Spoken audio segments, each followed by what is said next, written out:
Going on, boys? Another day. I think we're on day 4 now.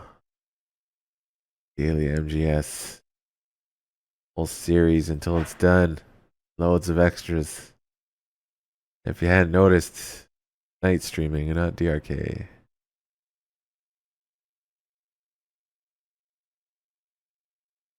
Punish Trump, a hero denied by his homeland.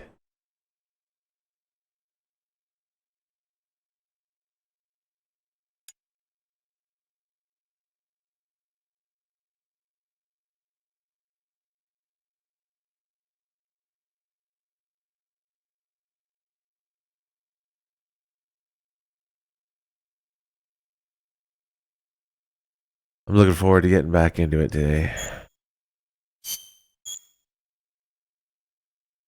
Still got a long fucking way to go. Day 4 is not very far. This is easily going to go 2 weeks. Probably closer to 3.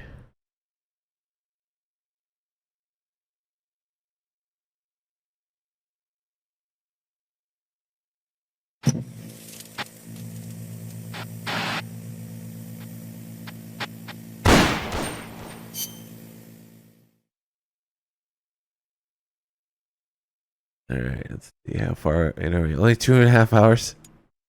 Felt like longer. It's gonna be a pure Peace Walker day. Oh, the co-op, right. So anybody want to get their PS3s ready? Play some co-op throughout?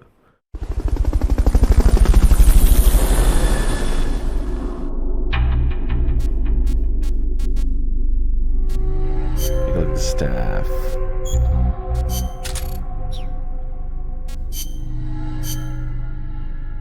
I'm going to put a message on screen about that when I have a moment.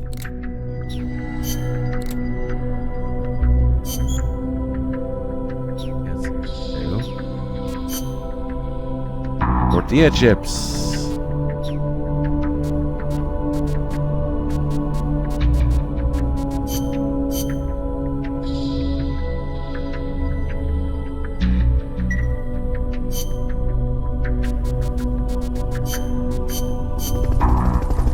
We'll find out where we left off.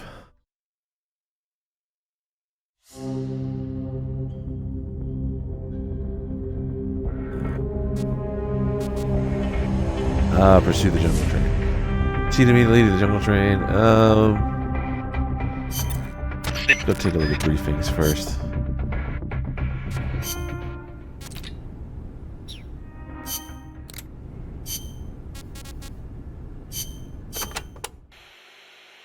So it's been more than 10 years since the Cuban Missile Crisis, huh? I don't think we'll ever forget it. No kidding. Those 13 days starting October 15th, 1962, were probably the closest we ever came to all-out nuclear war. The Russians deployed nuclear missiles to Cuba. America responded with a naval blockade. Then Russia shot down an American spy plane. I was still a teenager back then, but I remember what it felt like to be one step away from nuclear war. The adults were freaking out. If it wasn't for the Cuban Missile Crisis, there might never have been an Operation Snake Eater. And... What's the matter, Snake? It's not like you to get all hypothetical. I guess not. It was the reassessment after the missile crisis that paved the way for the hotline between Moscow and Washington, and also for détente. That's irony for you.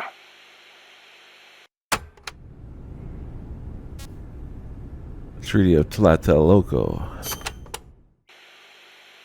The Treaty of I don't trust any word that Tlatelolco has was LOL enacted to make in it. Latin America into a nuclear-free zone. It bans the testing, use, manufacture, production, acquisition, storage, and deployment of nuclear weapons. The impetus was pretty obvious. The series of crises triggered by the deployment of nukes in Cuba. Not hard to imagine. Those 13 days had the whole world frozen in fear. Of course, the country that started it all, Cuba, hasn't actually ratified it yet. Still, the treaty's backed by over 20 countries. Anyone flouting it risks becoming an international pariah. True. Opinol would investigate, no doubt.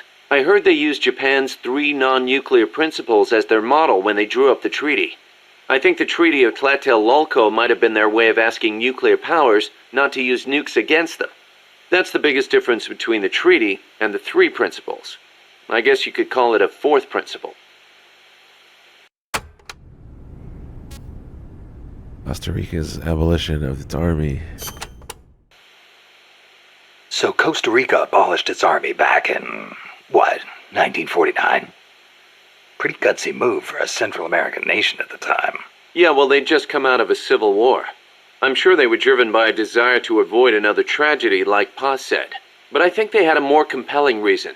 Army coup d'etat are a way of life in so many Latin American countries. Imagine seeing that up close. No army, no coup. Makes sense. Plus, their economy was in ruins, so they honestly didn't have any money to spend on an army anyway. Yeah, but weren't they on less than friendly terms with Nicaragua? Yeah, and in fact, Nicaragua did end up invading. But the Civil Guard fought back and the OAS brokered a ceasefire. The US and the rest of the OAS had their back, and they used it to full advantage. For a quarter century, they survived in the powder keg of Central America. That must have taken some serious diplomacy, even if the Civil Guard is pretty decked out for a police force. Must be tough to be a country without an army.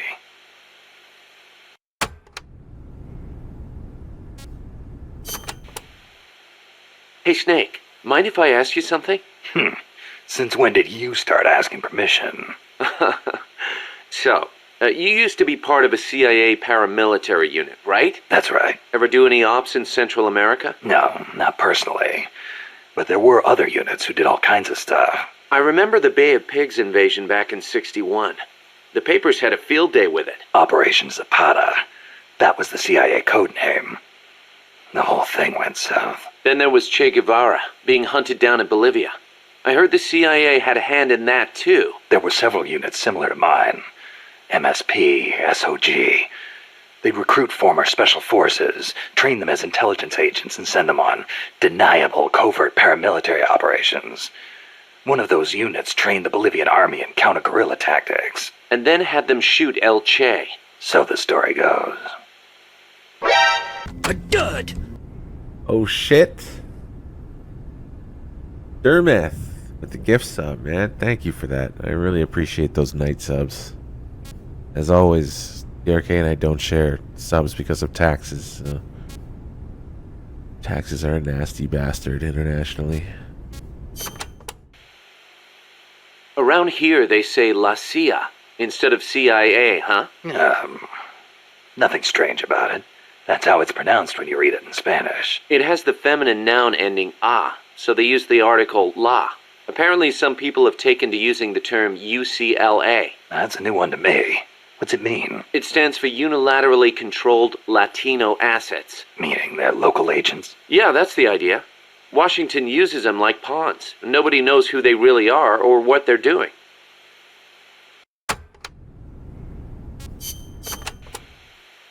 So I hear Amanda mistook you for Che Guevara, Snake. That's not too bad, huh? Yeah, right. I'm not even worthy of polishing his boots. Don't be so modest. From where I'm standing, your men see you as a great man. As great as the century's most complete human being. That's Sartre, right? Well, there's hardly been a more iconic figure of his times than Che. Oh, he was more than that. He was a true revolutionary and a great warrior. I'm with you there. Can you believe that when he first went to Cuba with Fidel, they had only 12 guys with them? But they rallied. They brought in new recruits, won the support of the peasants, expanded their organization. And in the end, they overthrew the Batista regime. People flocked to them because they were honest. They won because they were strong. Those are the qualities that make men great. You know, we're kind of in the same boat they were back then. Here we are, a handful of mercenaries taking on an army backed by the United States. Yeah, we've got a long way to go. But we've got to keep on going. It's not just about winning in battle. You need to think about recruiting people and growing this operation. Got it.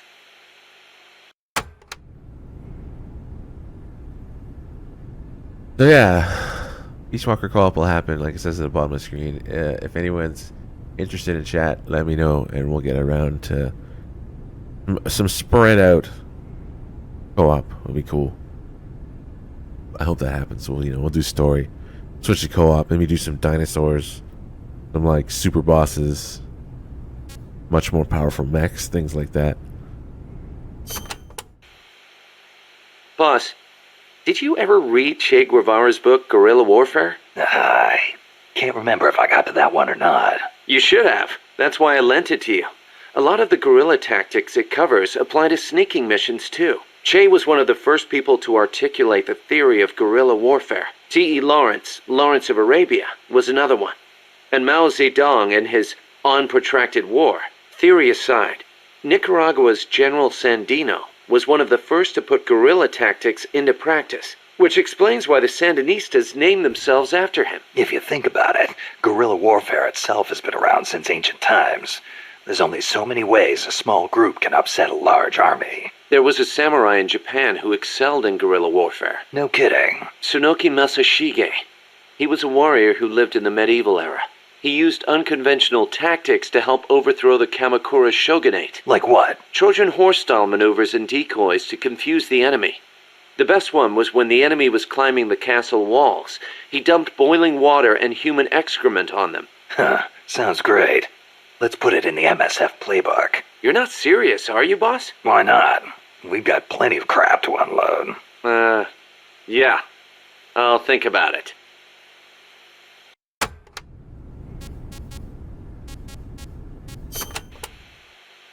The year the Cuban Revolution was won, Che visited Japan as a member of an economic delegation. While he was there, he visited Hiroshima. Hiroshima? Since he was there to discuss economic issues, Hiroshima wasn't part of the original itinerary.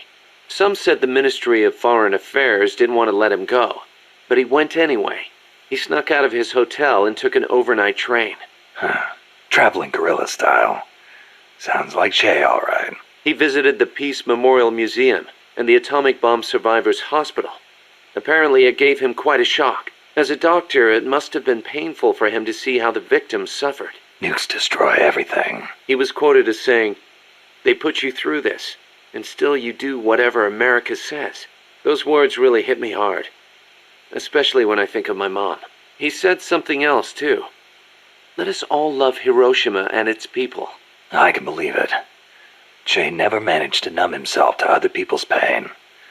That's why people loved him. And why he died.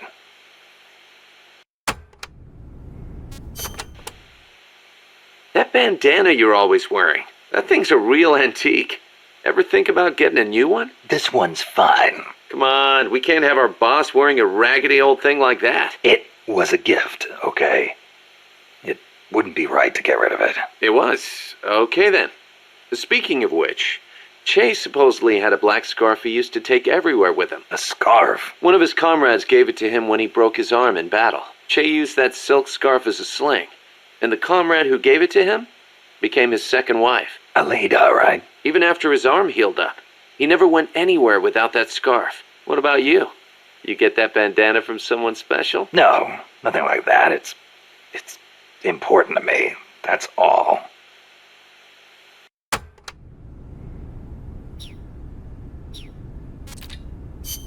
Us.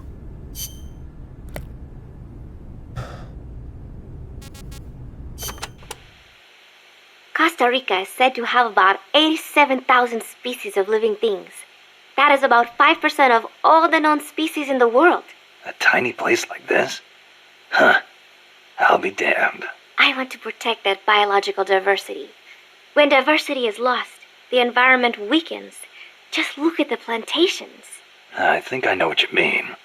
It's like trying to assemble a unit from similar guys. It usually doesn't work out. Throw a few square pegs in there and everything falls into place. There are so many species here that a lot of them have not even been classified yet. I am hoping I can help do that someday. Kind of like a parataxonomist. Say that again? Parataxonomist. Someone who helps a taxonomist. Oh. Huh. Taxonomist. I thought you were going to say it had something to do with parachutes. You're weird. Paramedic.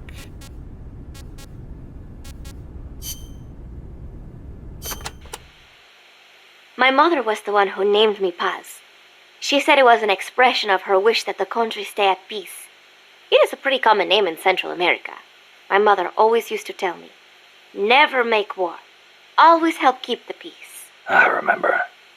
Your grandparents. Yes, they died in the Civil War. I think that is why my mother hated war so much. That's another thing you've got in common with Kaz. His mother named him Peace, too. See, because Japan also suffered through war. I think I know how Mr. Miller's mother felt.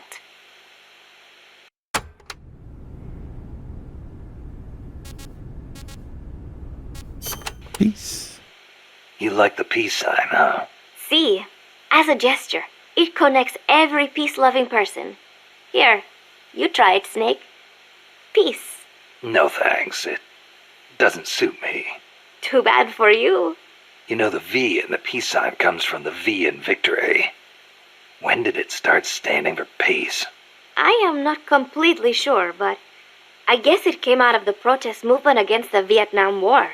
Oh, and do not turn your hand around when you do it, especially around British people. It is insulting.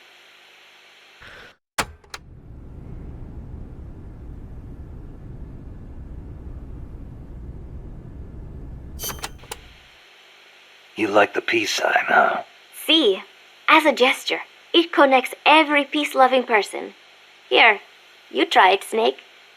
Peace. No thanks. It Peace. doesn't suit me. Too bad for you. You know, the V in the peace sign comes from the V in victory.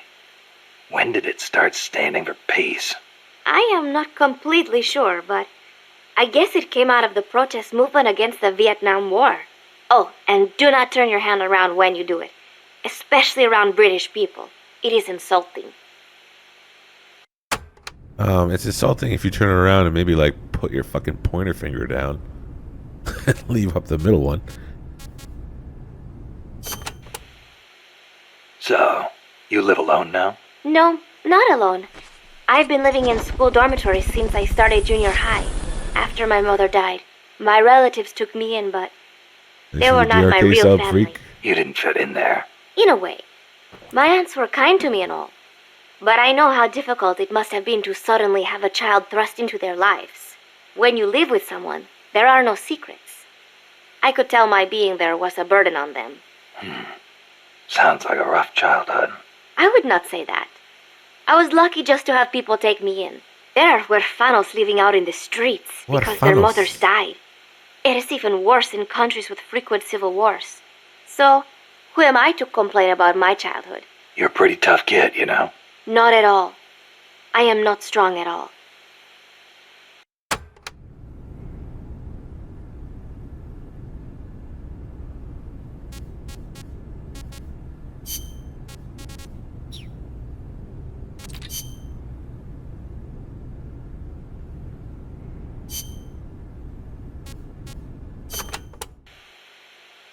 Since it was founded, my country has not once been able to choose its own path. First Spain, then America. Over 100 years of this. I know. In the 19th century, an American mercenary named William Walker seized power in Nicaragua. I'd heard he exploited rivalries between the political parties. Even after we expelled him, the Americans sent in their Marines under the pretext of quelling political unrest. And the real reason? To intimidate the government and thwart the construction of the Nicaragua Canal.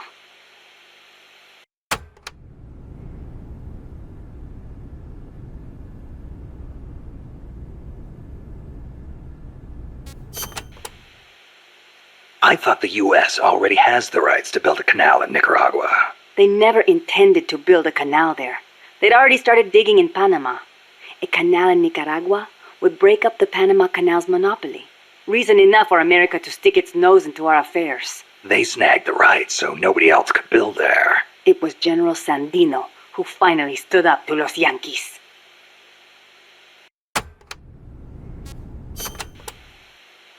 General Sandino waged a guerrilla war against the Marines, at last driving them out. He was a true hero, and to us Sandinistas, like a father. But when they pulled out, the Americans left us something to remember them by. The National Guard. Yes, La Guardia. In name, a peacekeeping force, but in reality, Commander Somoza's personal army, answering to no one else. Unable to stay silent, General Sandino went to protest and was assassinated by Somoza as he made his way home. It was then that Somoza and Los Sapos began to eat our country alive from the inside.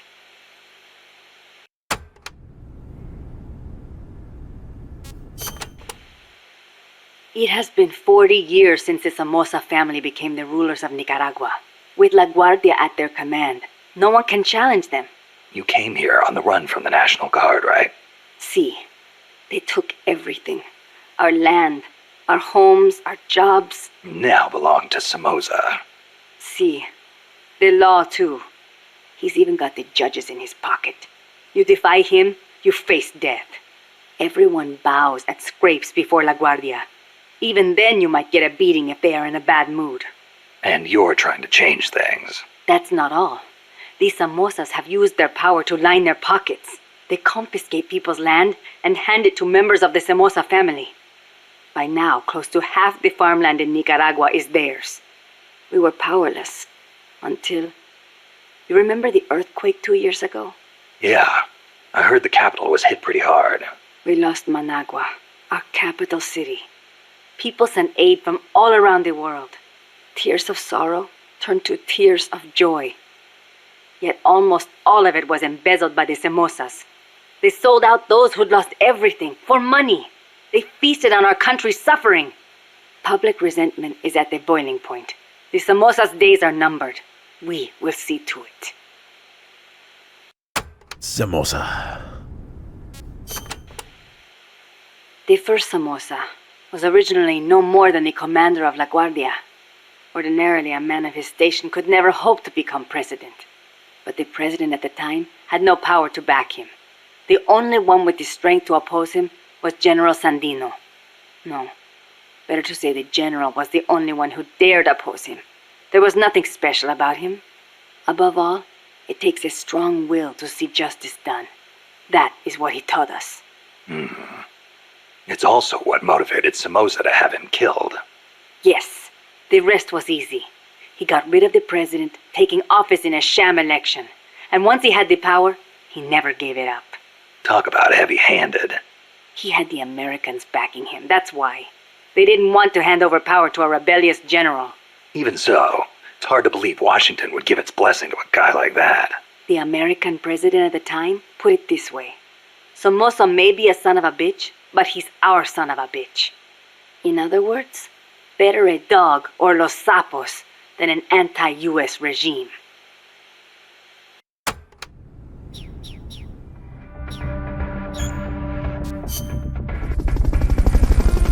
I need to change my PS3 back to 4.90.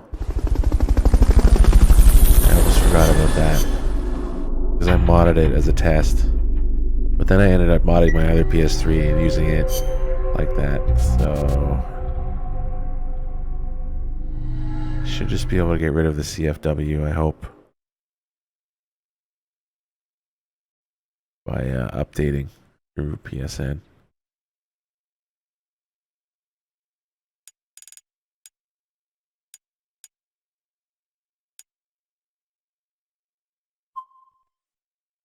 Right, internet connection.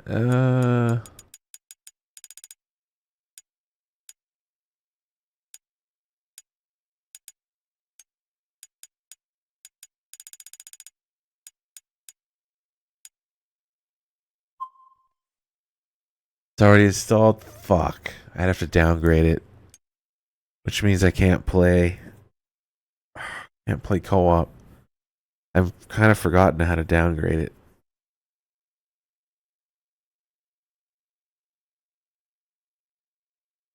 Sucks.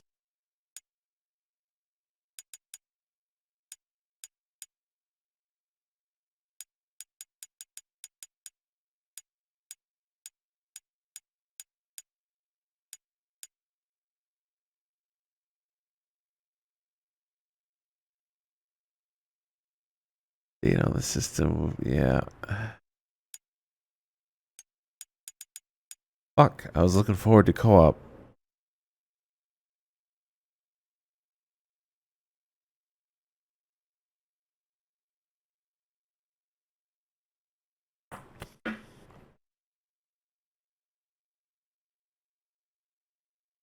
May.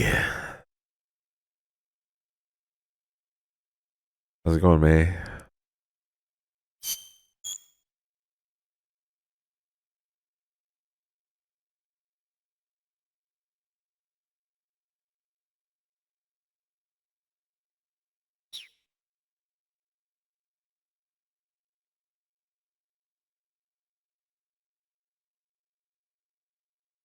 That's funny. I do have another PS I could use. I'd have to sign in a third PS3. Good God.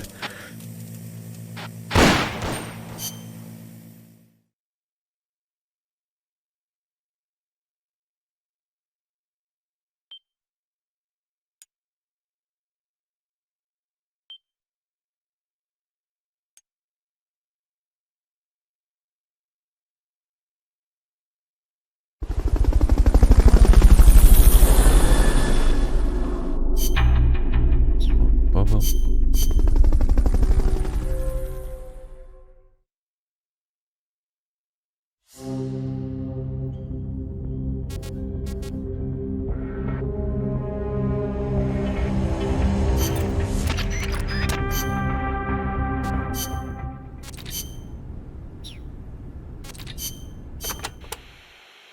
Amanda, Oops. Not what I meant to play.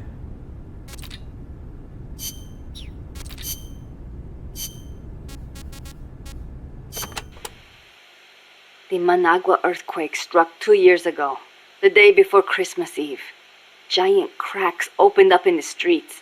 Sleeping children were crushed in collapsing houses. No chance to escape. No visit from Santa Claus. Thanks to Somoza, the old houses could not even get rebuilt. It was a nightmare. I heard the epicenter was right in the middle of the city. Even today, it's too dangerous to build on top of the fault line. The city center is still in ruins. And to make things worse, Somoza stole the recovery money. We must not fail. We owe it to those who lost their lives. We will defeat Somoza.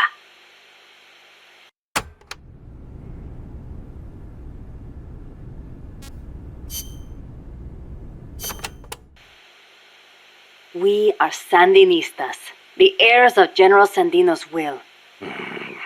Sandino, the father of modern guerrilla warfare. To you, maybe. To us, he's more like a real father. That why you named yourselves after him? Of course. La Frente Sandinista de Liberación Nacional. The Sandinista National Liberation Front is named in his honor. We share the general's goal, to take back our country's freedom. In his day, from America. In ours, from the despot Somoza. Times have changed, but the song remains the same. Patria libre o morir. That is our slogan. El Che used to say the same thing, you know. Patria o muerte, the slogan of the Cuban Revolution. So, you're fighting for a socialist revolution too, then? No, it's not about ideology. We only want to live normal lives. We are sick of living in a country where you can be beaten for walking down the street, where you never know if your neighbor is snitching on you. Our goal is to give back the country to its people. Yeah, the Cuban Revolution started out like that too. We are few in number, but we will win. Victoria o muerte. For a revolutionary, there is no other fate. Fuck. We Augusto Cesar Sandino, general and hero of Nicaragua. 50 years ago, conflict broke out between the political parties of Nicaragua. The U.S. Marines intervened in the name of restoring order. The only one who refused to listen to their call for reconciliation was General Sandino. Huh. One man against the Marines. That takes guts. The general wasn't a professional soldier. Neither were his compadres, and they certainly could not match the Marines' equipment. But he used the land to his advantage, lurking in the fields and hills of Nicaragua, and using surprise attacks to harass the Marines. I know. I've read plenty of textbooks on guerrilla warfare. In the end, he drove them out. He was truly a role model for us. Yeah, but that was the 30s. Didn't the Depression have something to do with it? It takes cash to wage war. Perhaps. But there is no denying what the general accomplished. The people hailed him as the general de hombres libres, the general of free men. They loved him. And then he was assassinated by Anastasio Somoza Garcia, commander of La Guardia. The father of the current Somoza. Somoza had the Americans' backing. That is the way things were. The general may be dead, and the times may have changed, but his will lives on inside each of us. We are the sons and daughters of General Sandino.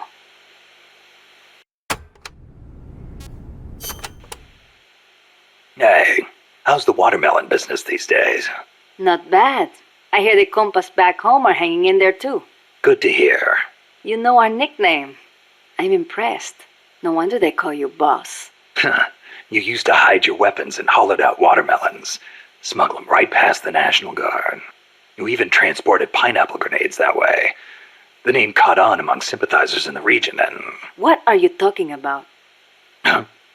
They call us watermelon sellers because the general's name sounds like the word for watermelon. Sandia. Really? Si. Damn it, Kaz. Cause talking shit. A revolution to bring peace to your country, huh? No matter how much we fight, peace never gets any closer, does it? I do not like it, but it is the only way. If we do not fight back, they'll just keep exploiting us. You want proof? Look at our country's history. Revolution is a means and not an end. I know. When the revolution is victorious, I want my country to be at peace. But to bring peace, we have to first eliminate that traitorous scum. It's an old saying. We make war that we may live in peace. Who said it? Aristotle. You know your history. I had a good teacher. It has always been like this. People making the same mistakes over and over. And still, all we can do is fight. I hear you. If you've got a goal, you've got to keep moving forward. Eva Cuervo. I noticed you called Che Guevara El Che. Not just us. Everyone in these parts does. Che was always his nickname. It does not feel right to call him by his last name.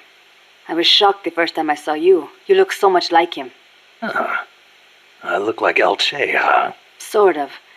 Not in the face. It's more the way you carry yourself. I guess Che's a hero to the Sandinistas, too. Of course. The FSLN was formed in the spirit of the ideologies championed by El Che and Fidel. Fidel Castro.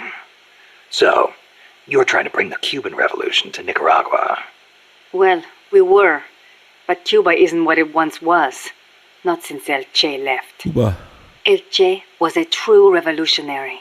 He fought and died for the people. He worked harder than anybody, and he was a righteous man. Even as a minister of Cuba, he gave up his weekends to work on the farms and public works. As a volunteer, no less. Yeah, I've heard the stories. But when you think about it, wasn't it that obsession that did him in? How do you mean? We can't all be supermen. He thought the ideals he applied in Cuba would work in Bolivia, but he failed to win converts and the support of the peasants, and it cost him his life. Maybe you are right. But at least he did not steal from those peasants, no matter how hard things got. Yeah, I can sympathize with that. There's plenty of guerrillas out there who would rob their own people to feed their revolutions. If we had a comandante like him, the Sandinistas would find the will to fight.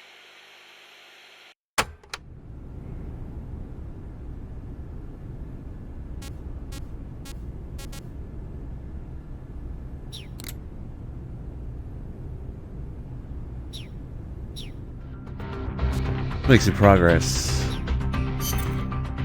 Snake, according to Chico, the nuclear materials will be loaded from a train and onto a truck at a rail terminal near the eastern foot of Irazu.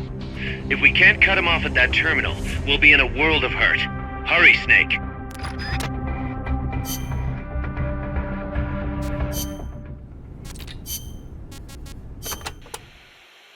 La CIA has taken control of this coffee factory too.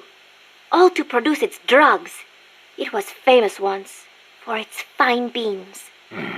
Cafe tal aroma encantado. Enchanting aroma, huh? See, once we have thrown the mercenaries out of Costa Rica, I know it will make wonderful coffee again. And then you must come and try some, Snake. Sounds great. I wouldn't mind a cup of joe after all this is over. Oh, wait. What is wrong? No, I just remembered this guy I knew who wasn't big on coffee. English. Get rid of that muddy water and get a cup of black tea down your gob, he'd say. That is too bad for him. It is delicious.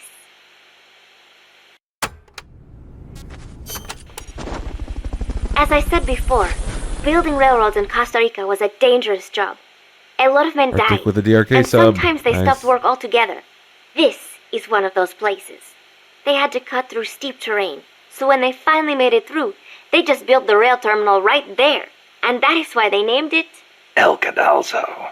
The gallows. Charming. I'm surprised the construction money didn't dry up the way things were going. Actually, it did. But the bananas helped complete it. So they say. You mean the energy the workers got from eating bananas?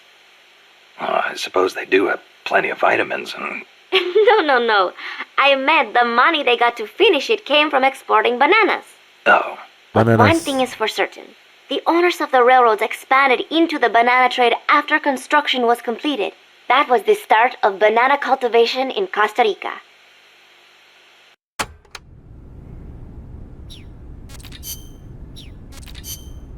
Ugh, Chico. The supply staging point is at the eastern foot of Irasu. There's a rail terminal there. They'll probably transfer the nuke from the train onto a truck. gotcha. I'll have to catch them while they're moving the cargo. But you might run into El Basilisco. Keep your eyes El peeled, Snake. An Basilisco. 80-foot-tall walking behemoth. The CIA's new weapon? Could be. Too bad it's not actually a dinosaur. I think they're testing it up at the base on top of the mountain. I met a guy in Russia who described it as a metal gear linking infantry and artillery. Metal Gear. I've got a bad feeling about this. Like maybe it's connected to everything that's happening here somehow. The nukes? You don't think... What else could it be? If it is up there, I'll just have to improvise. Either way, I won't know until I get there. Watch your back, Snake. Cathcart with the DRK sub. Amanda, do you know the way to the rail terminal? Remember the locomotive by the fork in the road before the village? Yeah, back in the jungle. Follow the train tracks from there, and you'll come to the terminal. But there's a plant along the way. Disguised as a coffee factory? Yes, it is their drug refining plant. La CIA controls it now. Cutting through there is the shortest way, but it'll be crawling with soldiers. If you want to go around... No, forget it. If that's the shortest way, that's the way I'll take. Besides, it's one of their bases. It'll be good intel. Very good. A number of guards at the plant are positioned on high walkways. Be sure to study their movements before you advance. Or I could just snipe them first. The plant's layout is another maze, I'm afraid. Hello, Goose. Stay cool. Make your way out of the plant and you'll arrive at the terminal. You know a lot about this place. What are you saying? I've been there before, when the KGB ran it, yes. But it is not as if I enjoyed it. No, I just meant you know a lot about how the enemy works. I hope so. Anyway, did you talk to Chico about the terminal? He said it's where they transfer the cargo onto trucks. Meaning the facility is of considerable importance to them. Don't get careless. I won't. By the way, I've heard of a shortcut that cuts straight to the coffee factory, to the east of the village. But I've never used it myself. Check it out if you're interested. What's up, Thanks Val? for the tip.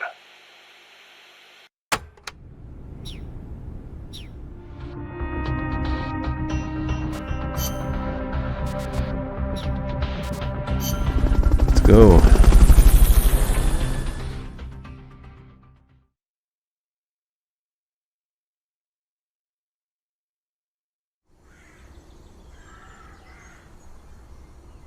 The train terminal is on the other side of the coffee factory. Head for the factory first. To get to the coffee factory, you'll first need to backtrack to the fork in the road. We're under attack! Hold your recovery helicopter is complete. Nope. I'd never trust a Frenchman. Fulton recovery subject confirmed onboard helicopter. That didn't sound quite right. I'd never trust a Frenchman. God!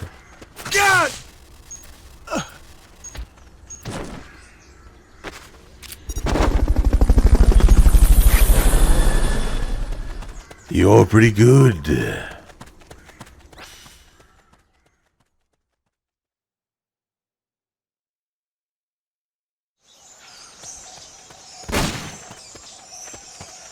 There's a coffee factory to the northeast. Beyond that is a train terminal. Old shortcut there. What's up, Muors?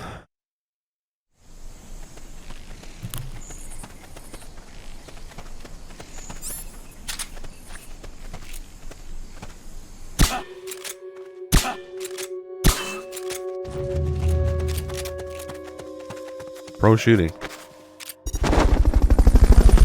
What's up, Schwa? What was that? Nothing at all. These guys need their visual range tripled really badly.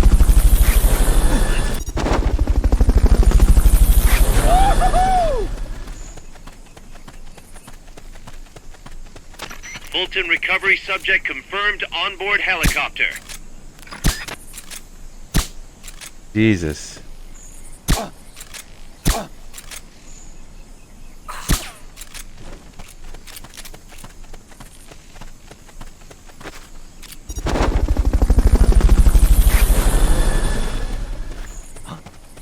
think I see someone.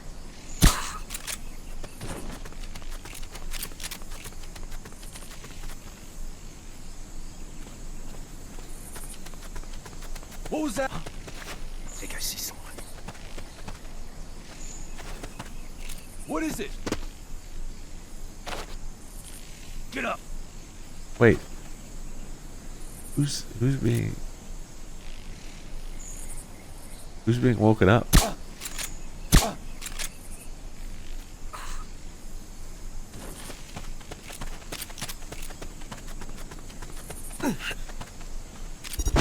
More POWs?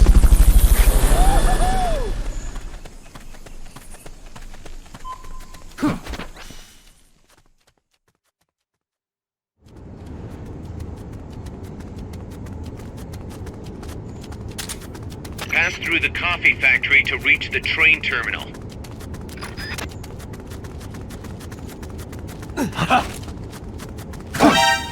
Enemies close by. Did I drop the fucker? Jesus.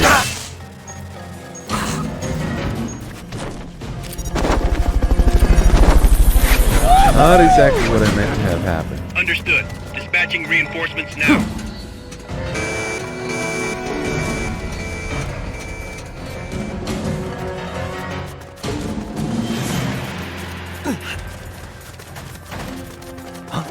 What is it? Enemies close by. Animation lasts forever.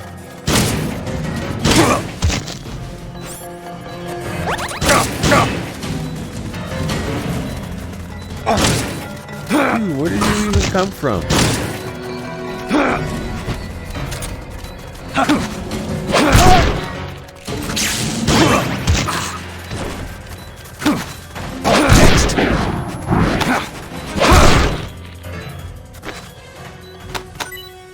Oh, I'm out. Or am I? Yeah, I'm out.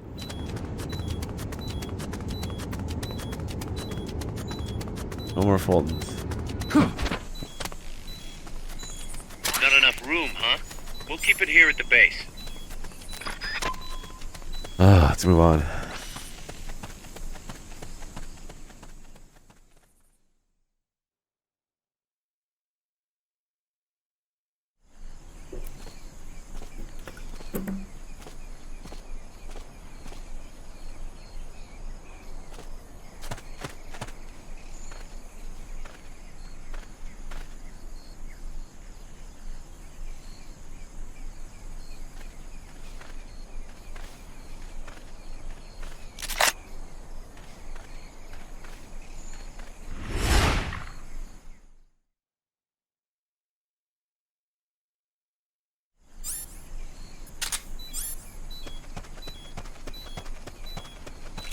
Looks like we're just in time. Neutralize all enemies and secure the train. I know I saw something. We're being shot at. Going to alert status. Understood. Maintain Fuck. heightened alert. Hey.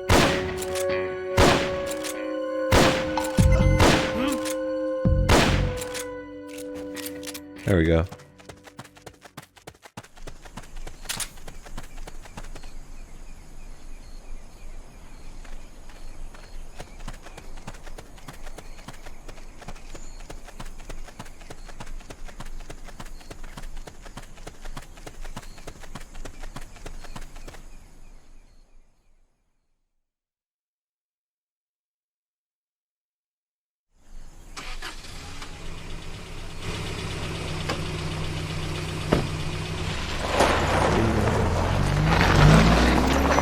Check out the cargo.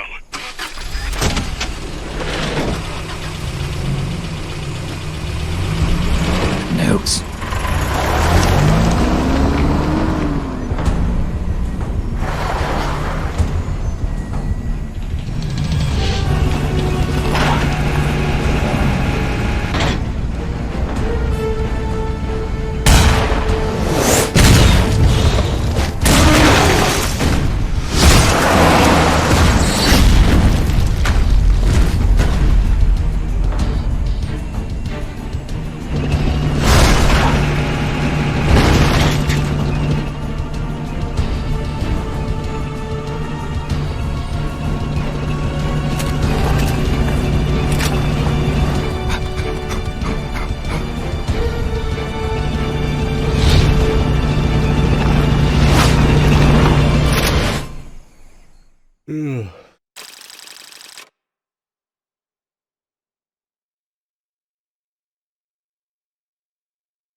For 60 design specs, Sonic Eye.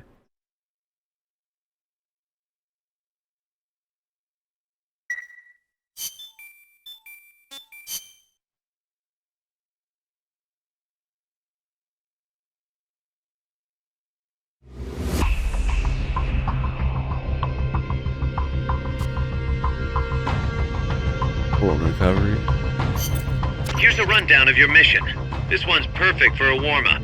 Nice and easy. Don't let yourself get lazy, though. Stick to it and get the job done. Can't be bothered.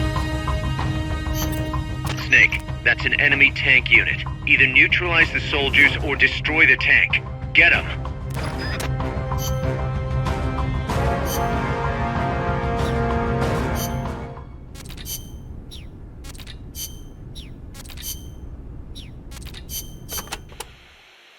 An enemy tank.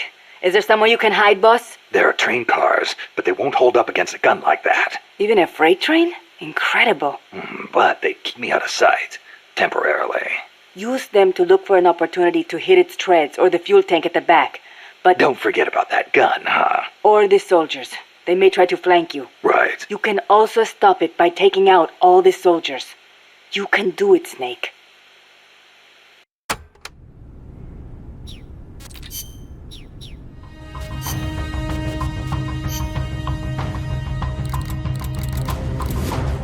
Let's see.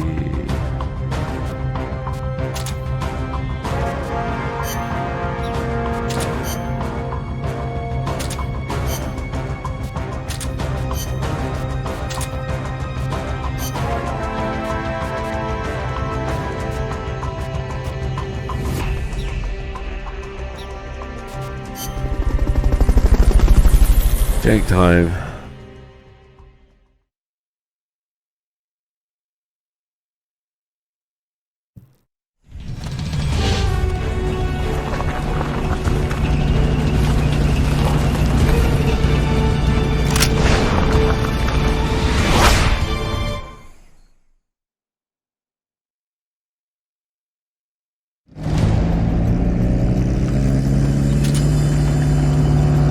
You don't have any supply markers. you should pull back and reorganize things first.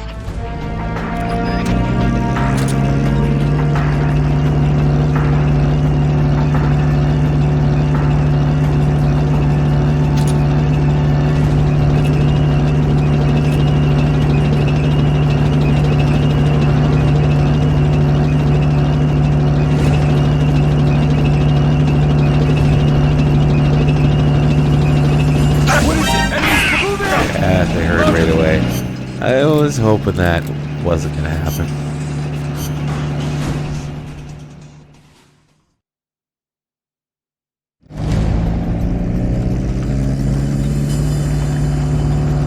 You don't have any supply markers. Are you gonna have enough ammo? Maybe you should pull back and reorganize things first.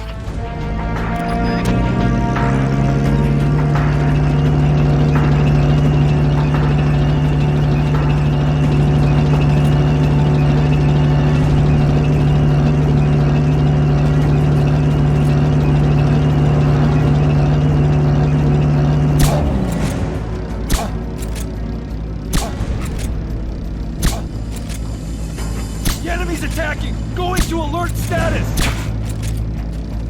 What was that?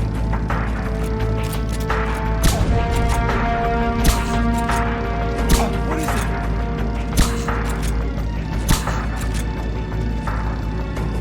What is it?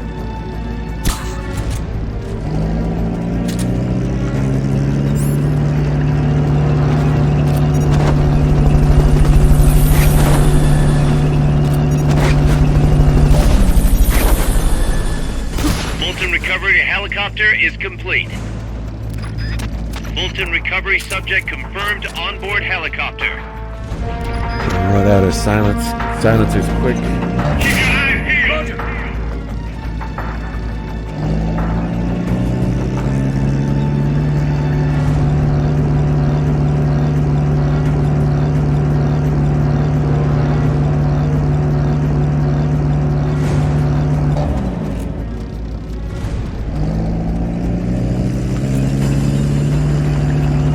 What is it? Get up!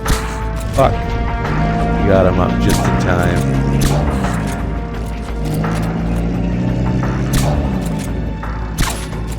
What is it? Get up! See things. What is it? Oh.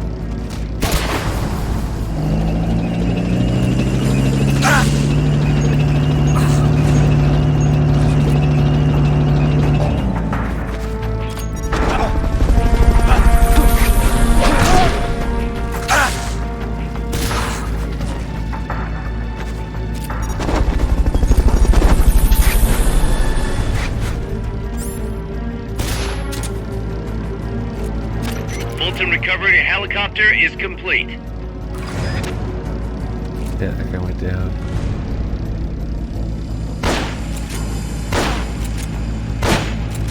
Someone's here!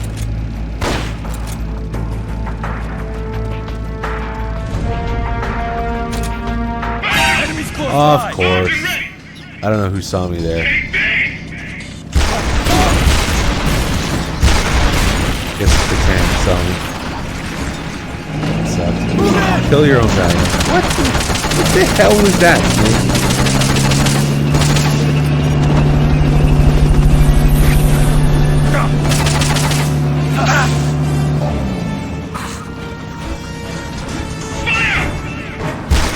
Fuck. Keep rations equipped to automatically recover life when it reaches zero. Ooh, we just got smashed. Should be dead there. Goddamn.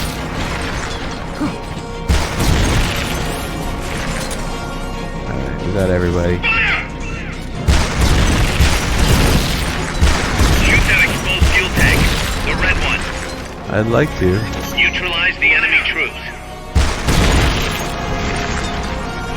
Just got a shitty law though.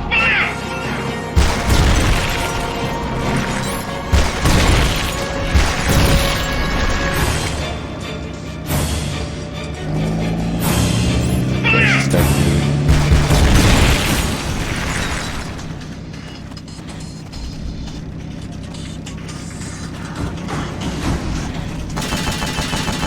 know where I am, you prick.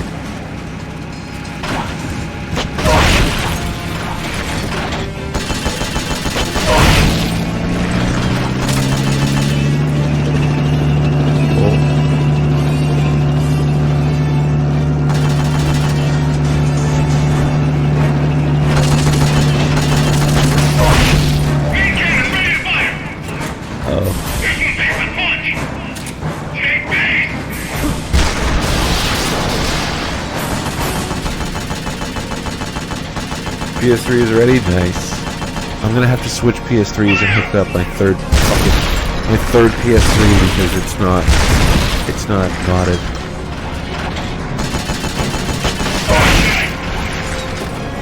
That's gotta be the leader. Can you take him down?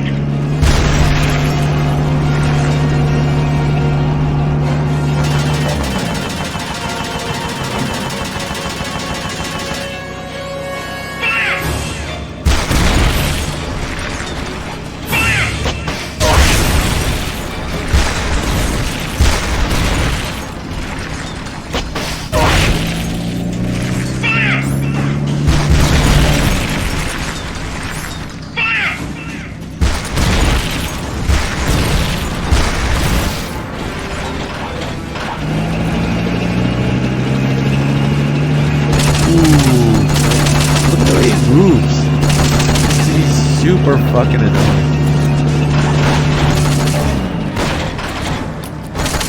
I'm out of ammo. You haven't got a chance now. You need to pull back and stock up on supplies. I have no chance now. Great. I can fold myself out. Fuck, that sucks so bad. Can't do anything.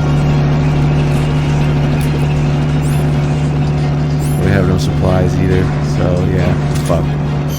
Boot!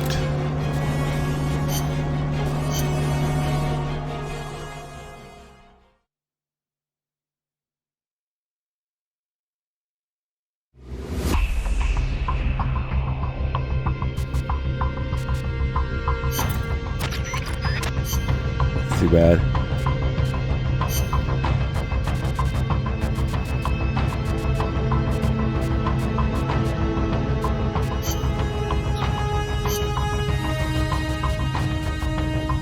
Let's go back to other base.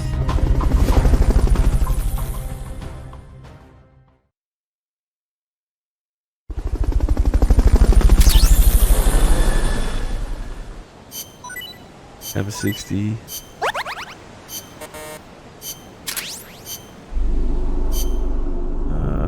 It's auto assigned to staff.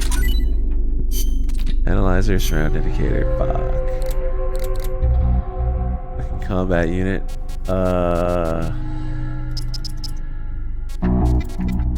Who's decent at R&D here? Nobody? Oh, there's a few D's. Smoke grenade 2. Magazine.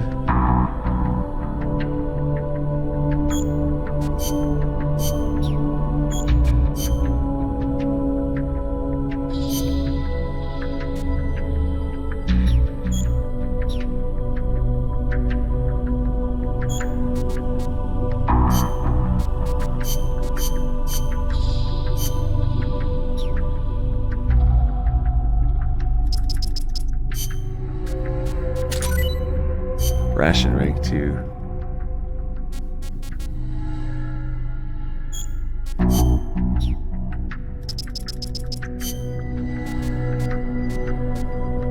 Doesn't even go up. They're level 22. Fuck. Like R&D, weapon, smoke grenade. Oh, we're in the hole. Damn. RPG 2 is almost done.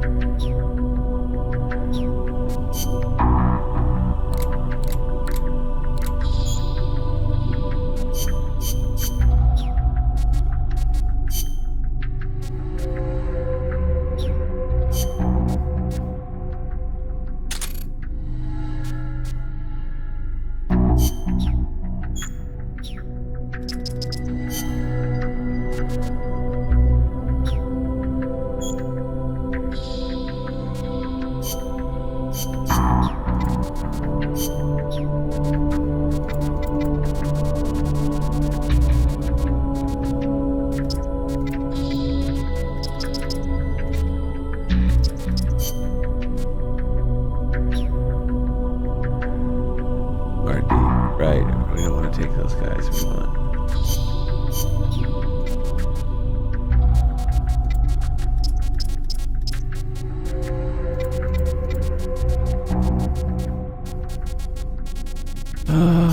Put them back in.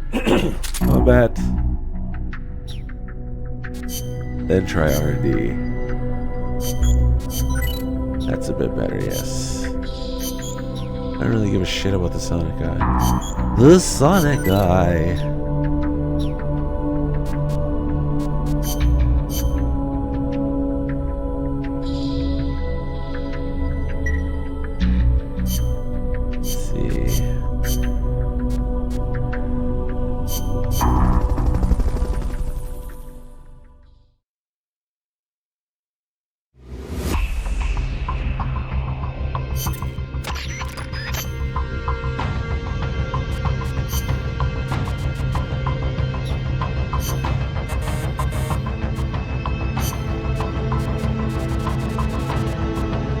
Let's rock.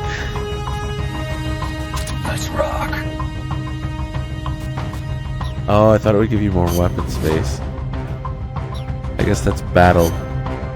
Battle dress, isn't it? Survival. Let's rock.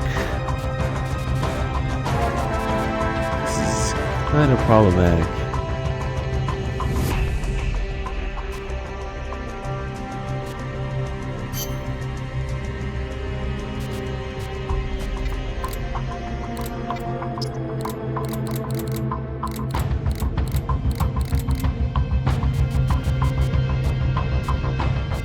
Oh, the RPG isn't done yet. Okay, so let's go do mission 10. Quick. The boss is in. I'm just doing this just for a short grind. Get the RPG too.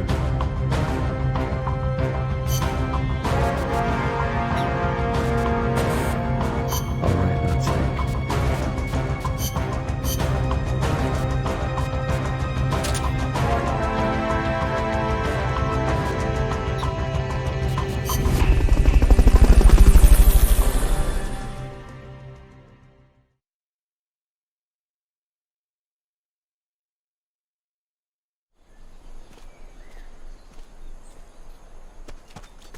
Use Fulton Recovery to bring back knocked out soldiers.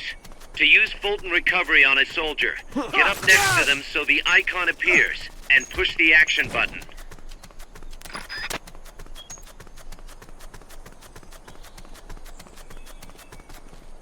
You could probably climb that if you had someone to lend you a hand. Looks like that soldier's out cold. Try using Fulton Recovery on him. Try using Fulton Recovery on yourself. Okay. Good job. Whee. Return to base.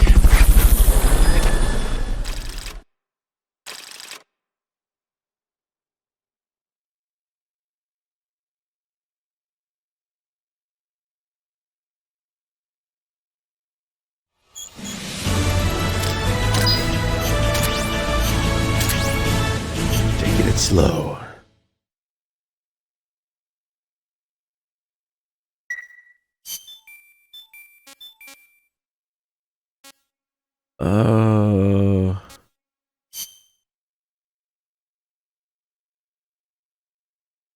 Right, I should probably go back to Mother Base.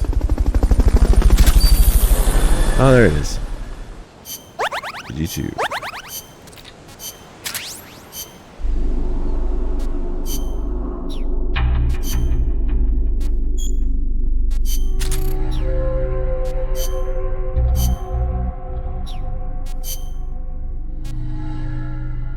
Ground indicator.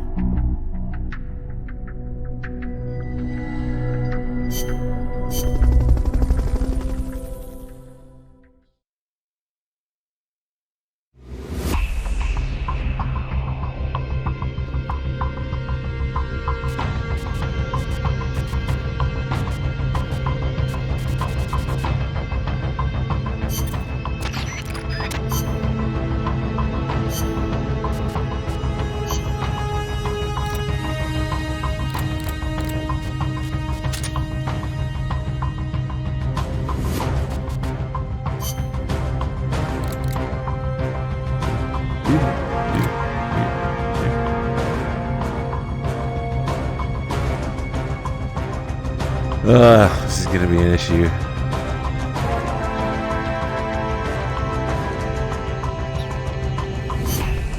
Oh, wait, what? No. Wait, I'm confused. Oh, I do have a supply marker. Oh, fuck, I'm dumb. I wonder that was a problem. Fucking derp. The wolf.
Let's try it again.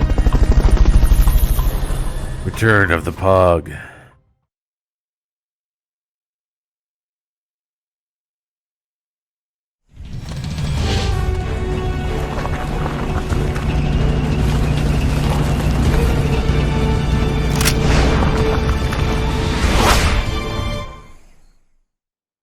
I didn't even bring an M16, but Snake is holding one. Okay. God damn it. Having that ridiculous rocket launcher equipped, missile launcher, it's not going to help.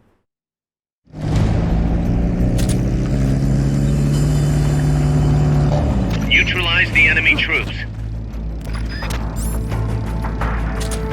They're trying to find you. Make sure they don't.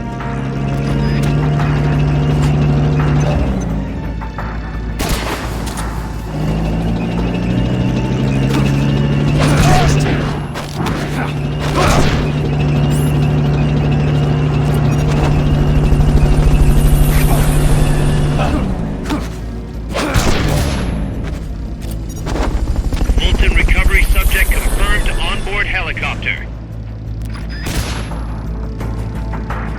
Fulton recovery helicopter is complete. King. That man is fat.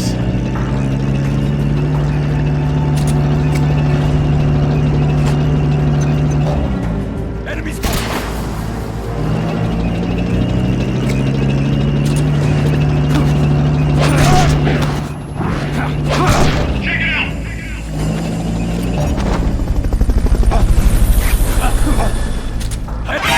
Fuck the horse.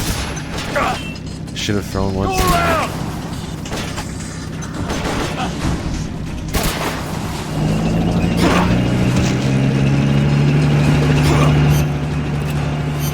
Try this again. I mean, I could just unload on them. I usually do it non-lethal.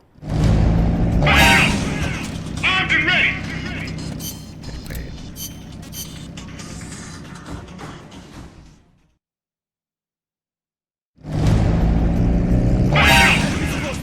Damn it, I keep forgetting to put that fucking rocket launcher away.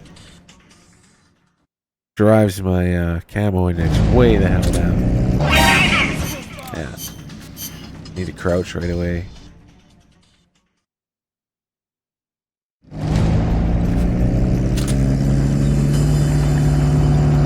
Neutralize the enemy troops.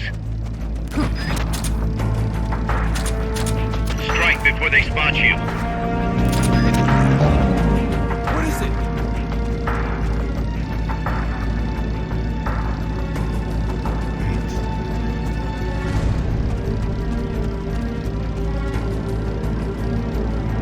What are you guys doing? How did you even know?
See a shitload of tortilla chips on the fly?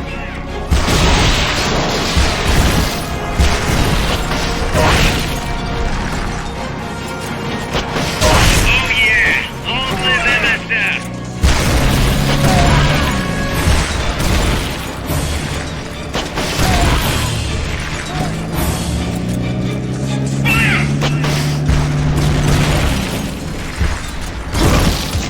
Oh.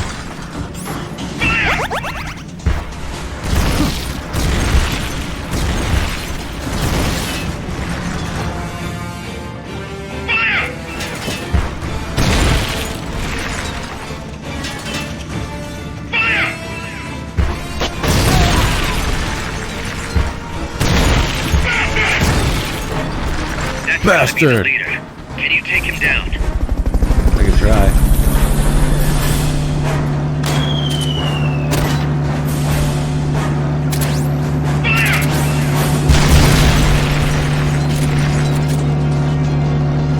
Arms are ready!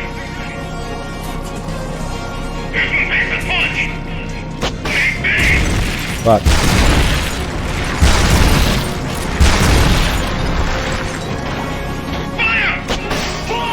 Nice. Mission complete. Come on home.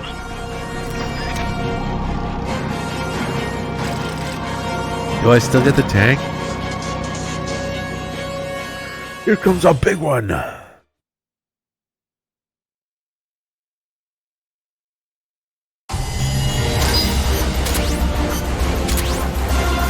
And a gun design specs. Nice. Curry recipe. Versus ops map. Snake, the truck is headed up the mountain road past the tunnel. So it was nukes after all. What now? Their main base is up ahead. I better hurry after them then. But, Kaz, if I don't get moving, it'll be too late. alright, I guess you never did let dangerous assignments or risk aversion get in your way. How do I get inside the mountain? I can forget about the tunnel. Yeah, the tank took care of that. Any other routes? Why don't I let a local expert take over? Sunday at 2 p.m. Snake, you need a way into the mountain? Yeah, got one. Let's see. Do you remember that precinct I was in? In the village, right? Right. Go back to the village and head north. There is a bridge that connects to the mountain road. It crosses over a gorge. That's probably the best way. But there is a little problem. The path heading north from the village is barricaded. You might have to break through. Got it. The heart of Irasu. That's where the enemy's base has got to be, Snake. And maybe... Let me guess. The Basilisco. You don't believe me, do you? No, I mean, we'll have to see. Snake, Irazu features a number of crater lakes. The Odeberg government had planned to use those lakes to construct hydroelectric plants as one of its big state development projects. The project was scrapped, but there's still a small opening at the bottom of the lake. Meaning? I checked the satellite imagery, but didn't see anything man-made, which means they probably built a base inside the mountain. Could just be a storage igloo for explosives, or maybe some kind of research facility. What do they hope to accomplish by bringing the nukes there? First things first, get past that barricade north of the village. Looks like the only way through is the noisy way. You'll have to blow it up.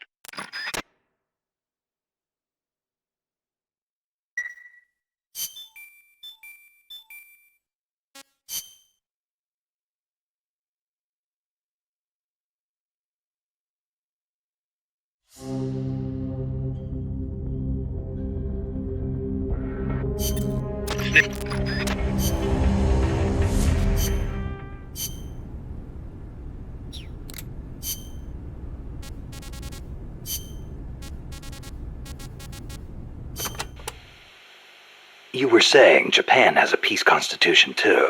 Yep. Japan renounced war in Article 9 of its constitution, aspiring sincerely to an international peace based on justice and order. The Japanese people forever renounce war as a sovereign right of the nation, and the threat or use of force as a means of settling international disputes. In order to accomplish the aim of the preceding paragraph, land, sea, and air forces, as well as other war potential, will never be maintained. The right of belligerency of the state will not be recognized. You know it by heart. Some things you never forget. Impressive. There were some parts I didn't quite get, though. Like the whole means of settling conflicts thing. Yeah, that's been the subject of debate. Whether or not it forbids any and all use of force. The current Constitution was originally drawn up under the Allied occupation. The first draft was even submitted by Allied GHQ. So naturally, there are some who feel the Constitution was imposed on Japan by foreigners. Things like that are never simple. Same for every country, I guess. One thing's for sure, though. Not having an army let Japan focus on economic recovery after the war. In that sense, it's the same as Costa Rica.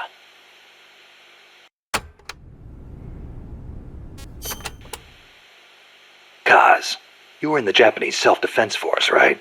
I thought that Article 9 you were talking about earlier prevented Japan from having an army. Yeah, and that's another subject of controversy. The Self-Defense Force is an organization for the purpose of defense. Article 9 of the Constitution does not deny Japan's right to self-defense. Therefore, the SDF is constitutional. That's Tokyo's official stance. Sounds complicated. Call it what you will. It's a distinctly Japanese way of interpreting things.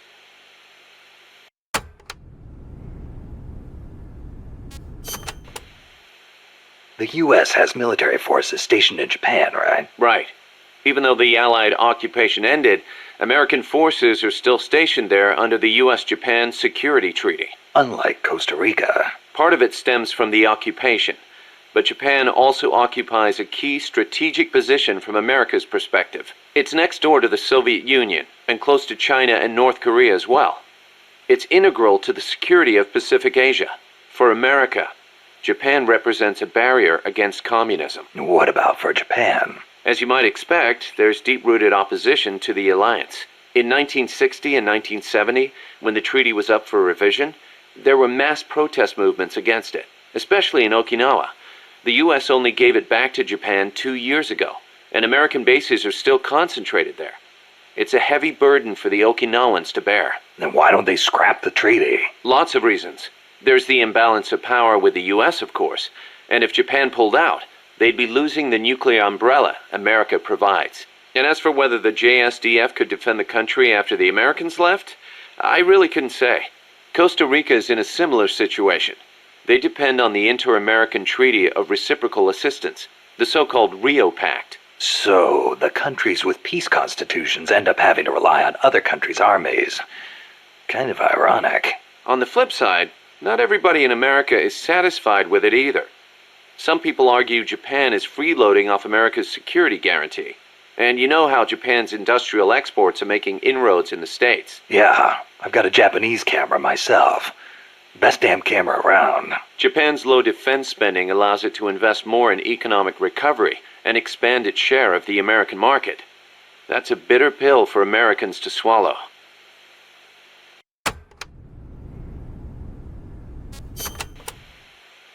You know that today, Japan is under the American nuclear umbrella. Right. The U.S. vowed to retaliate against any country that launches a nuclear strike against an allied country. That promise deters nuclear attacks against America's allies, hence the term nuclear umbrella. But suppose the Russians nuke Tokyo. Would America really nuke Moscow in return? If they did, the Soviet Union would undoubtedly retaliate.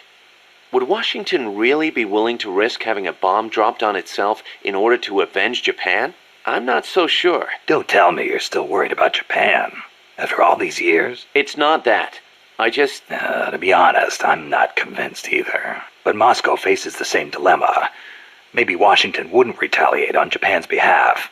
Then again, maybe it would. So you're saying Moscow wouldn't want to risk being attacked either? The whole concept of nuclear deterrence is entirely hypothetical to begin with. When you get down to it, it's all smoke and mirrors.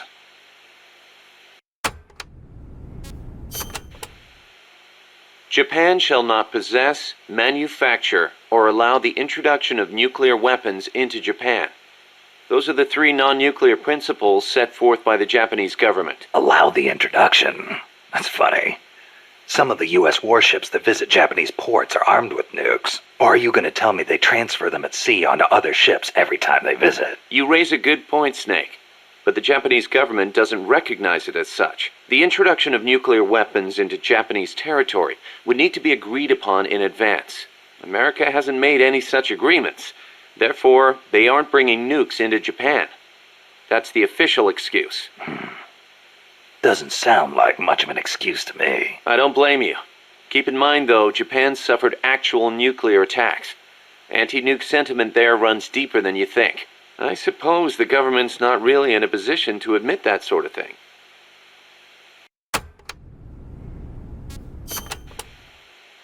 So tell me, Kaz, how's the self-defense force you were in different from an army? The JSDF is set up for national defense. It's not configured for aggression against other countries. It's what you'd call exclusive defense. Exclusive defense? It's the fundamental strategic posture of the JSDF. No preemptive attacks. Only the minimum defensive action necessary after an enemy attacks. Anything defined as self-defense, then? The JSDF originated as the National Police Reserve. Back then, American forces stationed in Japan were being sent over to fight in the Korean War. So in a sense, the NPR was filling a gap. Police, huh? Reminds me of the Costa Rican Civil Guard. Yeah, exactly. They're also dispatched to provide disaster relief. The year before I joined, they had a hell of a time trying to rescue some buses that got hit by landslides.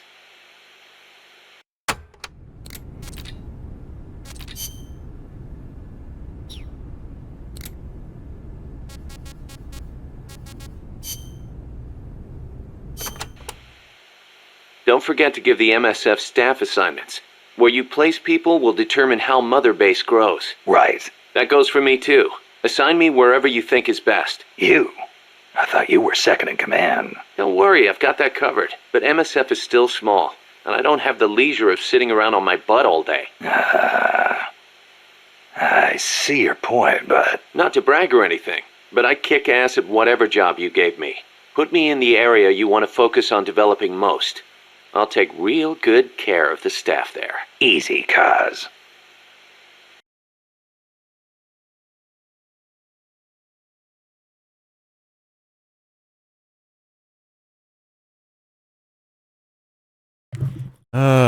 Did the stream disappear?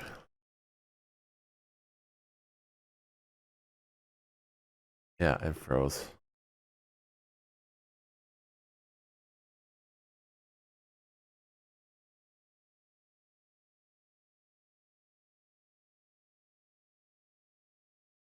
Yeah. I bumped it.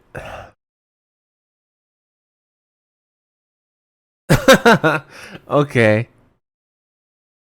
I restarted my PC and it's still not showing. Still not showing the piece of shit Elgato. Yeah, right.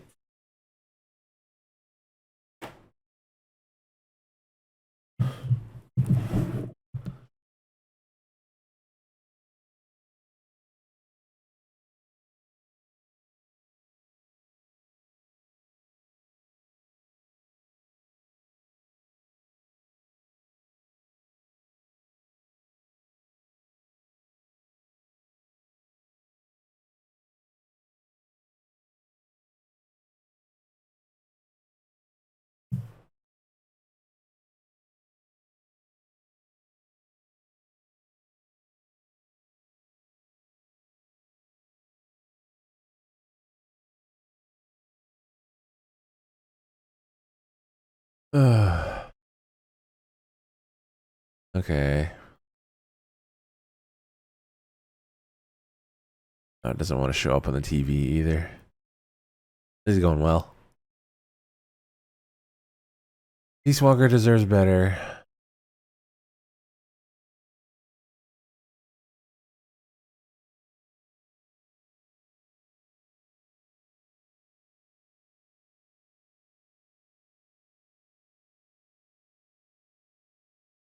Yeah, it's still not been saying that it's there. Captured.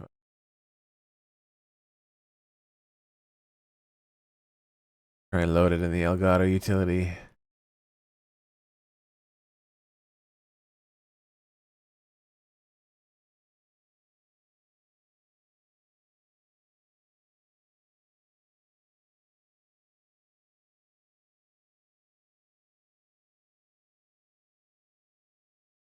Capture utility.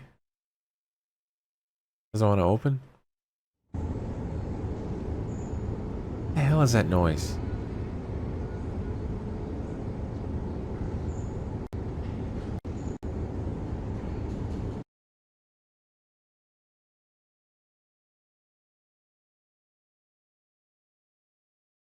Well, it was a good 3 days without problems, pretty much. That was kind of nice. Now it shows up for some reason. I have no idea why. And now we have frames. Like, I may be kind of slow, but technology is fucked. Technology is just fucked.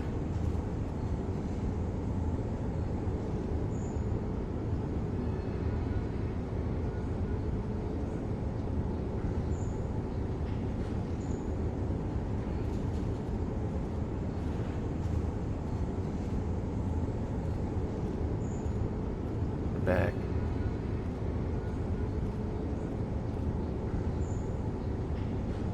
Ah, yes, peace.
Fucking cunt.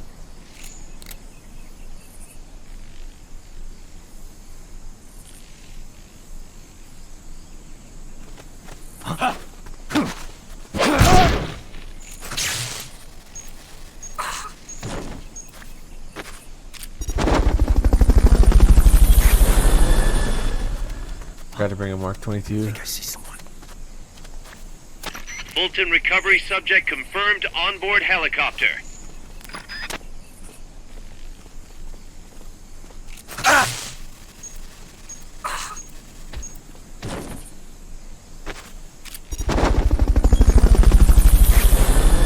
Head west from there, and it'll take you straight to the prison camp.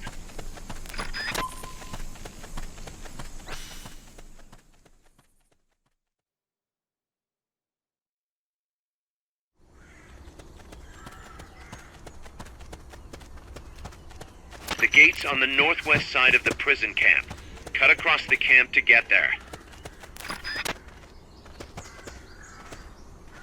We're under attack! Oh fuck. Probably shouldn't have worn this blue, but.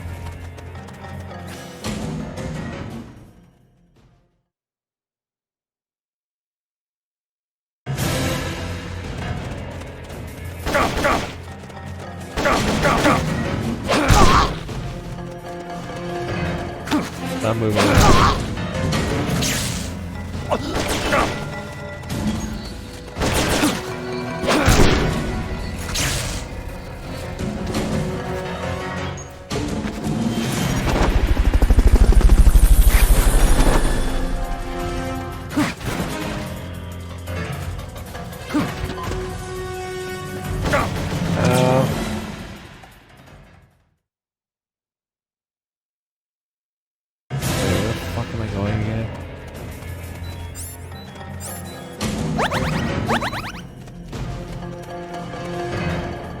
The C4.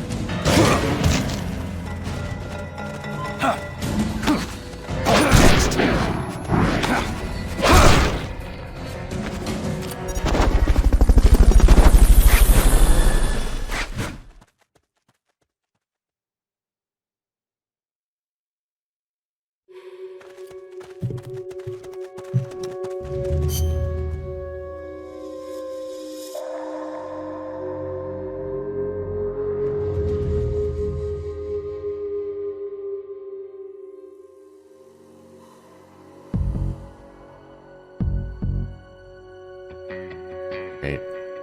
One sec.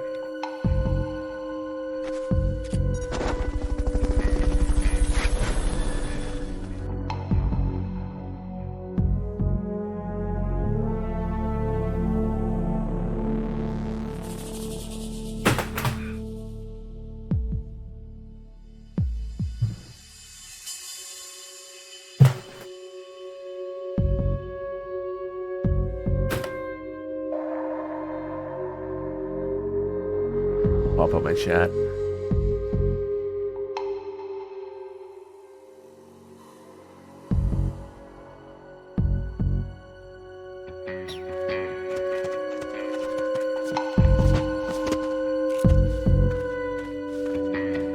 God!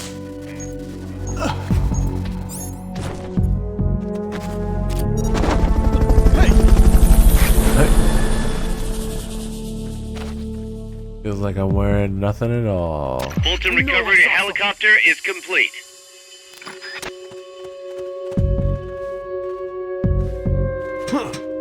What was that?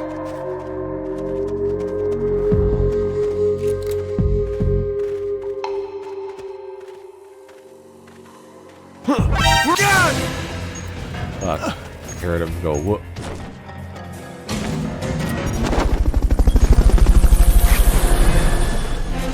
Enemy sighted, preparing to attack! Understood. Eliminate all hostiles.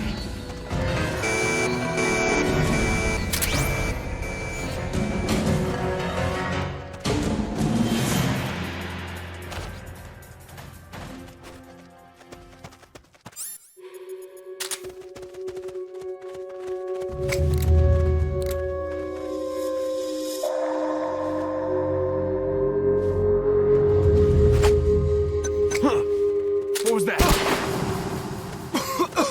First equip your C4. You can't plant a charge unless it's equipped. Oh, I'm out. HQ. This is HQ. Yeah, I'm out. This is patrol. Target Whatever. lost. Going to alert status. Once the Gonna charge blow is up these planted, assholes. press Watch the them go attack flying. button without aiming to detonate. Good work, Snake. He's here. He's here. He's gone. We're under attack. Fuck you. That bla-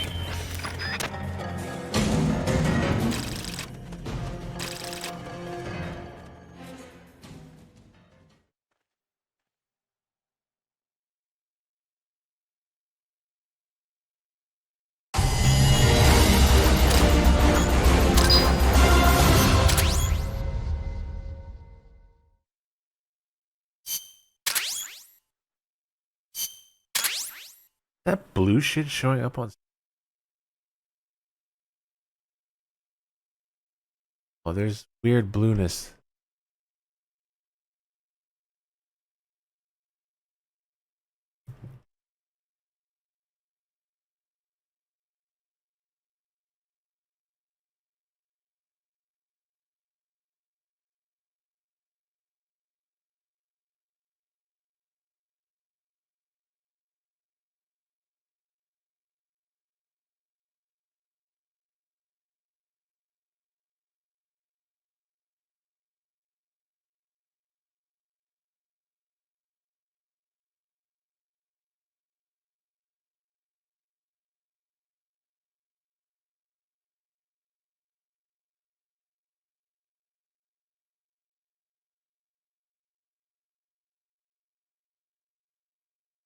Okay, I think I need to let my TV do its pixel cleaning process because I've been putting it off and things look a bit off.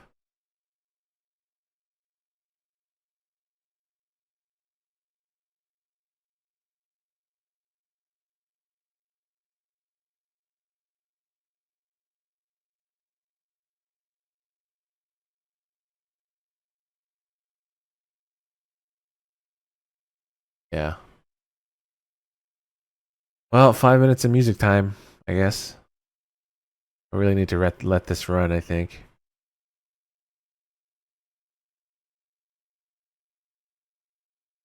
Check. What should we play?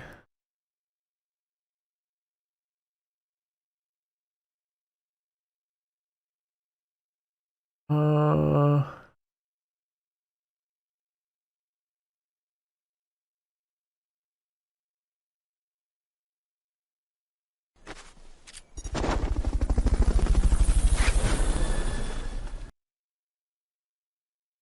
I chose Wix. Yay, ads. Fucking ads.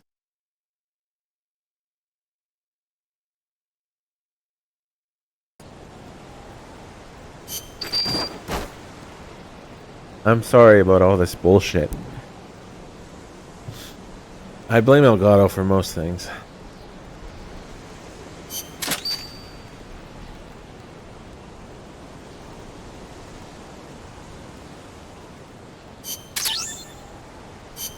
Oh, sound alerts. Yeah, sorry.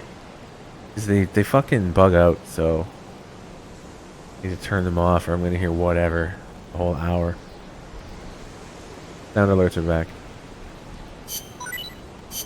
Spicy curry, yum. New plant has been built thanks to staff effort.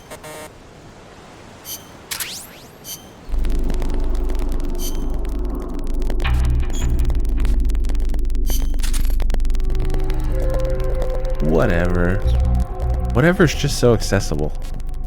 And it covers so much ground. It's kind of the go-to thing.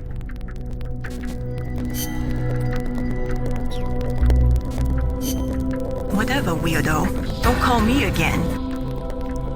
There. Mei Ling has the right idea. Crackling sound? Whatever, weirdo. Don't call me again. God damn it. Mei Ling, please.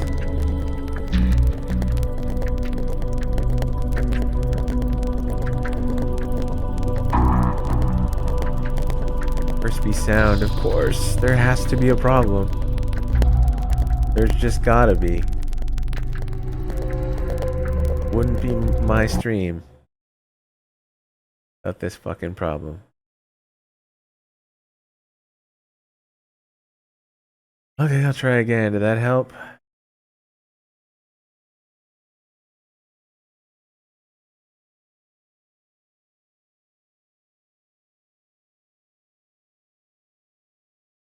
Now there's no sound. This is just fantastic. The rage inside.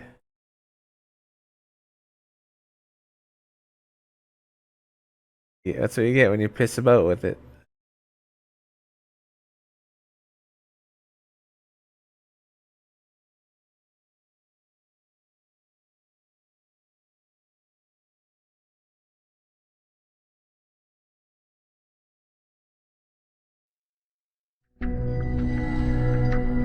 Hey, there we go. Is it still crackling now?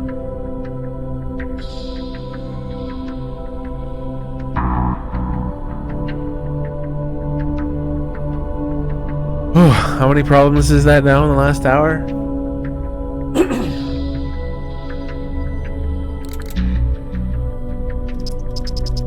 many dudes do we have on us? 76 already, holy fuck.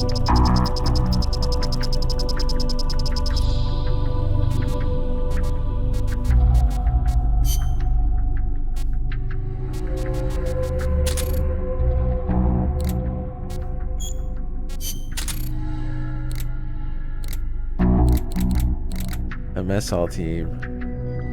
Miller really doesn't need to be there. I know him, that's Miller.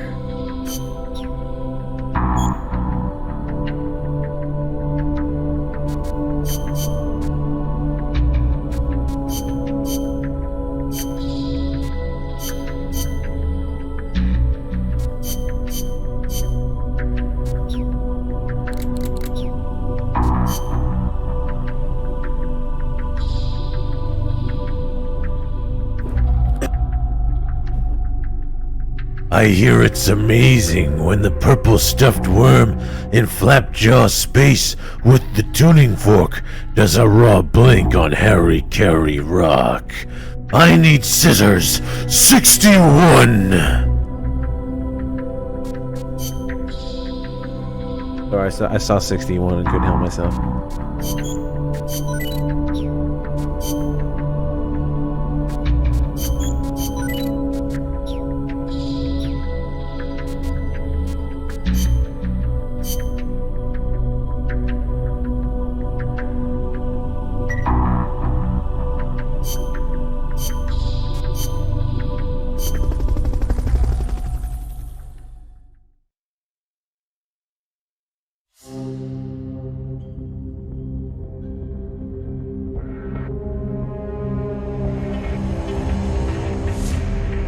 infiltrate the crater base.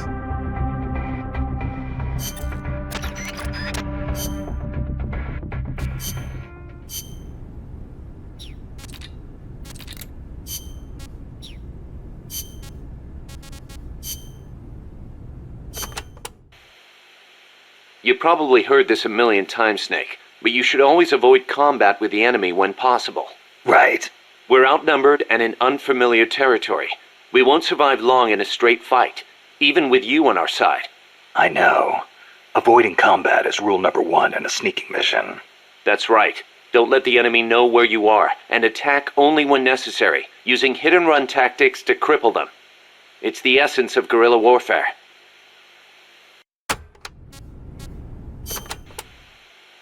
Don't carry any more gear than you need. If you try and stuff your entire arsenal into your backpack, it'll be too heavy and your mobility will be impaired. You'll only be hurting yourself. I know. Take only what you need. Every rookie knows that. You can check the weight of your gear before heading out, so make sure you do. Got it. I'm still gonna have to, if we're gonna do co-op at some point, I'm gonna have to get my other PS3 out of the fucking closet, sign in, charge my phone because it's probably gonna make me use an SMS, use the USB stick, switch everything over, hope that it works. I don't feel like getting banned for using CFW. Trying to play Peace Walker with people. Even a born warrior like you gets hand tremors, Snake. It happens even when you're full of stamina, and it only gets worse when you're tired, especially with larger, heavier weapons. Obviously, you'll get better aim crouching than you will standing. And when you use a scope, setting your sights on a single point will gradually give you a more precise aim. As we develop better weapons at Mother Base, though, you may gain access to new, low-tremor versions of the same guns. So if you expect the shakes to be a problem, you might want to put some resources into R&D. I'll keep it in mind. Then again, the more you use a weapon, the more your hands get used to it. Sometimes it pays to be faithful to your gun.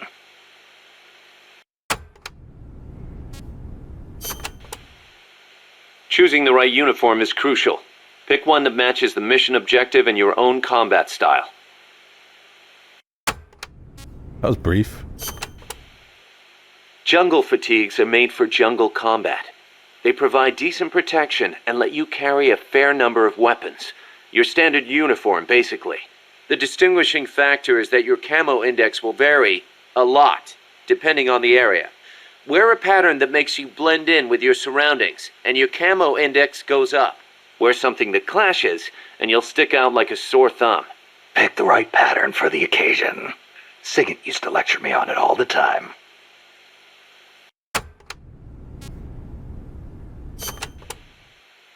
Naked. That's exactly what you are with this uniform. The pants are the same as the jungle fatigues. Obviously, since you're exposing your bare skin, your defense and camo index are gonna be low. On the plus side, it's so light you can move around quicker.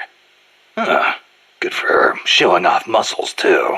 Hey, Snake, I heard they gave you your old code name because you used to run around with your shirt off. Is that true? Don't believe everything you hear. They called me naked because I went in without gear or food.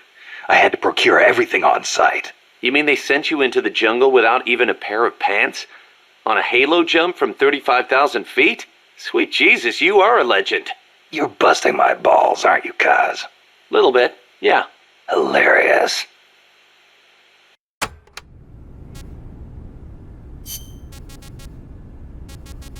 All the co-op stuff.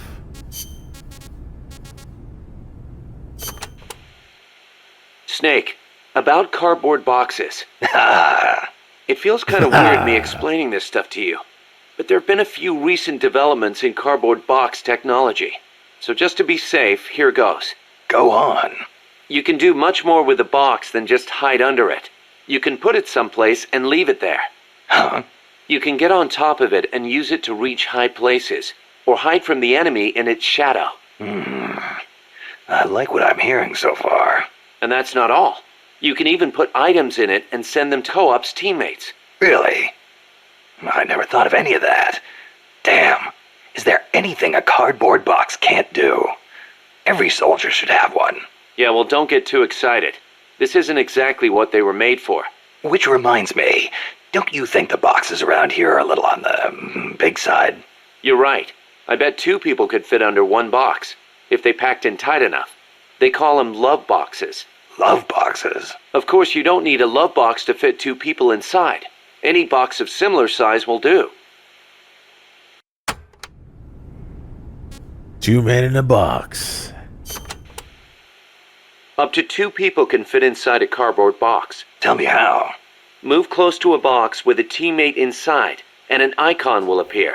Then press the action button. You'll stay inside as long as the action button is pressed. So, same as snake formation, huh? Exactly the same. In fact, when you put on a cardboard box when snake in, both of you can climb inside. Ah, a box big enough to hold me and my buddy. These are fine times we live in, hey, Kaz? Yeah. Sure, boss.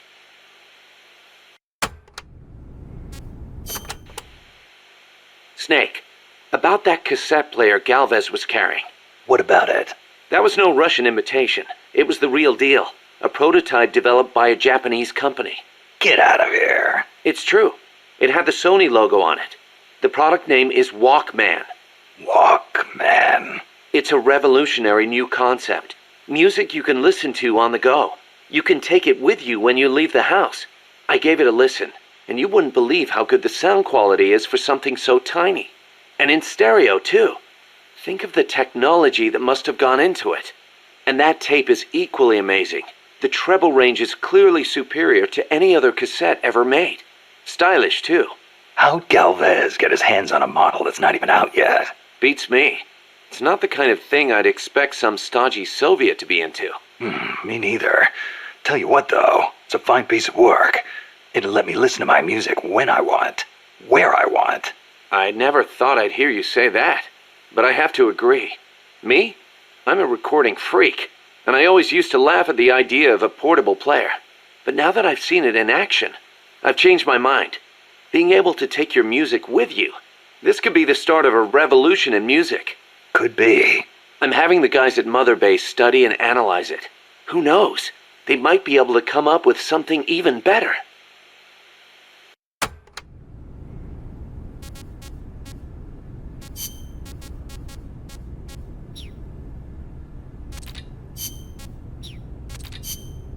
Didn't quite finish Amanda. Ugh, Chico. No.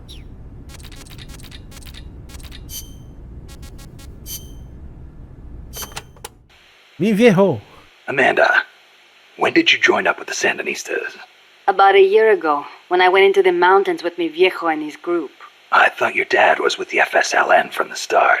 No, he fought alongside General Sandino, but after that, he retired for a while. He found a job, got a wife and a house, and raised us kids. Then one day, some Sandinista students came by. And he felt the old fire in his belly. Something like that. All he did was help them escape from La Guardia, though. But then La Guardia showed up. They broke into our house and began pushing him around, shouting questions. I'm guessing he kept his mouth shut. No matter how hard they hit him. Our house was trashed. After that, he was on their list. They harassed him day and night. It was only then that he gave himself over to the Sandinistas. He kept it hidden from us at first, so we would not get hurt. He sounds like a good father. He was. But my mother got fed up with it. She left us. I don't blame her. Why didn't you go with her? It was a hard decision for sure. But like my father, I could not let Somoza get away with his crimes. Somoza. But most of all, Chico. He is too much like his papa. One way or the other, he was going to stay. And I could not leave him behind. Soon enough, La Guardia drove us out, and we found ourselves in the mountains. It just kind of happened. Well, for an accidental revolutionary, you sure put up a hell of a fight. The mountains make men into warriors. The training is harsh, but it brings us that much closer to being hombres nuevos. Chico couldn't ask for a better sister. I can see why they picked you to be Comandante.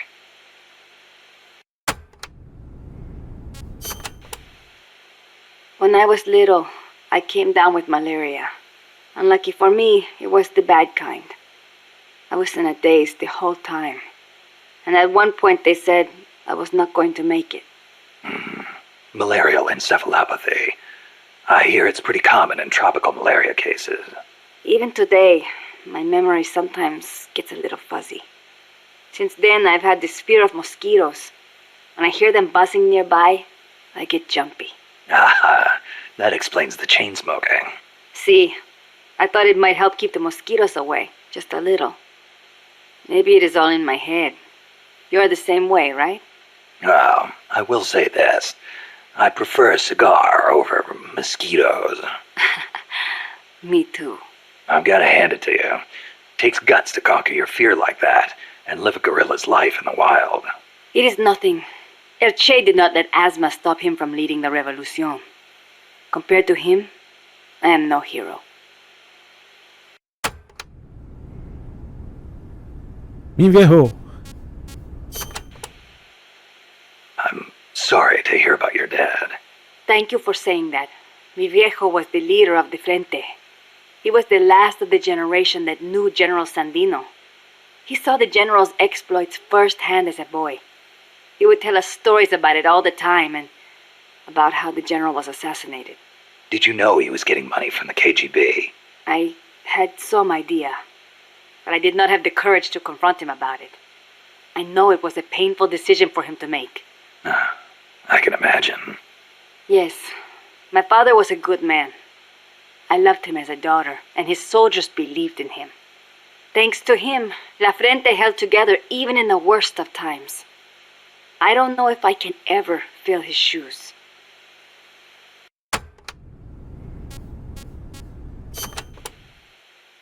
Chico's 12, right? Right. Isn't he a little short for his age? Malnourishment. Food is hard to come by when you're running around in the jungle. He's got quite an appetite. I know. I didn't want him to come in the first place, but there was no one to take him in. I had no choice but to look after him. Don't be so hard on yourself. Sometimes it's better for a kid to be with his family than far away in a safe place. Thank you. Promise me this, though. When your fight is over, make sure he gets a proper education. Give him a chance to be something other than a gorilla. It's not too late to teach him something other than fighting. Okay, I promise. You know what book Chico really likes? The World Encyclopedia of Mysterious Creatures. The Loch Ness Monster, the Yeti. UMAs. Yeah, I know. He's still so much like a boy. I worry about him. He'll be fine. I know plenty of grown men who still go crazy over UMAs. Are you serious?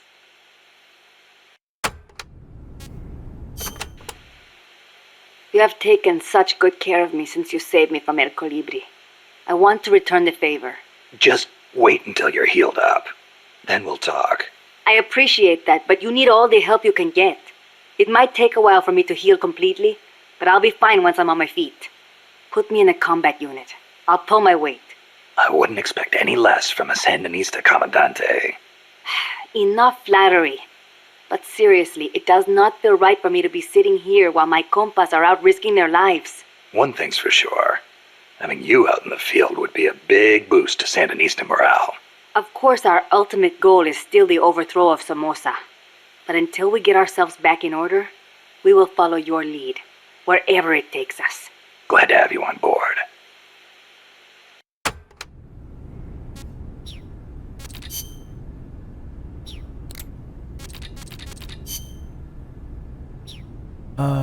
I feel like I missed some Chico stuff.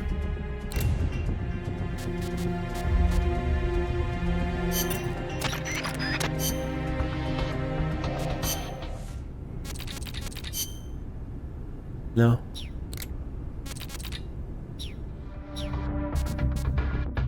Snake.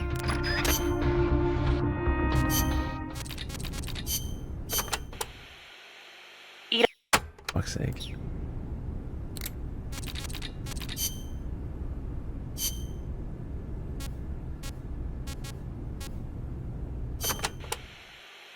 There's a river in the mountains north of the village. you'll see a water pipe running across that's got a walkway you can use as a bridge. I guess they built it to carry water from the hydroelectric plant. To get there, though, you gotta get past the barricade north of the prison. Got it. El Basilisco supposedly lives in the gorge up there, so be careful you don't get distracted and fall in the river. The Basilisco. Not the big monster I saw. I mean the real Basilisco. A real one. The legendary king of snakes. More like a lizard, I guess. It walks on top of the river. A lizard that walks on water. Man, you should see it. It's not that big, though. Only about 1 bada long. Pretty good size for a lizard. Yeah, but not nearly as big as a dinosaur.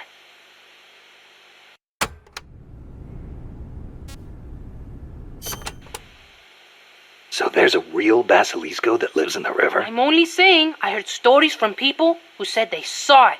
But I know lots of places Stupid to hat. find it in Nicaragua. Do you want to go have a look? I don't have time for sightseeing. You don't like lizards? It's not that. I just think snakes taste better. Who said anything about taste? How about you? You like them? Not that way. They do look kind of like dinosaurs, though. You don't think that's cool? They're both reptiles, yeah. But there's a big difference size-wise. I'll bet there are still big ones around somewhere. They say mammals multiplied and ate up their eggs. But they can't all be gone. They've gotta exist somewhere out there. Dinosaur eggs, huh? And animals are always evolving, right? Maybe they evolved so much, they don't even look like dinosaurs anymore. Then you can't really call them dinosaurs, can you? I guess not. Yeah, you're right. Dinosaurs have gotta be big. Jules. Irasu has more than one crater, because he's erupted so many times. I heard most of them filled up with rainwater and became lakes. Calderas, huh? Calderas. Yeah, something like that. Calderas. Hey, I got an idea. When you get to the lake, can you keep an eye out for weird animals for me?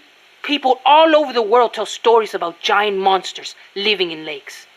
Nessie in Loch Ness, Nahuelito in Argentina, Ogopogo in Canada. Nahuelito. I can hardly keep track of them all. They say that all these sightings prove dinosaurs do still exist. But crater lakes are isolated. They're not connected to rivers. Yeah, but you know Mokele Mumbembe in the Congo River? He can walk on land. So maybe they moved there from some other lake. You sure know a lot about UMAs. There used to be a guy in El Frente who was a hunter. He taught me lots of things. He even said he once went to a place called Isla del Monstruo. A hunter on Isla del Monstruo. Someday, I'm gonna be a hunter and catch some rare animals. Right after we restore peace to our land, of course. Pico's retarded.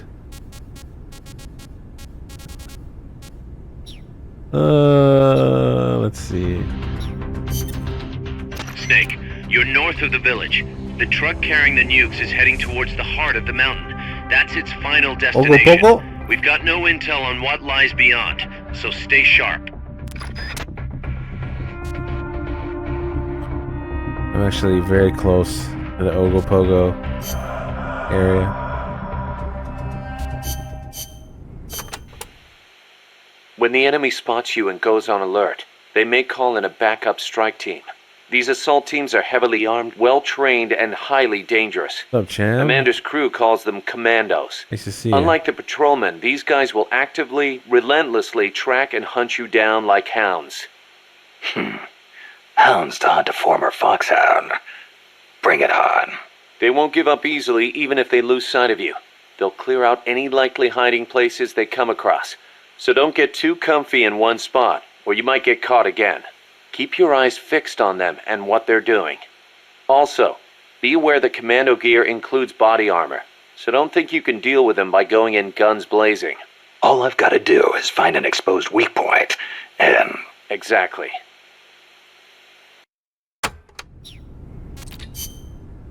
Bus.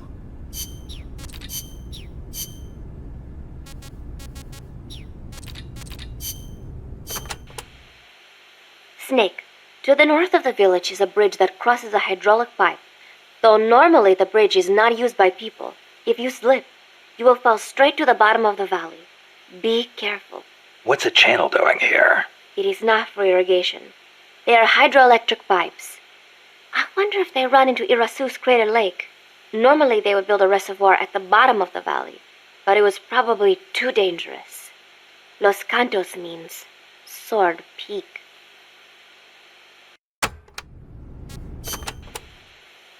You should be able to see across the Irasu mountain range from there.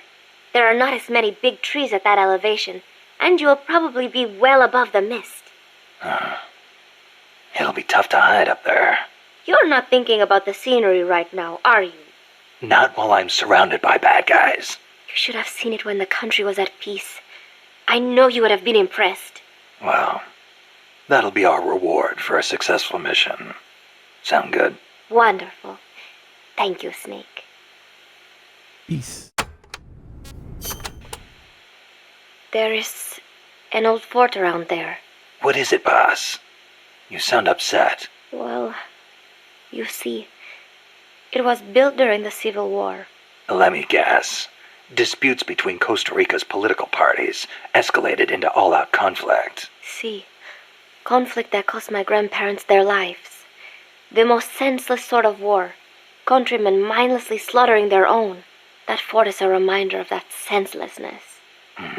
Sadly ironic, given who's occupying it now. That war was the reason Costa Rica abolished the army. Please, Snake, get them out of our country. I intend to.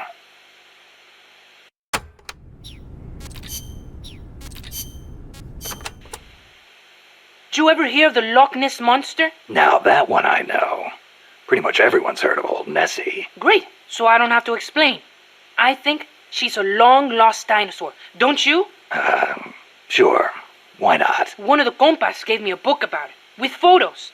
It looks exactly like the plesiosaur. Then why does it only live in Loch Ness? Well, it probably got cut off from the ocean.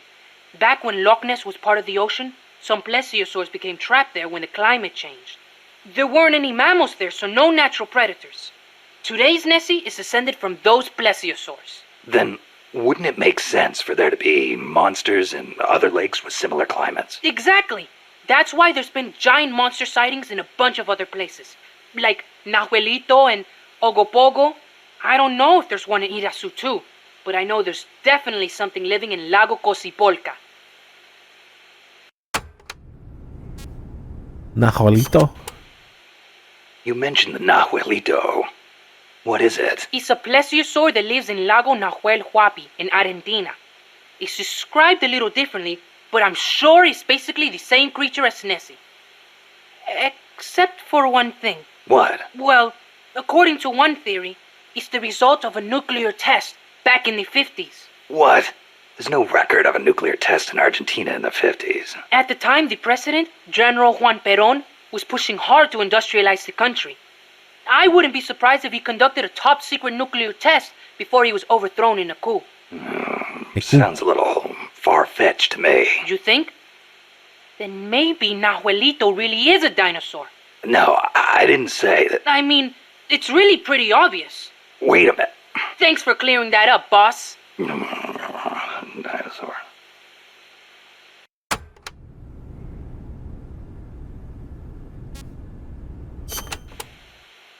What about the Ogopogo?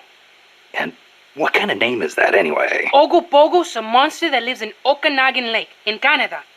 I guess it's an Indian name because it's a legend passed down by the Indians. A legend, huh?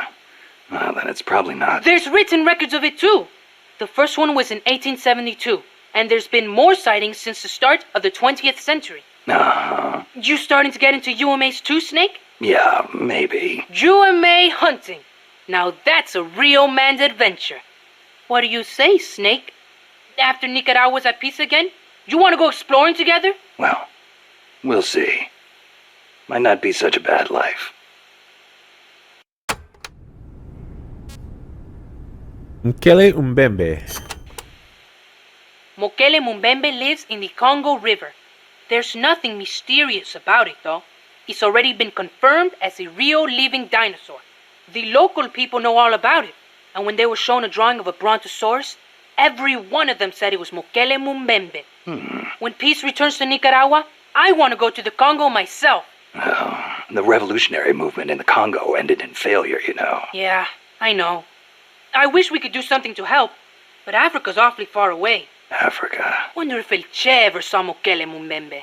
I wonder if I will. Well, best to take care of business here before daydreaming about Africa. Yeah, I guess you're right.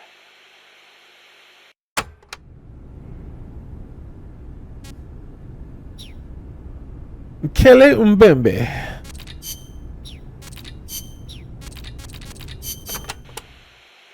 Chico says there's a bridge north of the village. Yes, a narrow one, for crossing the pipe. On the other side of that is the road the trucks use, though it's collapsed in places. I'll have nowhere to run if they spot me. They could be blocking the road, too. Is there another way? There is a path along the cliff. After you cross the bridge, there are ruins of a fort on the mountain. Going through there would be a little easier. Once you come to the end of the mountain path, you'll be at the fort.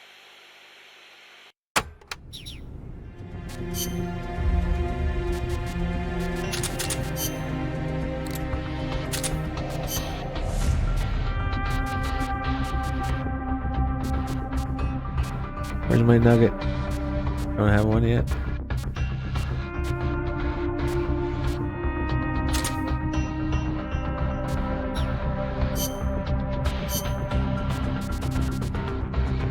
Survival.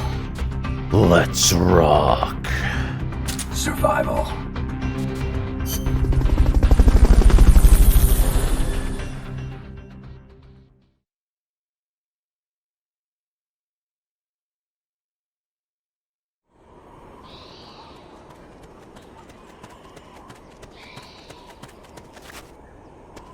Cross the bridge and head north.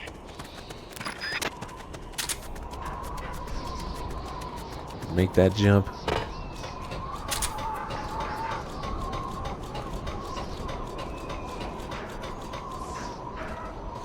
Freeze.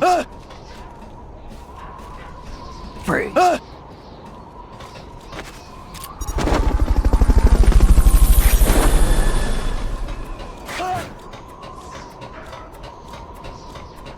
Fulton recovery to helicopter is complete.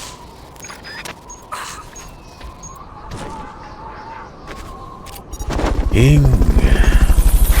That man is fat.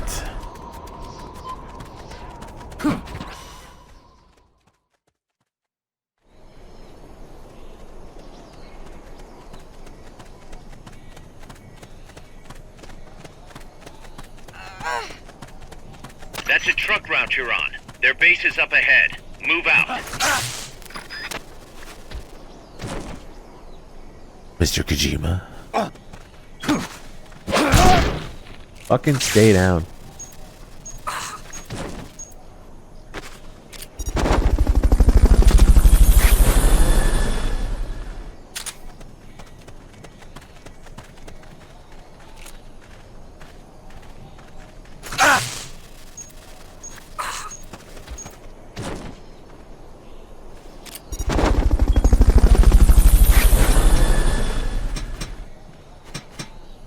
What was that noise? They can hear really well. Too bad they can't see for absolute shit. What's that?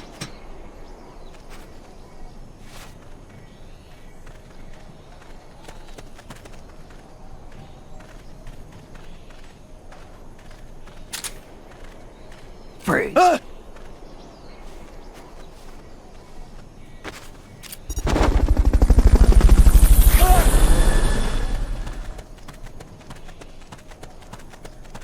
Kele Umbembe. Fulton recovery to helicopter is complete.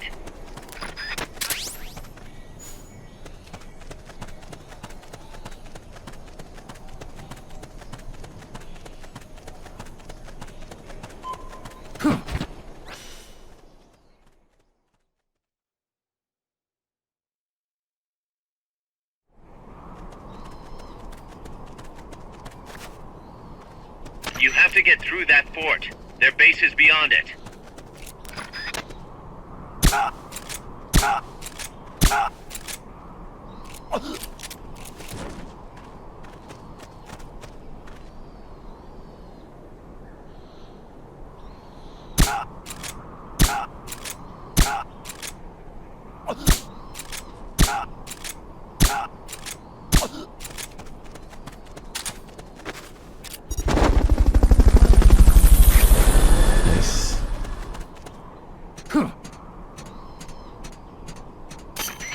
like there's a ladder leading down to the fort.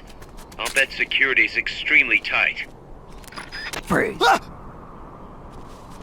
you familiar with leafcutter ants, Snake? They help mushrooms grow. We have them in Costa Rica. The mushrooms provide the ants with spores to eat, and in exchange the ants protect them from predators. Just like us, huh? That is not why I brought it up.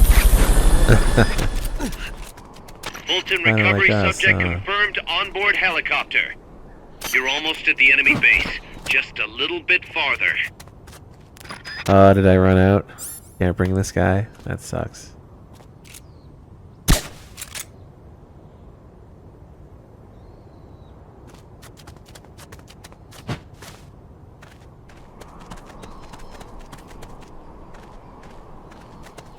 Looks like the entrance is on the mountainside. Better hurry, Snake. That's some camouflage job. You couldn't even see this place from the satellite shots. Once you get through there, you'll be at the enemy base. Keep going, Snake.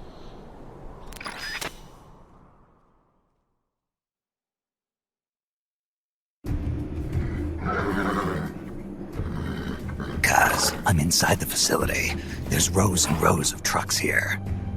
If that's where they brought the nukes, then the truck we're after should be there. Snake, can you tell which one of the trucks brought the nukes? One of them must have the same license plate as the one from the terminal. Flip. Not this one.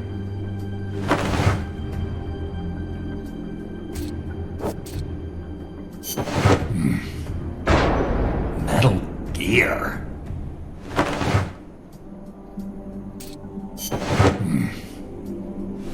Mr. Kojima? Nice.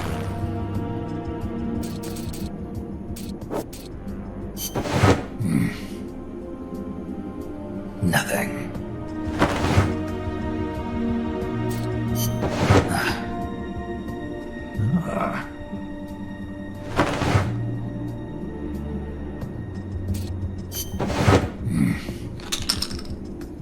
Where are they?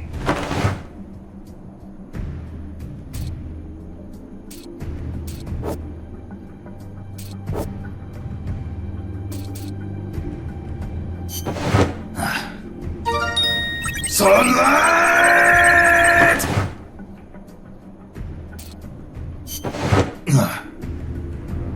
This is the one. The exhaust's still warm.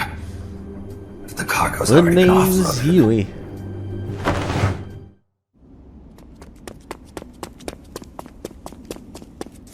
Just a minute. This isn't what we agreed on.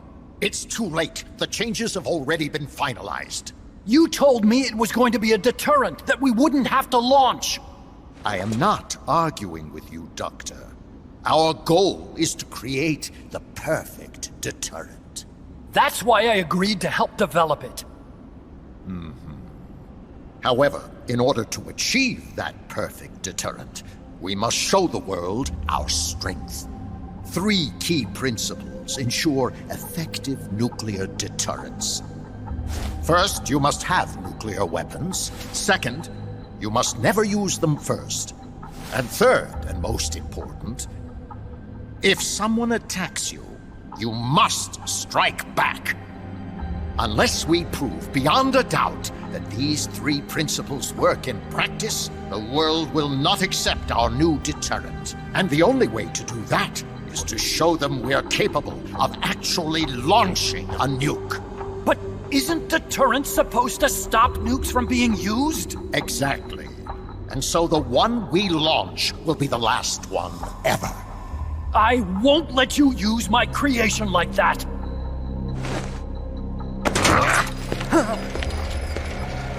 Your creation? That thing wasn't even your idea to begin with. You stole it, didn't you?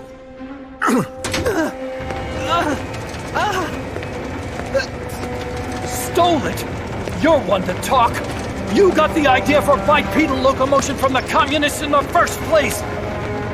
You listen to me, Doc. Keep quiet. Do as I say. Not another word about stolen ideas. Should we succeed here, you'll be the toast of the scientific community. And your name will go down in history as champion of both progress and national security. The hell with that! Doctor! Unless we prove we're capable of launching, Peace Walker is useless as a deterrent. You used me! We used each other. I'll get my old director's job back at headquarters, and you'll finally be able to walk tall among your colleagues. I won't let you get away with this! How unfortunate. Guess I'll just have to take your legs for myself.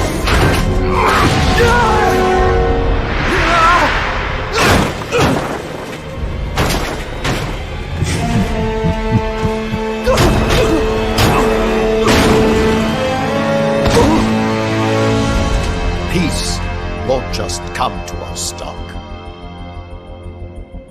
We are going to have to meet it halfway. V for victory.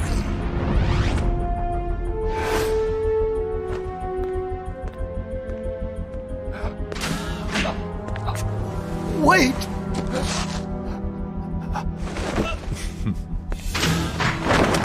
Hey, you okay? Don't do it! Snap out of it. Where are the nukes? He's gonna do it! He's gonna launch a nuke!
Look out! It's one of the unmans! Below the hatch and climb into the AI quad.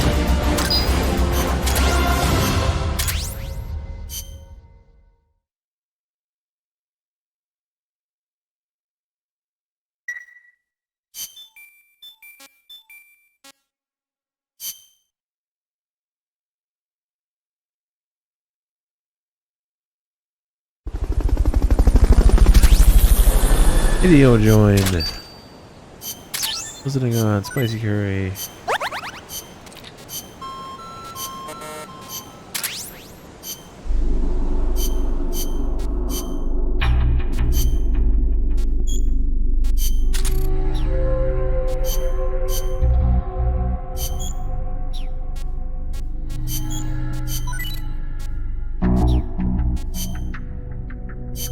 Better rations?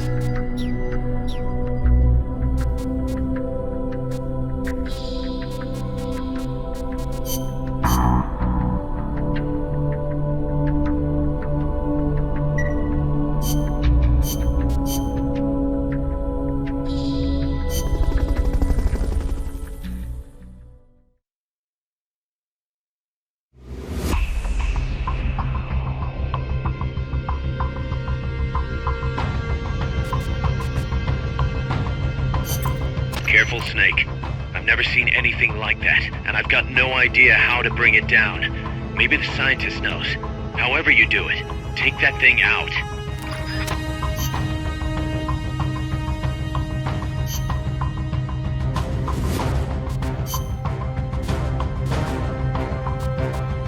Let's rock.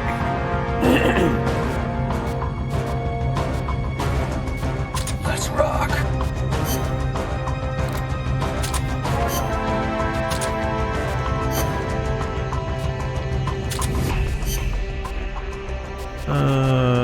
Regular grenades.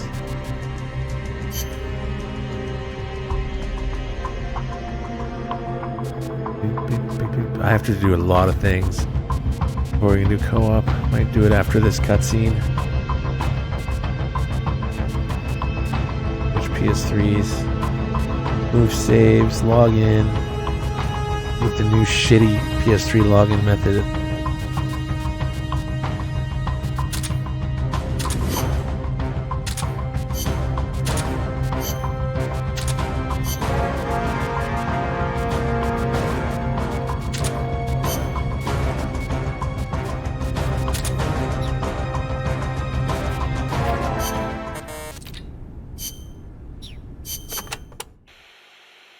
Pass. What was the government thinking, building a power plant at the top of a mountain? With no river to replenish the water, the lake would dry up pretty quick. If it were an ordinary power plant. But the plan called for a pumped storage power plant. Pumped storage power plant? Kaz mentioned that too. What is that? It is a facility that generates electricity by pumping water up to the lake, then letting it run back down. Huh. Seems Sisyphean to me. If they turned the water into electricity as soon as they had pumped it up, sure. But a pumped storage plant acts as a kind of battery. A battery? For instance, they could pump at night when there is surplus electricity and store it for later use. If they need extra power during the day, they can generate it using water pumped up during the night. I get it. It's a little more difficult to adjust output with thermal or nuclear plants. The thing is, Costa Rica won't have enough electricity to meet its needs. Right now, there is no surplus. Maybe that's what put the brakes on the project. Must have played right into the CIA's hands.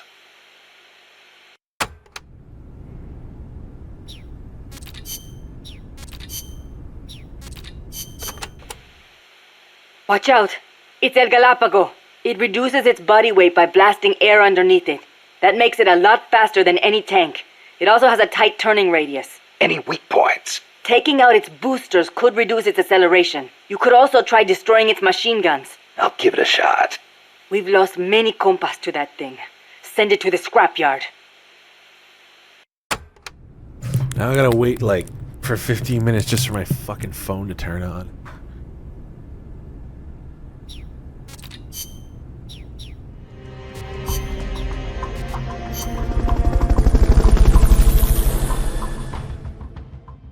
Text and log in.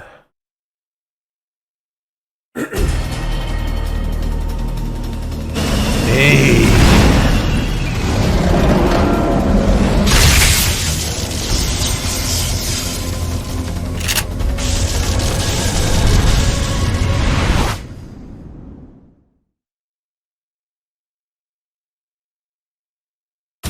El Galapagos.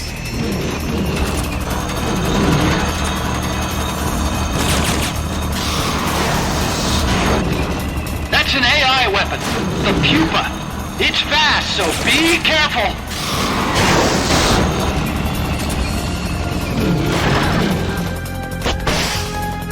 Engaging track units.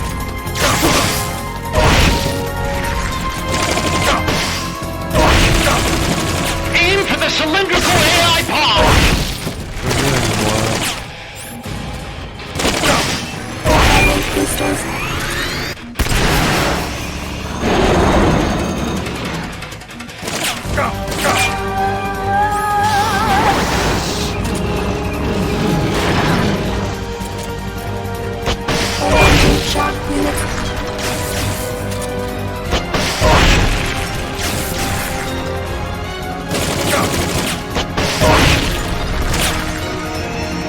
Oh shit! Engaging track units. Slow ass.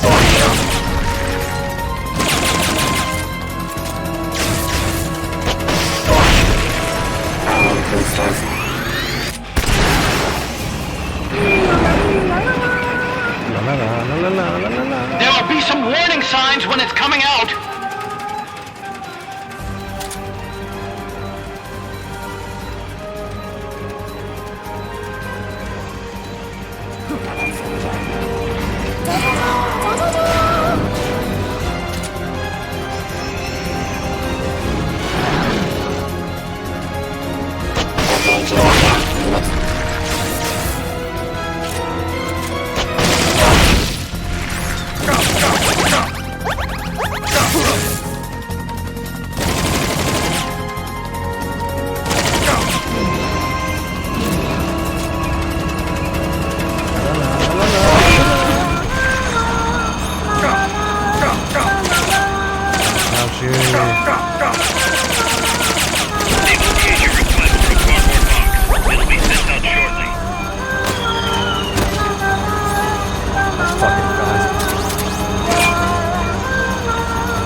Settle down, human. Do you have enough ammo and items?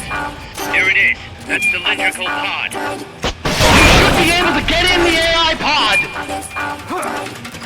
Time for time traveler Huey.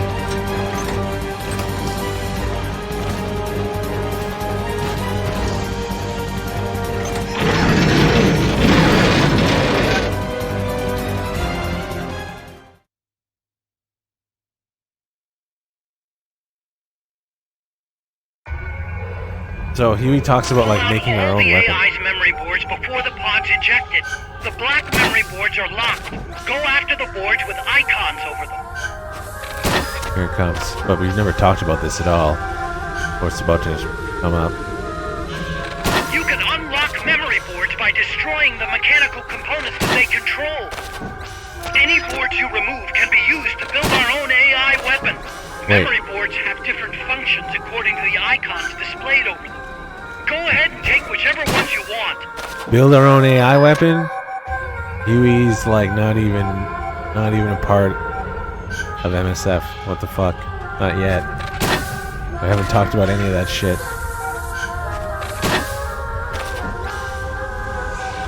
A little bit of an oversight there by the devs.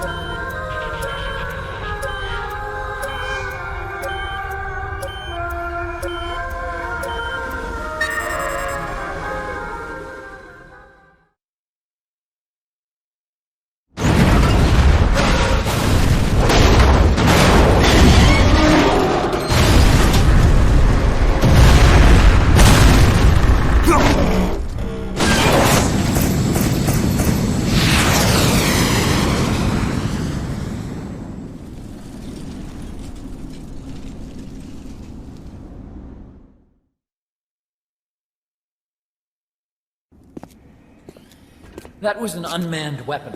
A prototype. I made it myself. Who are you? I work here. Well, used to, anyway. Name's Huey.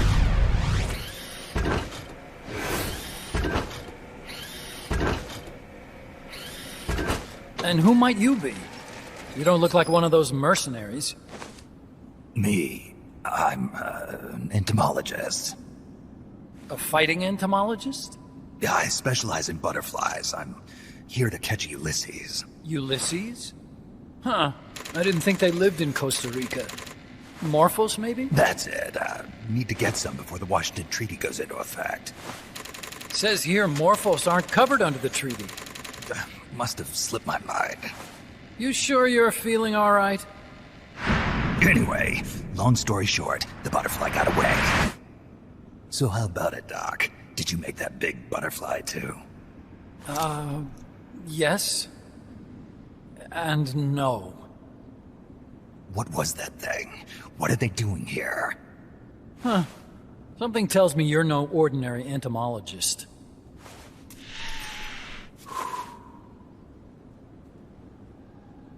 The nukes were loaded on that machine. The project's entering its final phase. Project? That's right. The thermonuclear warheads they brought in, the bases scattered throughout Costa Rica, the mercenaries, the AI weapons, the research we were conducting here. It's all for this. We used this facility to develop unmanned weapons. Unmanned? Robots. The one you just fought was a pupa. There's also a flying type called Chrysalis and a treaded type, the Cocoon. Motor control, target detection, tracking, attack, capture, and transport functions are all controlled by an electronic brain. There's no need for a human pilot. They can only follow simple commands, though. Why build them here? For the CIA. They invited me here a year ago. That's who that guy was. CIA's station chief for Central America. Goes by the name of Hot Coldman. Apparently he was some sort of hero back at the height of the Cold War. He's the one running the show. We called it the Peace Walker Project. Peace Walker? They're going to deploy a new type of nuclear weapon along the Caribbean coast of Latin America. A mobile, unmanned nuclear platform. Unmanned nuclear platform? A fail-deadly system that can automatically move into position and launch a retaliatory nuclear strike. It can move on its own, and stealth shields it from radar and satellite detection, drastically reducing the risk of it being destroyed in a preemptive strike. And this is the new deterrent? Supposed to be. The problem is the locomotion system. There's no dry season in the Caribbean. It rains all year round. The terrain is full of tropical rainforest. A lot of the time you can't even build a proper road. So I went back to where it all started. What's that? Legs. Walking power. A mobile launcher carrying a thermonuclear warhead even more powerful than the Soviet RDS-220s. That's Peace Walker. Chico's Basilisco. We did the assembly and field testing here. A walking nuke. I sort of borrowed the original idea from behind the Iron Curtain. The missing link between infantry and artillery. Metal Gear. Metal Gear. But they'd actually need to deploy dozens of them. Coldman needs funding for that. And to get it, he's planning a test, which will also serve as a demonstration for the folks back at Langley. Wait, he's launching a nuke to prove that his perfect deterrent works? In his words, to prove that if someone attacks us, we will strike back. Put simply, nuclear deterrence is the idea of using nukes to keep nukes in check. If one side launches nuclear weapons, the other is sure to launch theirs in retaliation, which makes launching an act of suicide. In the end, neither side can use its nukes. It's thanks to this doctrine that the world's two superpowers have avoided all-out confrontation. Nuclear deterrence has brought us peace. At the very least, it's prevented another world war from breaking out. But the theory of nuclear deterrence exists only on paper. In reality, there's no guarantee that either side would follow through with retaliation. There's the chance that a preemptive strike could destroy all the missile bases, render them unable to retaliate. But the biggest flaw in the theory is that the decision to retaliate has to be made by human beings. Let me give you a real-world example. Let's say Country X launches first against Country Y. If the people in charge of Country Y are like you and me, they're not going to be able to retaliate, knowing that they're effectively ending all human life. So then the weak link in nuclear deterrence theory is the uncertainty of retaliation. Bingo. And that creates a loophole Country X can exploit to launch the first strike. Which is why we designed the system to be unmanned. With Peace Walker, retaliation is certain. It chooses the appropriate target and launches a retaliatory nuclear strike every time, without needing human input to make the call. Launching a nuclear strike against Peace Walker is tantamount to pushing the launch button against yourself. It closes the loophole in nuclear deterrence theory, rendering our friends in Country X completely unable to launch. What Coleman is saying is that to achieve this goal, we need to demonstrate that retaliation will be carried out by a machine. He will launch his nuke. And then his version of deterrence will be complete. And you believe him? I believe in peace through nuclear deterrence. Why? My father worked on the Manhattan Project. He put his whole life into that research. And all it created was this illusion of peace called deterrence. And then I was born, unable to walk. I had no choice but to face up to the nukes. But if they do end up launching, it'll all have been for nothing. They've got to be stopped. Where'd they take the warheads? To a base near the border. The final test is 5 days from now. Where's the base? You're gonna stop them? It's kind of a hike. And besides, there's a surefire way to halt the project. You see, Peace Walker isn't quite finished yet. What do you mean? It's missing one last critical structural component. The AI. Its brain. The reptile pod, the electronic brain I was working on, can only follow commands like, go there, attack that. I guess you could compare it to the human cerebellum. But for nuclear deterrence to work, it must function in place of a human decision maker. It needs something to analyze the huge volumes of data coming in and select an appropriate target for retaliation. Hence, it needs the high-level decision-making ability of a cerebrum. A mechanical cerebrum. The hardware configuration is modeled on the human brain, similar to the pod I worked on, but its role is completely different. Where's it being made? A research lab to the north. An AI expert named Dr. Strangelove is developing it. Very hush-hush. Dr. Strangelove? Strangelove was recruited from the States, too. In the field of AI, there's no one better, that's for sure. But man, what a basket case. She hates everybody. Go to the lab and destroy Peace Walker's cerebrum. I'm pretty sure they haven't finished the final calibrations yet. I'll lend you my ID card. It'll get you through security at the lab. Oh, and one more thing. What's this? A letter of recommendation? Yeah, it's from me to Dr. Strangelove.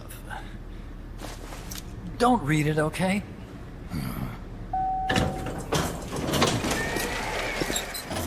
So what will you do now? I'm done with science. At this rate, I'm probably already halfway to hell anyway. Not so fast. Why not join us? Our place is outer heaven. You'd fit right in. Outer heaven? Yeah. That's us. I'm probably better suited to something like that than this paradise. Good. You get a free balloon trip for signing up. Enjoy it. You'll feel like a butterfly. You're an agent, right? Who do you work for? Me. I was a Cold War tool, same as you. Now I'm not so useful anymore, so they cut me loose. I don't answer to anyone. Call me Snake. Snake? That name seems familiar somehow. Yeah, it's probably just deja vu. See that there? Beyond the cloud forest? See those ruins? Yeah. That's where you'll find Dr. Strangelove's lab.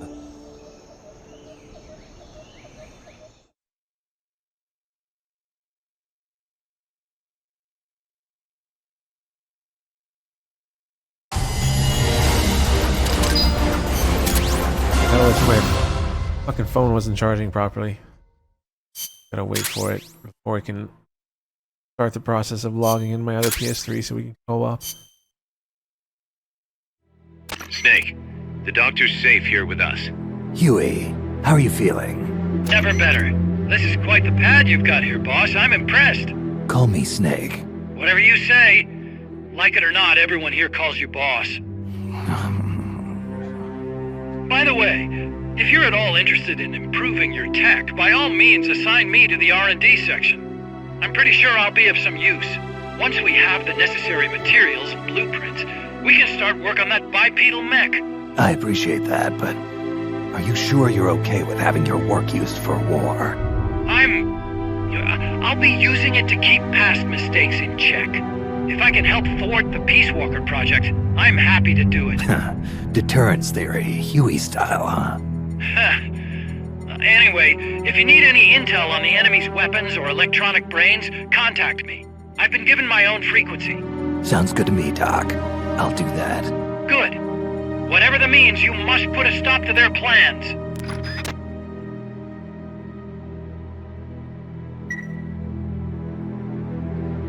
Hey boss, you mind if we powwow for a sec? What now? MSF brand rations? Actually, that sounds... No. With all the men we have now, it may be time we started sending some of them to other countries. You mean dispatching marks? How else are we gonna keep feeding the crew we have? I know. You're right. Okay, to deploy troops, select Outer Ops from the Mother Base menu. If it goes really well, we might even get new recruits, weapon design specs, or leads on new missions. We can deploy any vehicles or large-scale weapons in our arsenal as well. And if things don't go really well? Yeah, we could lose men. I won't try and force you. You're the one calling the shots here, boss.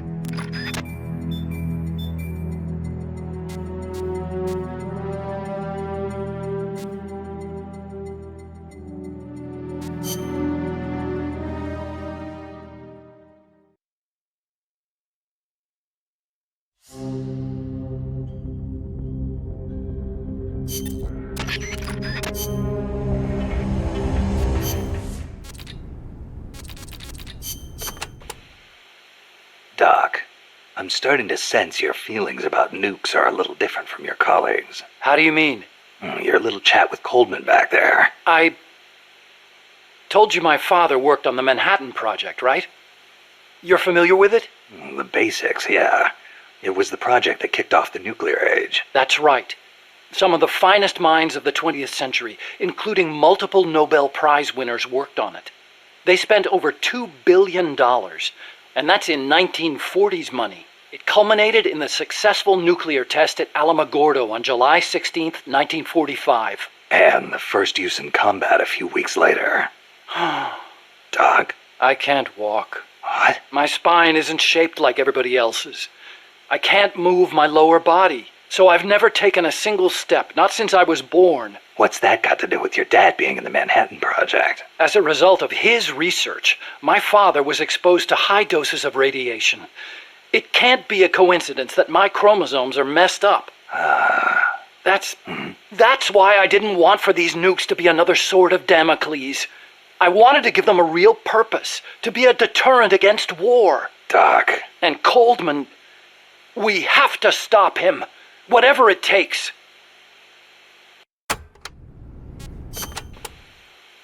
August 6th, 1945, Hiroshima. August 9, Nagasaki. The atom bomb attacks on Japan. My father was married to his work. I don't have a single memory of going places or doing stuff with him on weekends. But even as a kid, I knew on some level that it was for his family. I respected him. My mother used to tell me all the time, "Your father is a brilliant scientist. He saved countless American boys from death. You should be proud of him." Yeah. You could say the war ended because of those bombs. When I was in the 5th grade, a Japanese student transferred to our class. She showed me photos of Hiroshima after the bomb. I couldn't believe my eyes. A city of over 350,000 people reduced to a scorch mark on the ground by a single atomic bomb. Houses blown off their foundations, burned to ashes. The only things left standing were the skeletons of steel-framed buildings. And it wasn't just the buildings. Blackened corpses on the side of the road. Survivors covered head to toe in severe burns. Within a few months, over 70,000 had died in Nagasaki, twice that in Hiroshima. For years after that, I couldn't talk to my father. Couldn't even stand to look at his face. I know how you feel, Doc.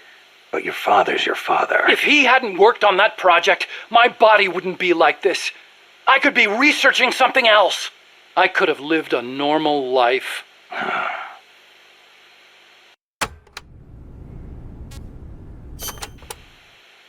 It wasn't so long ago the world stood on the brink of nuclear war. Just over on the other side of the Caribbean. I was 17 at the time. I'd skipped a few grades and was a sophomore at MIT. I remember feeling kind of apathetic about the news that came in every day. It seemed clear to me that as long as they had a grasp of the concept of nuclear deterrence, there was nothing to fear. Either that, or they were fanning that fear on purpose. As a way to secure a bigger defense budget? Huh, I could see that. But if that was their plan, it kind of backfired. Because it ushered in the era of détente between East and West. Coldman's really gonna do it this time. Once the nuclear genie is out of the bottle, the yoke of deterrence is going to be meaningless. People will die. Cities will burn. We have to stop him now before it's too late to turn back.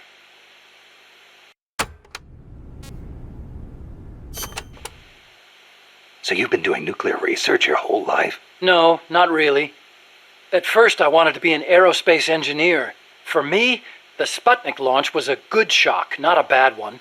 I thought the age when science was used for war was over, and that a glorious age of space exploration was dawning.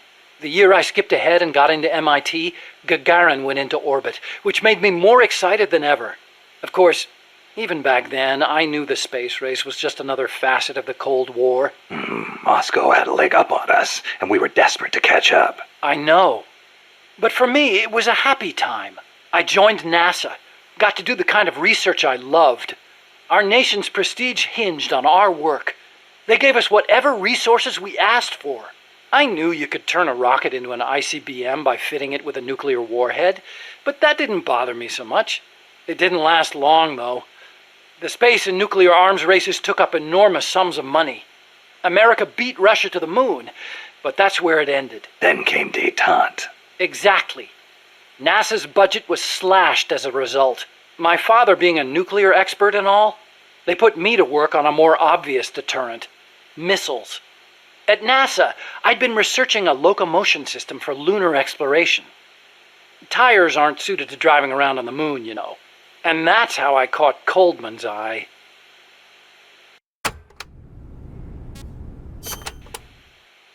The aim of the Peace Walker project is to achieve robust nuclear deterrence across Central America by deploying a new nuclear weapon system along the Caribbean coast. Peace Walker is also the name of the system itself. A nuclear weapon named Peace. I can just see the look on Kaz's face. So why exactly does this new system need legs in the first place? Because it's a walker, an unmanned weapon moving under its own power and capable of launching a deterrent strike from anywhere. That's the whole idea behind Peace Walker. The reason Peace Walker is a mobile nuclear weapon system is to maximize its potential as a nuclear deterrent. How so? If need be, Peace Walker can stay constantly on the move so that the adversary can't pinpoint its position. That allows it to avoid preemptive enemy strikes. So you're saying it keeps the retaliation card in play? Coldman likes to brag about it in this way. Like a land-based version of an SSBN. And there's another reason for them to be mobile. Peace Walker also has a self-destruct function.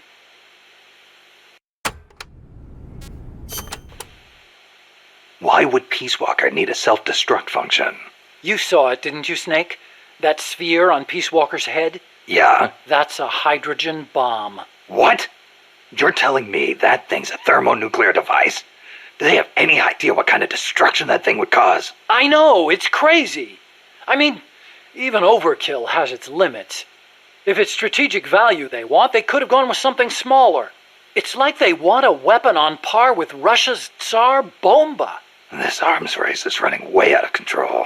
It's an evolutionary dead end. A saber-toothed tiger. You can't load a warhead that big on a missile, of course. And no strategic bomber could carry it. That's where Peace Walker comes in. So, it waltzes into enemy territory carrying a hydrogen bomb and blows itself up. Christ.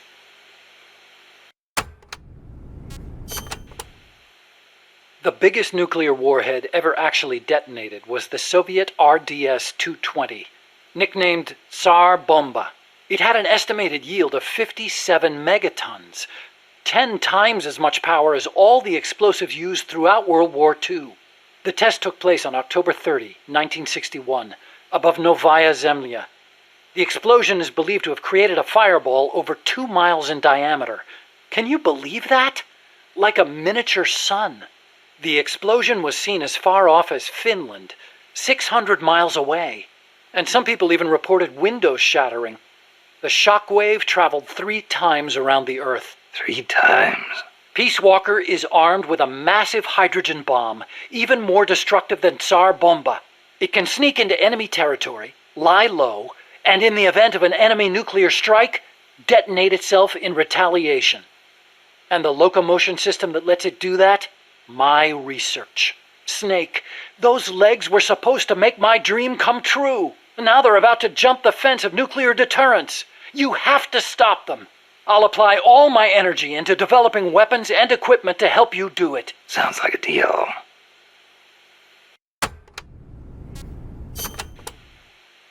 What made you put an AI into Peace Walker? Well, for one thing, because it can't be manned. Peace Walker's designed to enter enemy territory and blow itself up, if necessary. You can't put a person inside a weapon that could blow at any time, can you? So we equipped it with an AI instead. That's strangely humane of you. And besides, Peace Walker was designed as a bipedal weapon system. You can't imagine how hard it shakes when it walks. It'd turn a man into mush. Plus, when launching a nuclear missile, it has to perform ballistic calculations in real time. See? Because it's always moving. Hold on. If that's all it does, then a high-performance computer ought to do the job. It doesn't need intelligence. That's a very good point, Snake. Which brings me to the real reason. Peace Walker needs AI to make decisions regarding nuclear retaliation. It's what ensures perfectly mutual assured destruction. I've heard all this before. You want a war between machines? We'd never actually launched the first nuke, of course. It's strictly a counterattack system. Only a politician could make such an illogical decision as starting a nuclear war. Conversely, if an adversary launches a nuke at us, the AI will not fail to retaliate. Therefore, the adversary can't launch. The AI guarantees it. Even so, launching nukes without authorization? Boomer captains have the authority to launch if land communications are cut off. It's the same principle. Not even the captain of a boomer can make that decision alone. The way I heard it, that's the only situation where insubordination is allowed. Only because humans are imperfect. That's Coldman's line of thinking. You're saying that machines don't make mistakes? That's a myth. Worse than that, it's blind faith. We wouldn't put our fate, into the hands of any ordinary machine. That's what the AI is for. The decision to launch a retaliatory strike requires high-level judgment. You have to take into account not only the state of the war, but the entire world. And sometimes, you need to make a guess based on incomplete information. Huh. You think an AI can do all that? Yeah. At least Dr. Strangelove does.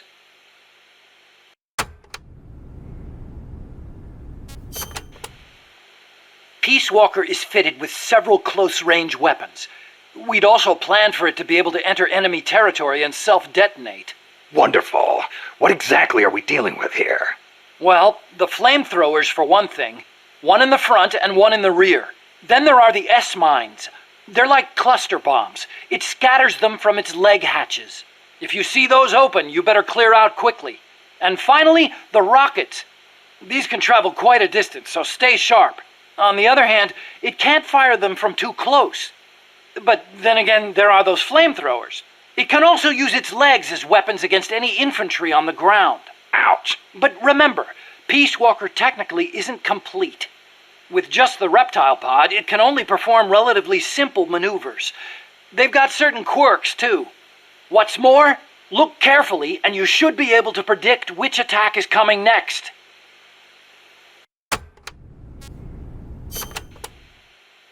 Okay, but why does Peace Walker need to walk on 2 legs? I'd think treads would be good enough. You'd be wrong.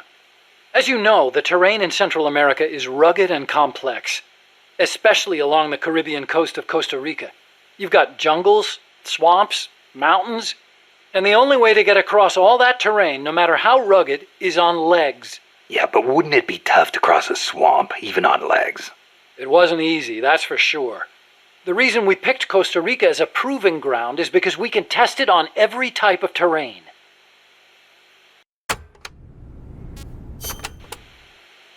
This Peace Walker project the CIA's talking about. You believed in it, huh? Yeah, I believed. Actually, maybe I just wanted to believe. What do you mean? Here's how Coldman explained it. Peace Walker's a weapon for peace. One to ensure true nuclear deterrence. It'd be the anchor to bring stability to Central America. He told me, the nuclear weapon system you've built will never be used. It will forever stand vigil as an icon of peace. And to achieve that, he needed my bipedal locomotion technology. To be honest, I was flattered. Flattered? Wouldn't you be? My colleagues in the scientific community have never taken me seriously. They told me bipedal locomotion was a pipe dream, that it'd never amount to anything. It was the first time anybody recognized my work. How could I not be happy? And besides, it was my chance to surpass my father. To create nukes for peace. Or so I thought anyway. But Coldman's really going through with it. Yeah. Makes perfect sense, really. No one would give the project any notice unless they could prove that an unmanned system is capable of launching a nuke.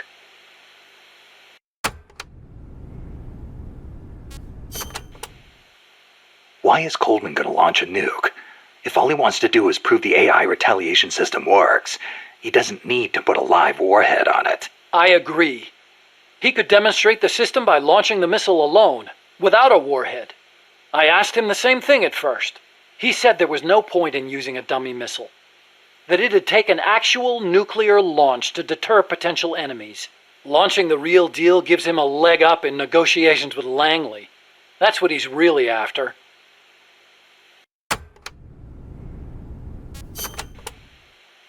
I based the bipedal locomotion technology used in Peace Walker on Soviet research. Actually, I'll be honest with you. I stole most of the basic ideas behind it. Soviet? Bipedal? You mean Granin? You know him? Yeah. I met him at his lab in Russia.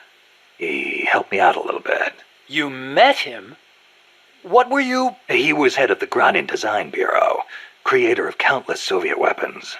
I'd hit a wall in my research at the time. Granin's ideas solved nearly all my problems.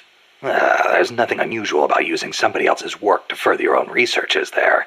As long as you cite it, yeah. But I wasn't in a position to do that. His research was classified at the highest level. Soviet research, no less. So, you used it without telling anybody? I wanted to show up my colleagues for once. The ones who never took me seriously. But you reap what you sow. Coldman seized on that vulnerability. Told me if I quit the project, he'd expose my larceny. He had you by the balls, Doc.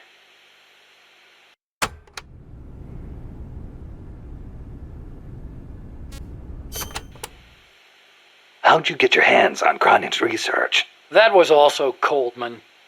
He used his agency contacts to get a hold of it. Giving you stolen information, then using it to blackmail you. Damn. I knew it was Granin's work the minute I saw it. See, I'd been corresponding with him for a while. Corresponding? Letters. Between scientists doing the same kind of research. He always complained that nobody understood his ideas on bipedal locomotion. Ah, so you're the American friend he was talking about. Obviously, he didn't write a word about the technology in his letters. Except for one time. If by chance anything should happen to me, I entrust my research to you. Better that than handing it over to these ignorant so-called scientists. Sounds like him, all right. Then one day, his papers actually came. It wasn't hard for me to imagine what had happened to him. I felt it was my duty to carry on his work after him. And also... What? I thought maybe combining his technology with mine could be a way to bring East and West together. Like the docking of Apollo and Soyuz. It'll never make the history books, and it's still not a reason to plagiarize. You're right. You're absolutely right. I never had the courage to tell the truth, that's all. I always looked for excuses to cover it up. Until now. Huh? You told me everything. You're no longer a coward.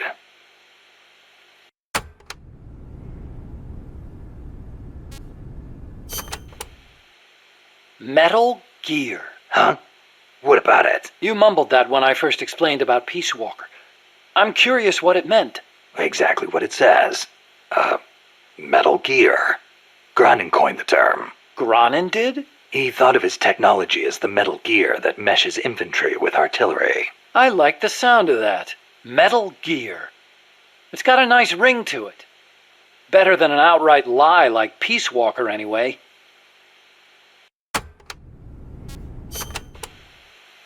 Those papers the CIA gave you, was there any data on the Shagohod in there? Shagohod? A nuclear tank that launches IRBMs. It competed against Granin's system for approval. Oh, the thing with the rockets. Designed by a guy named Sokolov, right? What's so funny? No, I was just remembering some of the commentary Granin added to the Shagohod papers. You should have seen the way he badmouthed it. It was too conservative, too ugly. I can imagine. He was so angry when he wrote that, he smeared up the ink. And you know how shoddy the paper is over there to begin with. I'll bet. That's Granin, all right. Imagine accelerating the launcher itself to 300 miles an hour to extend the range of an IRBM. As stupid as it sounds, it's a hell of a concept. Who but the Soviets would think of using a tank as the first stage of a rocket? I actually took a cue from the Shagohod when I developed the Pupa. That hovercraft thing? You stole that one too? Give me a little credit. I only borrowed the concept. The technology is original. As it turned out, hover technology wasn't enough to handle all the terrain in Central America. It relied too much on brute force. But the Shagohod was a major threat. That thing could corner like you wouldn't believe. Built pretty tough, too. You sure know a lot about it. Yeah, it almost did me in. I couldn't forget it if I tried. Did you in? So you were the one who took it down. Wow! You really are amazing. I didn't do it alone. No, seriously, thank you. We might not be here today if they'd begun mass-producing that thing. Then again, they're hard at work now miniaturizing nuclear warheads. Pretty soon they won't even need an accelerated launcher like the Shagohod. Great. That means they're that much closer to being able to launch from anywhere in the world.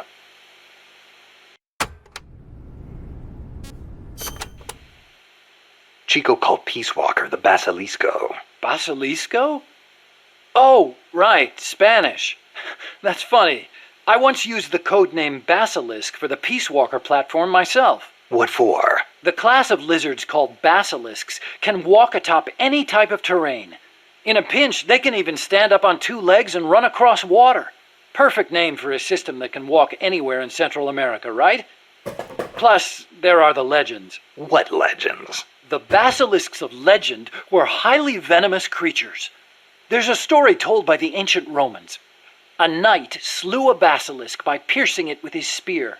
The creature's poison seeped up the spear and killed both horse and rider. Remind you of anything, Snake? Nuclear deterrence. Bingo. Kill it and you die along with it. Your hands are bound. I wanted Peace Walker to be like that. You should know that people aren't that rational. Sometimes people do things that don't make sense, even when they know they're going to die. Or maybe it's because of that. Maybe you're right. But that's exactly what I don't understand.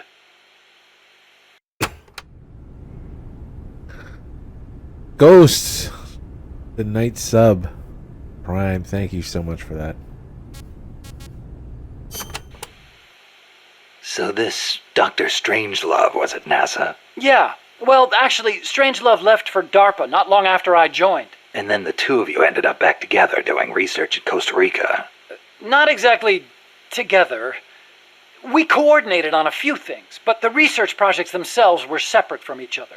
We had it worked out so that Dr. Strangelove handled the mammal pod, Peace Walker's cerebrum, The while I did the mammal rest. pod. That letter, something to do with your research? Huh? No, it's a... yeah, it's a report. Research findings. Research findings? Uh-huh. Anything in there we could use against Peace Walker? Nothing. Nothing at all. Just don't read it, okay? Promise me you won't? Phone just won't take a charge. Switch wires, I switch USB ports. Ugh.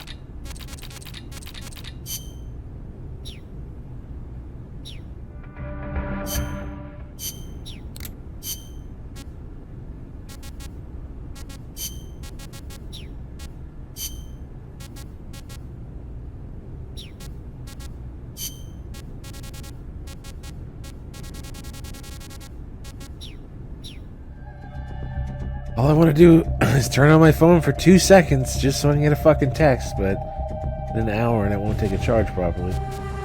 It's kind of annoying.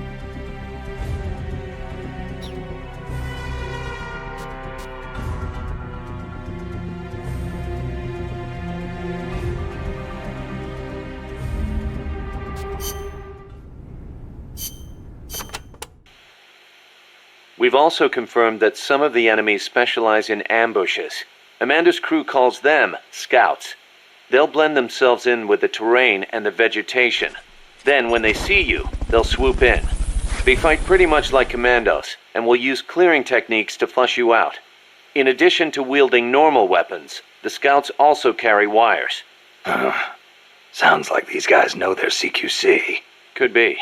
We've been getting reports of CQC attacks being blocked by wires. Stay alert.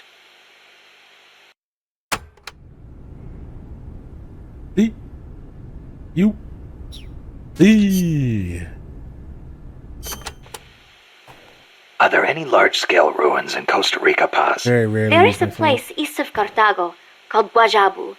They have ruins there, but they're not especially big. Not the place I'm thinking of. Any others? Well, if you go a little way across the border into Nicaragua, there is a place called La Fortaleza de la Inmaculada Concepción. That is the only famous one. Then what were those ruins I saw from up on Irasu?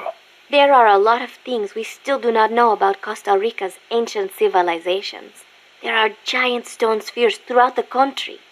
What they were used for is still a mystery.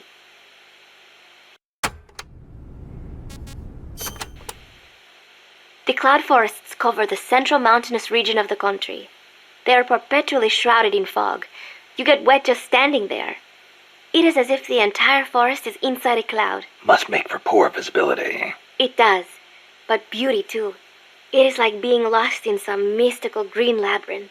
I'd rather not get lost, if that's okay. The forests are also home to lots of rare animals, especially bright-colored frogs. They like the humidity.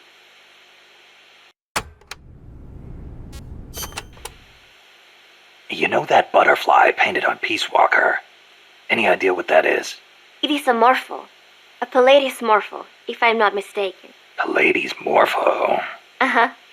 It is the most common type of morpho in Costa Rica. Huh. It has these gorgeous metallic blue wings that shimmer in the light. You can see them even from a distance. You mean they reflect light? Correct. It is called structural color. Morpho scales have tiny bumps on them that interfere with the light and make them look blue. The space between the bumps corresponds to the wavelength of the blue light. Let me see if I get this. So if you could change the spacing, you'd end up seeing a different color. That is the principle. I heard somewhere it is being researched as a way to color cloth without dye. Think of the camouflage you could make with that. Is that all you can think of? Hey, it's important. What I don't get is why they'd put a butterfly on Peace Walker. Maybe because it looks pretty. I hope that's all it is.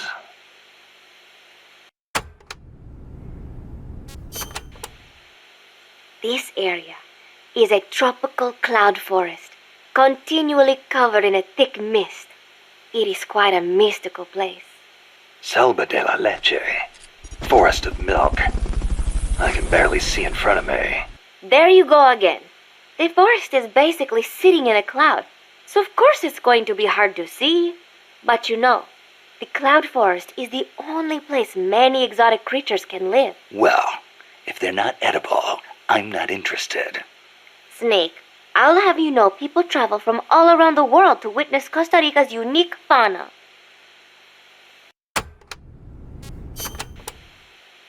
Snake, watch out for the frogs. Why? They bite? Relax. No frog's ever eaten a snake. Although, I've feasted on a few frog's legs myself. But they are dangerous. They are poisonous. Poisonous? Poison dart frogs live up to their name, I assure you. Their poison is so strong, the Indígena use them to make poison-tipped arrows. Some secrete poison through their skin. Even touching them can be dangerous. So don't go petting them or anything. So I can't eat one? I am warning you.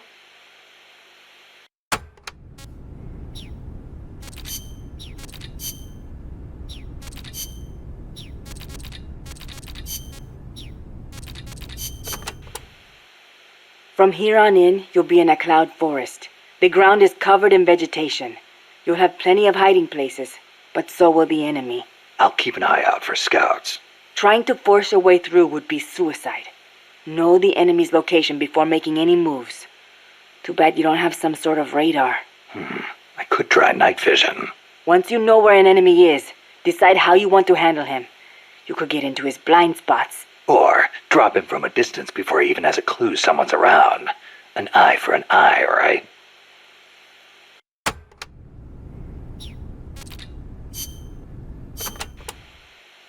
Chico, you know much about cloud forests? Not that much. All I know is there's a world of difference between a rainy rainforest and a foggy cloud forest. But they have some things in common. But like for instance, you gotta watch out for poison dart frogs. Both rain and cloud forests have high humidity, so they're perfect environments for frogs and other amphibians. I mean, it's not like just touching a strawberry poison dart frog or a dying dart frog is going to kill you, but don't eat them, no matter how hungry you get. I can get all the rations I need from Mother Base. No jungle food for me this time. Seriously? You're not disappointed you don't get to eat wild animals? What do you think I am? Just kidding. In Colombia, though, there's a frog, the golden dart frog, that's lethal to the touch. How do you know all this? Come on. Don't you think poisonous animals are cool? Not if you get poisoned by one. Well, obviously. One more thing. When you get to the forest, be on the lookout for Bigfoot. I think I'll be okay there. How the fuck would Bigfoot be in Costa Rica? Bigfoot is an ape-man that lives in the Rocky Mountains.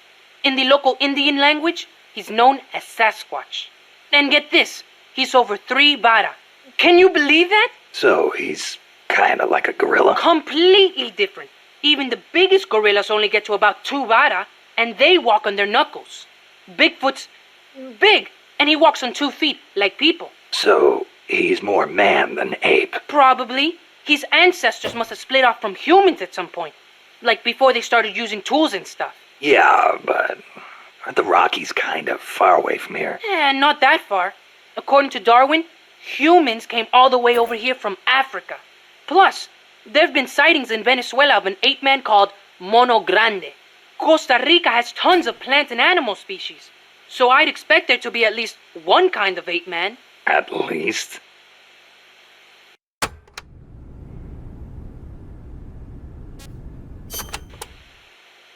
Gotta admit, I've never heard of Mono Grande. Yeah, he's not as famous as Bigfoot. He's similar, but he lives in Venezuela. He's not that big, less than 2 vara, but he's way more ferocious than Bigfoot. I wonder just how mean he is. Like when he catches his prey, does he punch it to death? That's the law of the wild. You catch your prey, you kill it, and you eat it. Yeah, but punching is way more ferocious than biting. Well, maybe it seems that way because that's what humans do. You really love UMAs, don't you, Chico? Do you know what I think?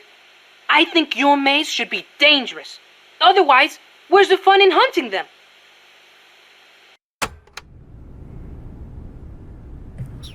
Jou Amaze.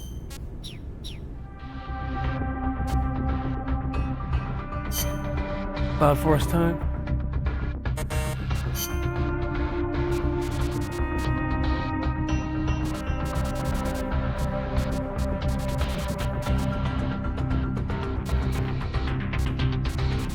Hey, where's my DPM? Oh, there it is. Survival. Let's rock. Thanks for those DRK subs, boys.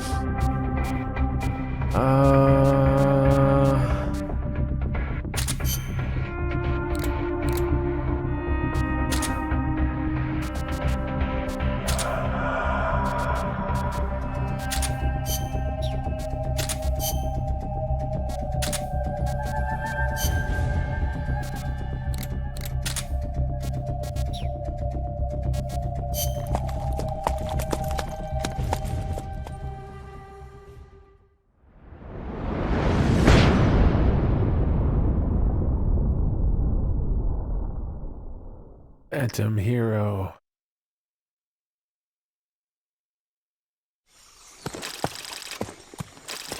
Snake, how's the mule treating you? At this pace, I should be there by tomorrow morning. You've got to hurry. The AI could be completed any time now. It'd be nice to have a guide. Already on it. I've enlisted Paz to help you. She knows the jungle pretty well. Snake, I know you are an expert in survival, but you need to stay alert. You are in an ancient jungle so foggy, you can hardly see the trees. It is home to 2,500 species of plants, including 400 types of orchids. There are also 500 species of butterflies and over 400 species of wild birds. The bedrock is solid enough that Mayan ruins have miraculously survived centuries of earthquakes. An AI lab in a Mayan ruin. Who'd have thought, hey, Huey? My sentiments exactly. That doesn't mean security's any less tight, though. You still have the ID card I gave you, don't you? Got it right here. That'll get you through the gate, no problem. After that, you're on your own. As long as the AI remains unassembled, Coldman's plan's on ice. What about security inside the lab? Well, it shouldn't be a problem for you. Strangelove demanded that the security presence inside pussy. the lab be kept to a minimum. He's eating bloody pussy. Nasty. It's not all good news, Snake. Coldman knows we're here. He's raised security in the area surrounding the lab. You'll be seeing a lot of that Chrysalis UAV, and a bunch of patrol choppers too. There may be scouts in the jungle lying in ambush. Obi, As you thanks for the approach the DRK lab, sub. be extra vigilant. I'll be careful.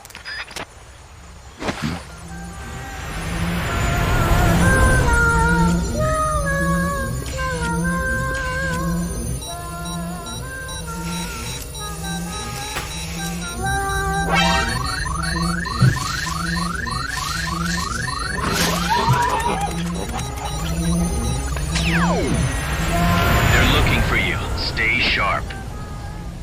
Snake, Strangelove's lab is a few miles to the north. It won't be long before the AI is complete. Don't let that happen.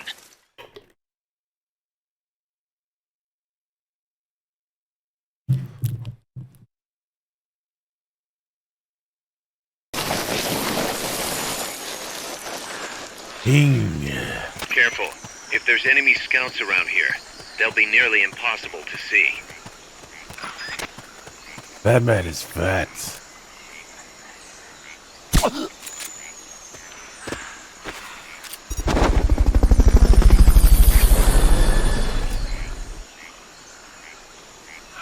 Freeze. Fulton recovery helicopter is complete. Let's go, homeboy. Watch out. Enemy search may not spot enemies that are actively hidden. Fulton recovery subject confirmed onboard helicopter. Freeze.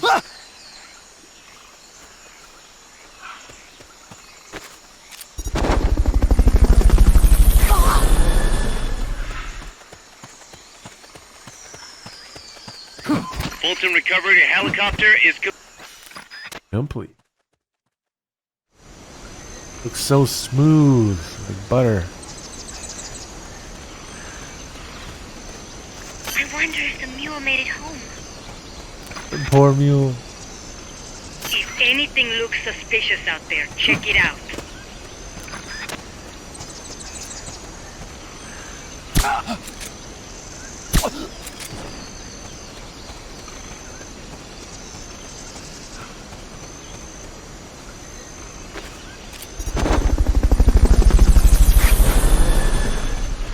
Nothing here.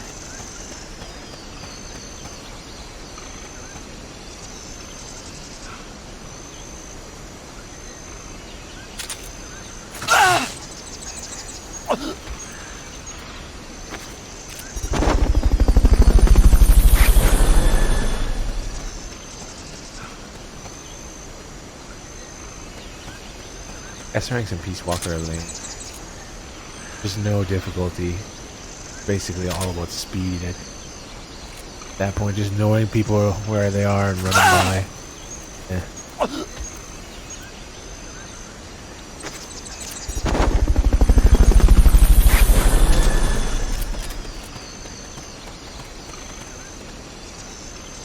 Fulton recovery subject confirmed onboard helicopter. I wouldn't mind reading Huey's letter myself. No. Chico, even you would cringe at that at that fucking letter. Head for Strangelove's lab. Our future is in your hands.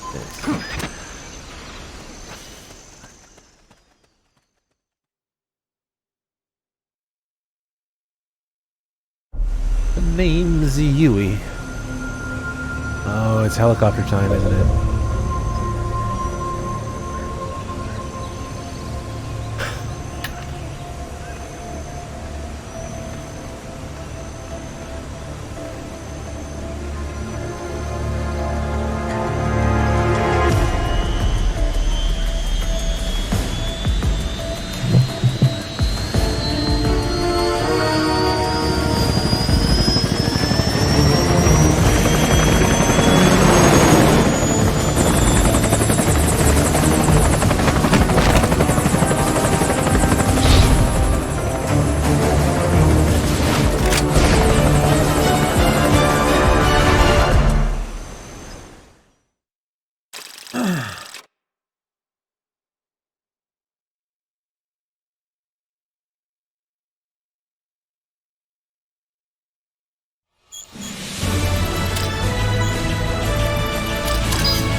I got a report in from the R&D team. They finished plans for a new Hex-type plant, and today they're gonna start construction on the first block. Can't wait to finally say goodbye to this scrap heap.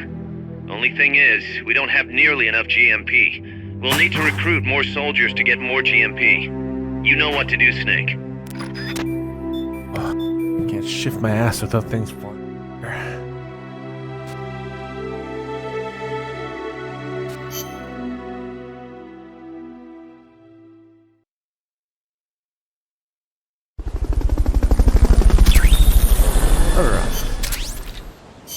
Name's Huey.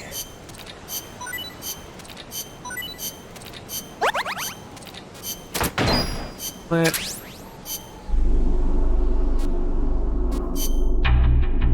Staff out there. Strike mark. Golden thing.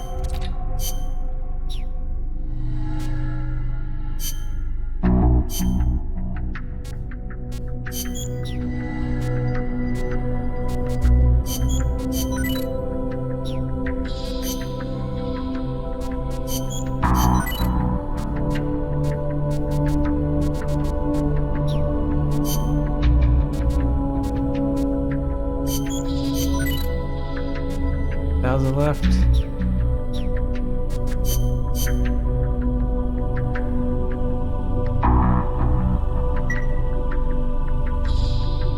Nodders.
use Fulton Recovery to bring back knocked out soldiers.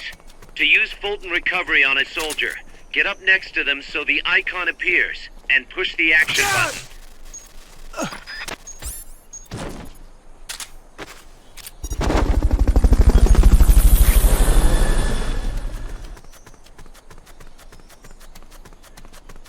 Fulton Recovery subject confirmed onboard helicopter.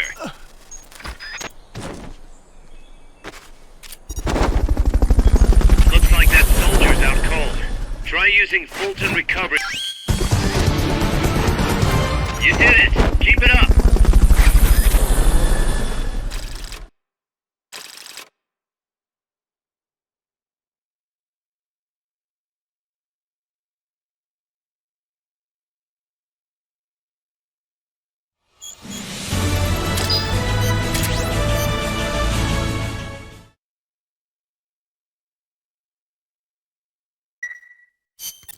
Thanks for putting me on the R&D team, Snake. I'll cut to the chase. We've commenced development on our own bipedal weapon. The only thing is, we don't exactly have easy access to resources here. Yeah, unfortunately, we don't have the budget of a defense department behind us.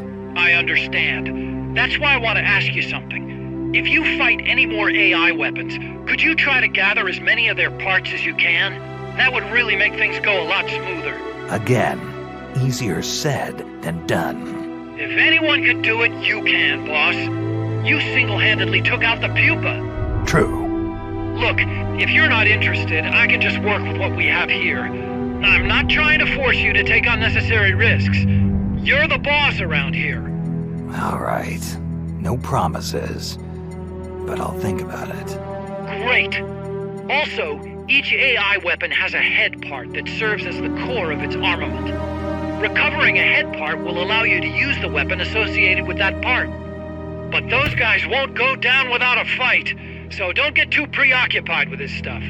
Don't worry. I'm not about to risk my life for a bunch of scrap. I would hope not. One more thing. Our new bipedal weapon needs a name.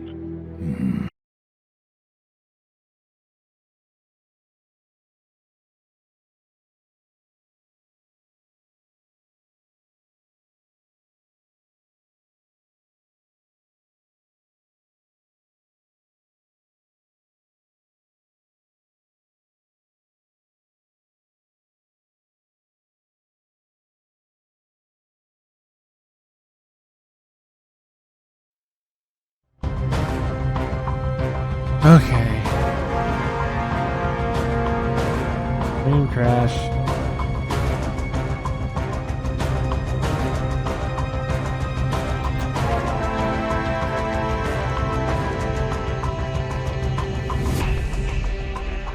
It sucks.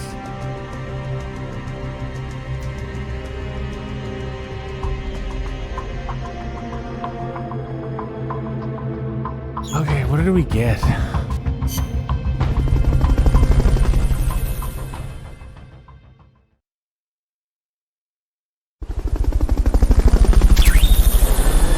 Metal Gear. Bipedal tank is now ready for development from the Metal Gear menu.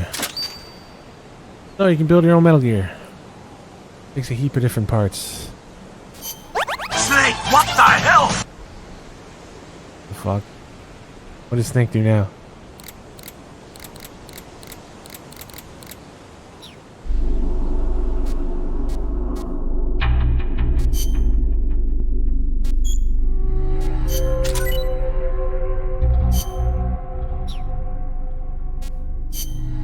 Alright. Randy.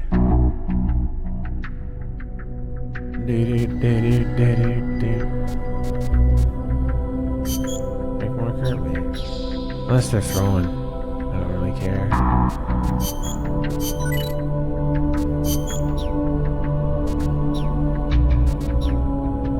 We do outer ops? Because we open that up. Actually, let's look at Metal Gear first.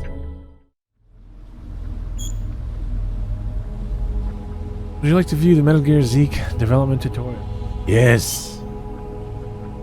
In Metal Gear, you can develop Metal Gear Zeke, a bipedal tank. Once Metal Gear Zeke is complete, you can deploy this powerful new weapon on outer ops and other missions. Development of Metal Gear Zeke is dependent on parts collected from all the AI weapons you encounter. Parts you can obtain include armaments such as jetpacks and additional armor. These parts vary by AI. This concludes the tutorial. So we don't have any parts yet, obviously, because we just opened it up. But yeah, you can build a Metal Gear in this big ass Metal Gear garage. And there's optional pieces like jetpacks, radomes, additional armor, railgun, and then the main parts: the walk unit, the power unit, leg parts, head parts. And there's like some special stuff you can get.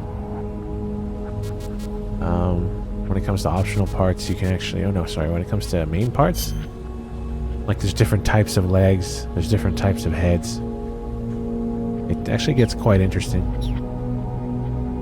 Well, I'll show you once we get to chapter 5, I'll show you my Metal Gear, my other save, my permanent save.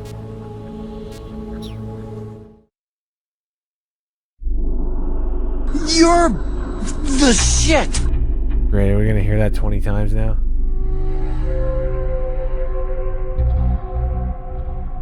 Oh shit, he's not saying it again. Amazing. The bit alerts like the bug. Right, Outer Ops. So, send some people on Outer Ops. Would you like to view the Outer Ops tutorial? In Outer Ops, you can send units to conflict zones. Participate in combat. Battles will take place as you progress time by completing main ops or extra ops missions. If your soldiers are victorious, they will gain experience, and you will bring in greater amounts of GMP. You can also obtain rewards and new recruits from the areas you help. However, if you are defeated, soldiers may come back injured or not come back at all. Mechs that sustain damage in battle can be repaired by temporarily removing them from the combat lineup. This concludes the...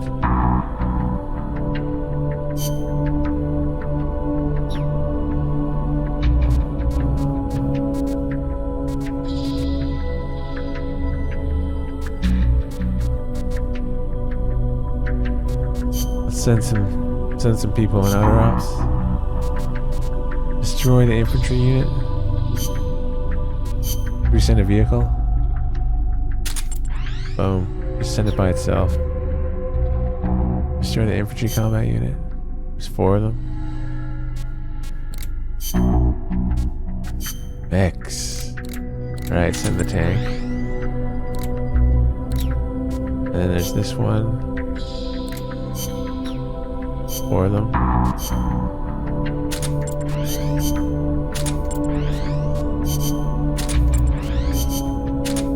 Just outnumber them 2-1, see how it goes.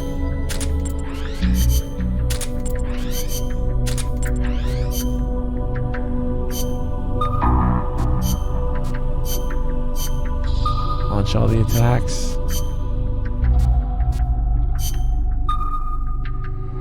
Beep. Now we're gonna have to pass some time in a mission, and Outer Ops will finish up and come back and see the results after.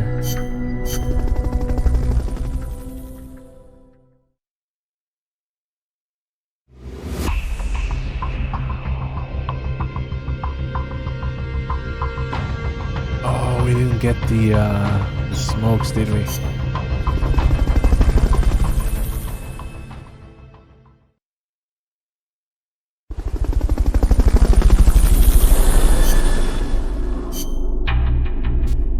Or did we?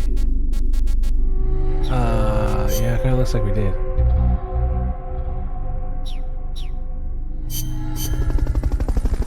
Excellent speech, my friend. Gift of the silver tongue. Say it's the mark of a good officer. And of a liar. Americans are too in love with the sound of their own voice to speak the truth. Snake. That's a hind. You've got to take it out somehow. Either neutralize the soldiers or bring down the chopper. Good luck. So, Mango.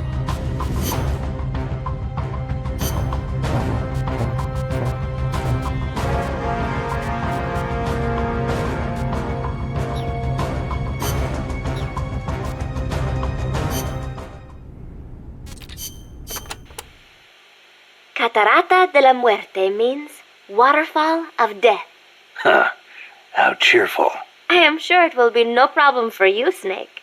Especially compared to all the dire situations you've faced in the past. Yeah, easy to say now. We'll see what really happens. Sorry. Still, you have surprised me. Everything they say about the legend is true. I'm neither hero nor legend. But for some reason, I don't mind you calling me that. Thanks. Be careful, Snake. Peace. Peace.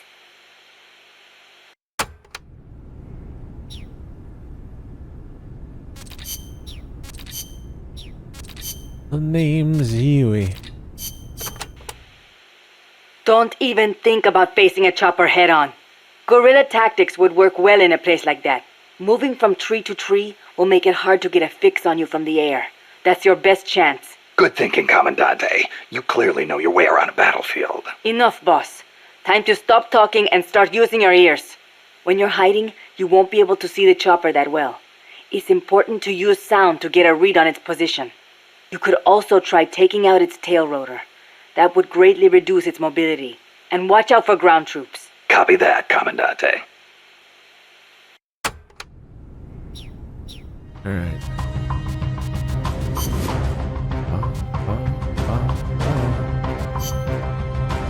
Stick with DPM as usual.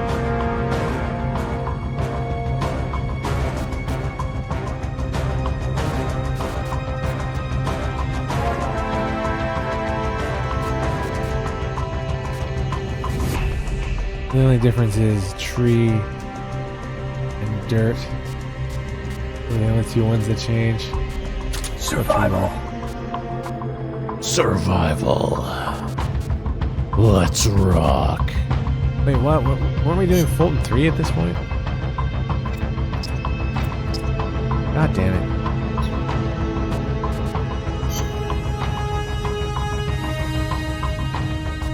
I am somewhat confused. Whatever, we'll just go like this.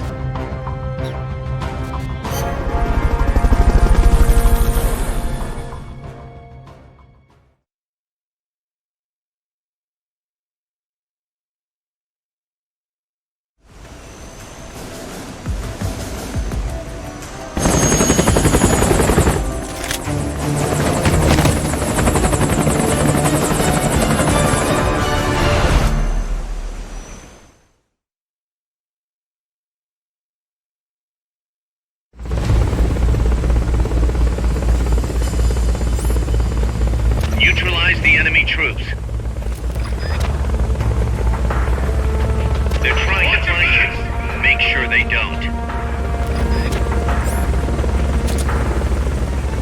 Oh, right, they're there right away. Forgot. Let's just restart that.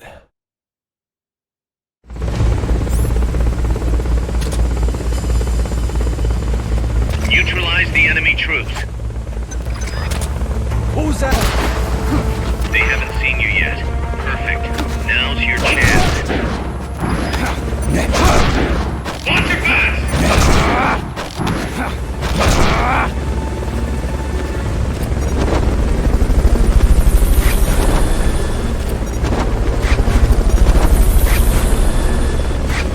Fulton recovery subject confirmed onboard helicopter. Fulton recovery helicopter is complete. Shut up, Cos.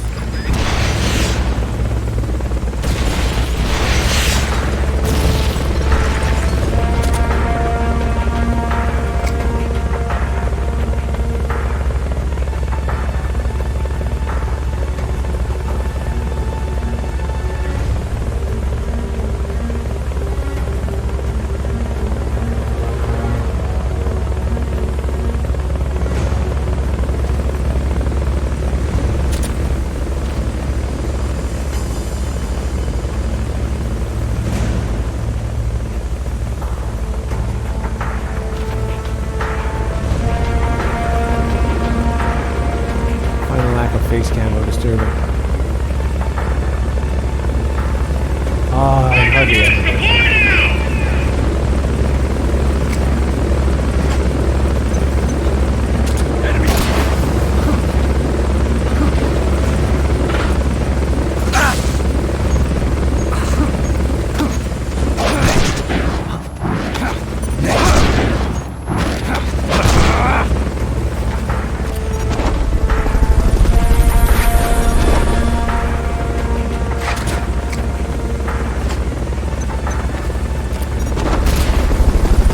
Bolton recovery subject confirmed onboard helicopter.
Bolton recovery helicopter is complete.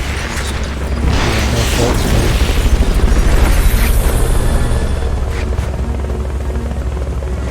There's some more over here. Bolton recovery subject confirmed onboard helicopter. Nice. Back up to 8.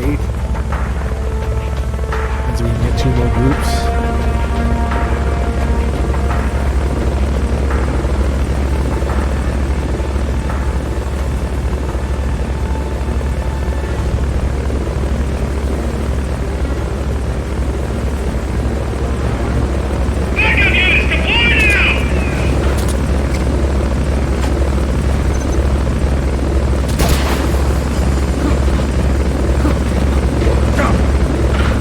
Fuck. Oh, man. That helicopter.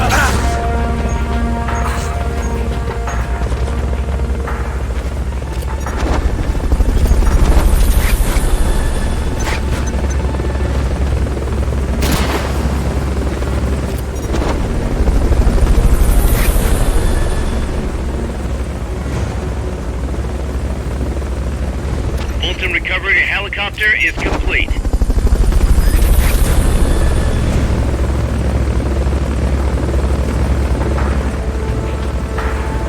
One more group.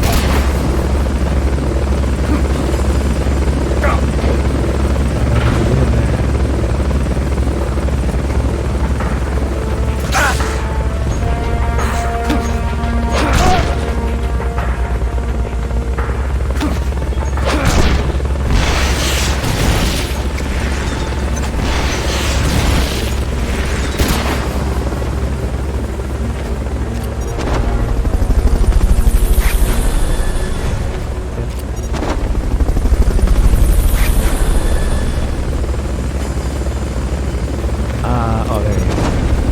Bolton recovery subject confirmed onboard helicopter. There we go.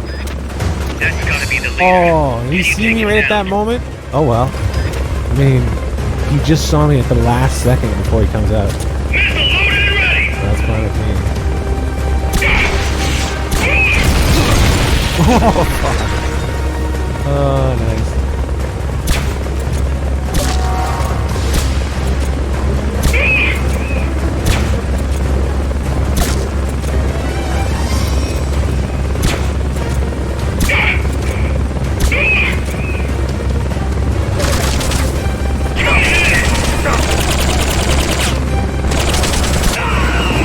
Nice.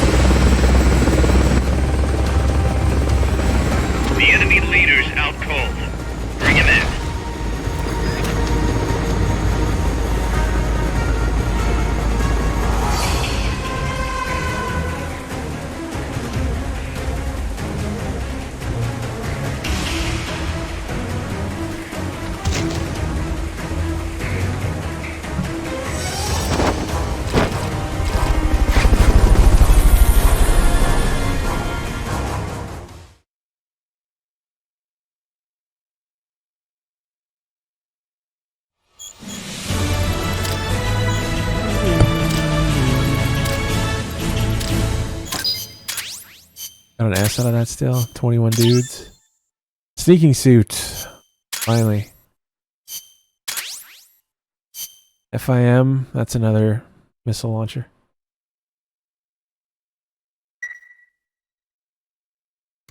Boss, I'm starting to wonder if recruiting the soldiers with a Fulton isn't a little heavy-handed. I already don't like where this is going. I think the voluntary approach could be more pragmatic. Technically, we're not a corporate entity, but at our size, that's not too far from the truth. We can't keep using guerrilla tactics to find new blood. To search for volunteers, select recruit from the menu, or select trade to exchange soldiers with other mercenary units. Yeah, provided we got the friends for that.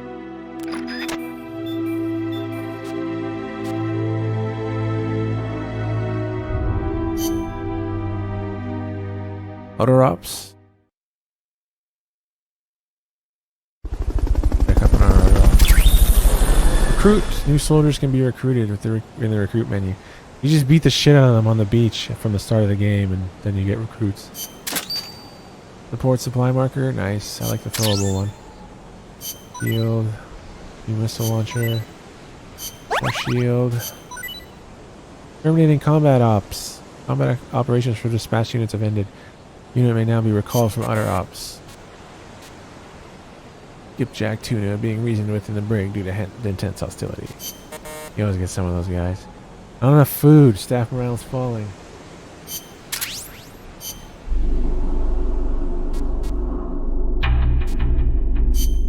Check out other ops. Team Bravo has returned. View team dispatch results. Sure.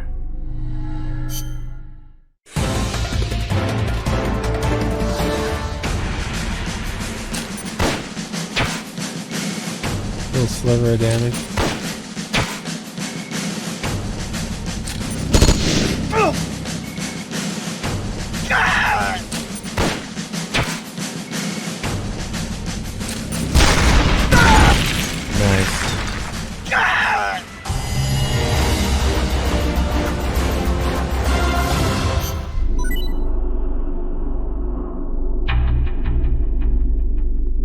Cardboard box tank. Those are so good. Two people get in it, one person runs around, the other person fires. And it's literally it's a cardboard box. Team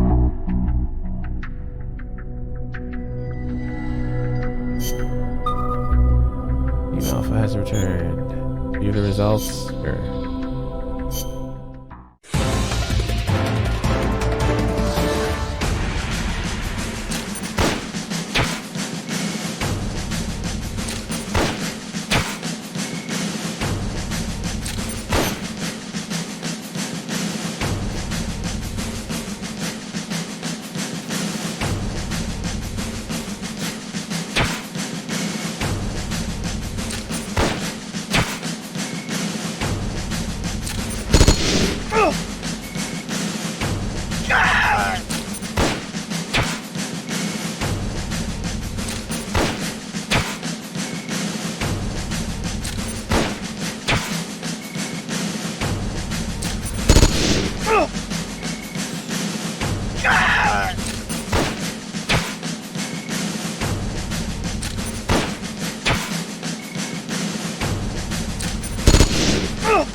Nice.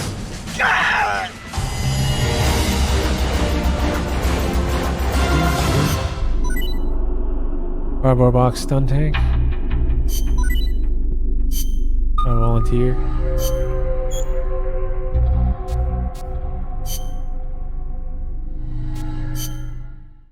Oh, these guys, holy shit. This is gonna take forever.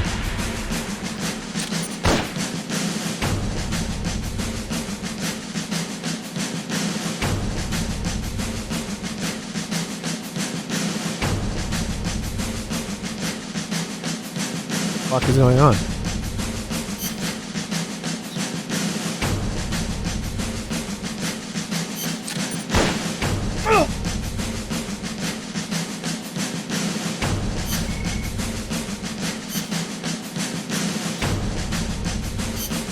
Alright, I don't know what's going on with this one. It's only going to be way too long anyway. Yeah, we win.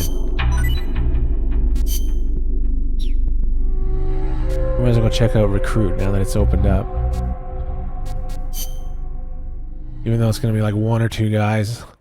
Much later on, the numbers go a lot higher. You can take out like 6 guys at once. Recruit volunteers to MSF. Volunteer recruits are experienced veteran soldiers who will want to evaluate the true strength of MSF and Snake before they agree to join. Best them in battle to prove your clout and convince them to become your ally.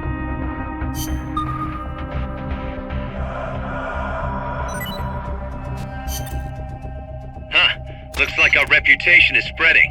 We've got battle-hardened veterans from all kinds of places trying to join our army. But they insist on testing your skills to see if you're the real deal before they'll join. Let's put these arrogant upstarts in their place. Take them down using hand-to-hand strikes or CQC. If you can knock them all out within the time limit, they'll join us, becoming powerful allies. Don't disappoint them, Powerful boss. my ass. Show them what you got.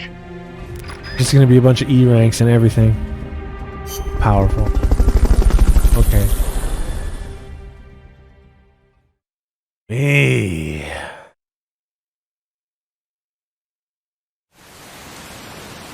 Reporting for duty. One guy. That all you got?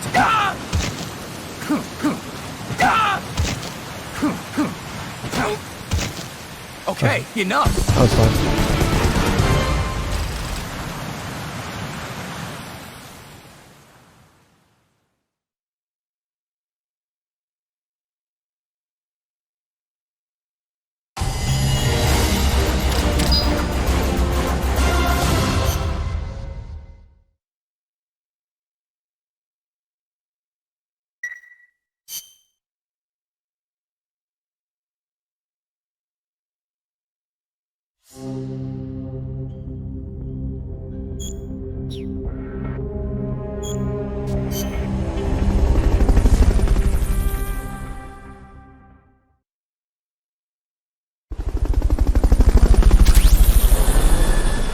Dove and staff, you guys are so annoying. Feed yourselves.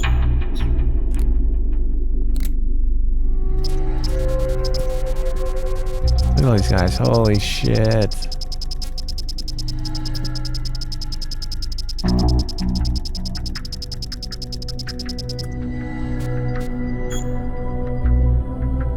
Currently hospitalized. Yeah, whatever.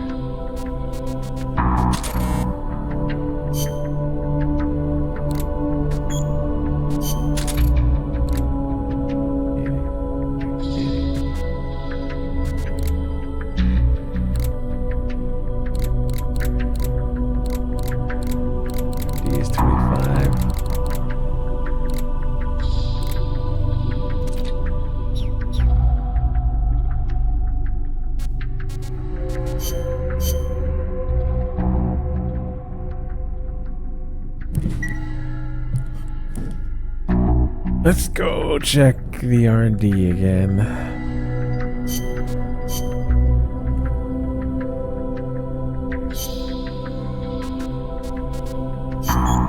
Our launcher, can't afford it anyway.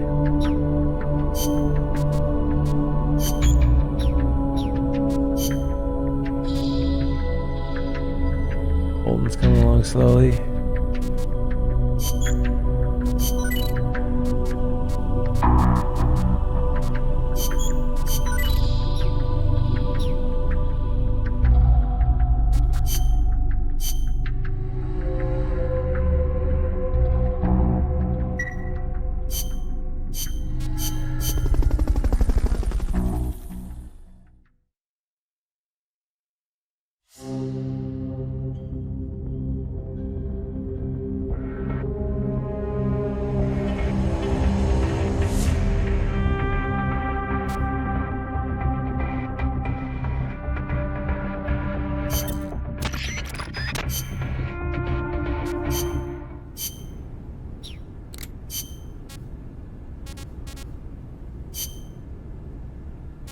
What? There's something I didn't play? Oh yeah, we just got the sneaking suit. The sneaking suit is a specialized uniform for stealth missions. It provides excellent camo in any stage. Even better, you won't make a sound when you walk. Ooh, so I won't need to tiptoe all the time. And to top it off, it also makes your wounds heal faster.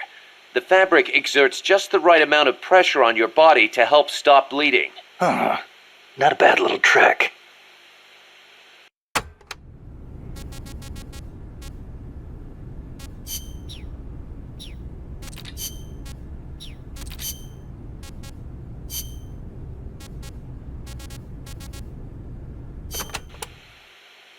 Snake, I need your opinion. How strong are the enemy's mercenaries? They're well trained. They've got more than enough men. Seasoned, too. A lot of them probably saw action in Vietnam. They're a tough bunch. And armed to the teeth. I don't think I've ever seen a mercenary force field that many tanks and attack choppers. It shows how much cash they have to throw around. And connections. How did they get access to such weapons? How do you think? They're backed by the one and only CIA. And here we are. Half of us farmers, and the other half students. Children, even. And weapons. We're so short on guns, we have to steal them from the enemy. As much as I hate to say it, we're always going to be on the defensive. I know. And mi viejo. Without him, Yeah, I know. I don't know if we can win. Can we, Snake? Stop feeling sorry for yourself. But... Amanda. What? Listen to me. Don't ever let your men hear you talk like that. You're their leader, and a leader has to stand tall, even when times get tough, when it feels like the fear and uncertainty could crush you. You're the one your comrades look to for reassurance. That's what a leader is. Don't forget it. Snake. If you're looking for comfort, go find a church. That's all I've got to say. You are right. I am sorry. I need to pull myself together. You'll be fine. I know you have it in you. Thank you, Snake.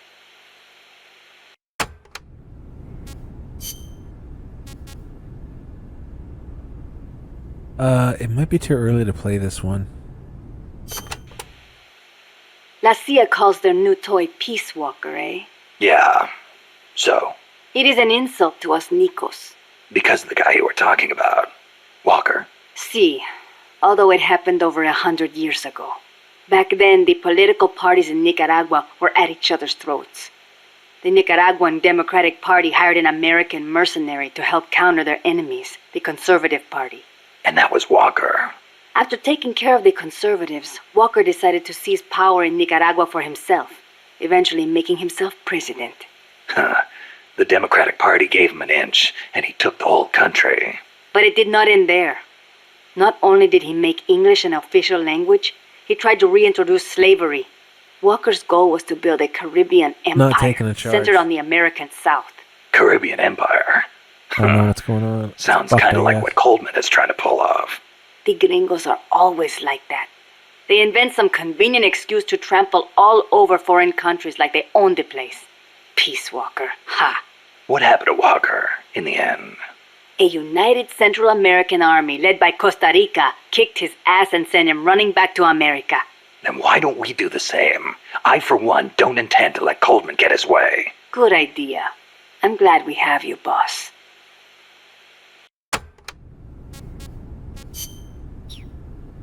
Mi viejo.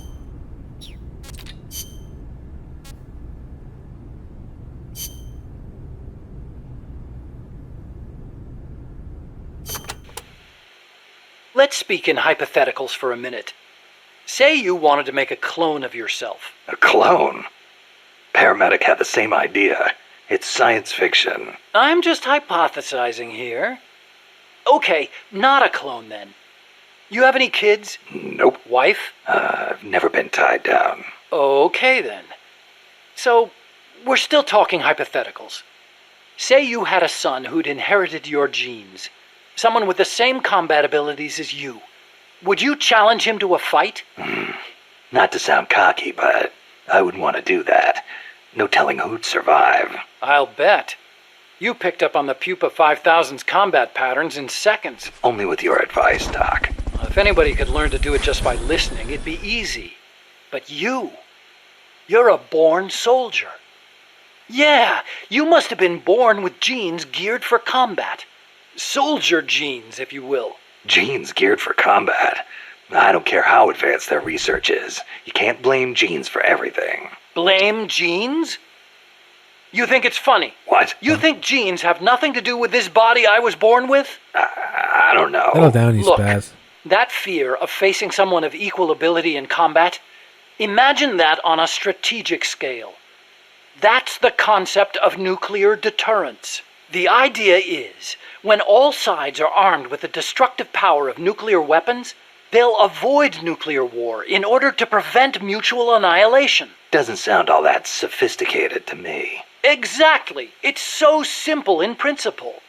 But because it's so simple, whether or not it works properly depends on the people involved. In that sense, what we're looking at now is a malfunction in deterrence theory. Coldman. You got it. Please, Snake, don't let deterrence die. Let it die. Hey, Doc, what was that you were smoking in the lab? It looked like a cigarette, but it wasn't lit. Oh, it's an electronic cigarette. I designed it myself. Pretty neat, huh? Electronic Sure you did. cigarette. Who'd he steal it from? A liquid in the filter that turns into vapor, and you inhale the microparticles. So that was vapor. I'd actually rather be smoking normal cigarettes, but not in that room. The smoke would wreck the precision equipment in there, ruin all its wiring. But the vapor is just steam. It doesn't contain tar or anything like that. So I can smoke it in the lab with no worries. Nice. Want to try one? Nah, I'll stick with cigars. Yeah, but... I don't like imitations. The real thing's always better. Okay.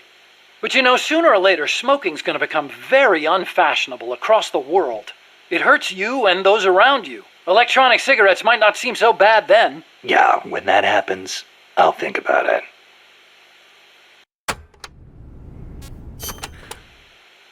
You said your dad was involved in the Manhattan Project, right? Yeah? And you think that's why you can't walk? I don't know. Actually, you know, probably not. So far, nobody's found evidence that exposure to radiation in parents causes genetic defects in children, except for those exposed in the womb. Epidemiologically speaking, anyway. That's the conclusion of the Atomic Bomb Casualty Commission. Right. The ABCC commenced its study immediately after the war, and it's still ongoing. Even now, 30 years later. The effects of radiation exposure last a long time. I'm guessing it'll be another 10 years before we get a real verdict on whether it affects genes. Granted, it's the most massive study anybody's ever done.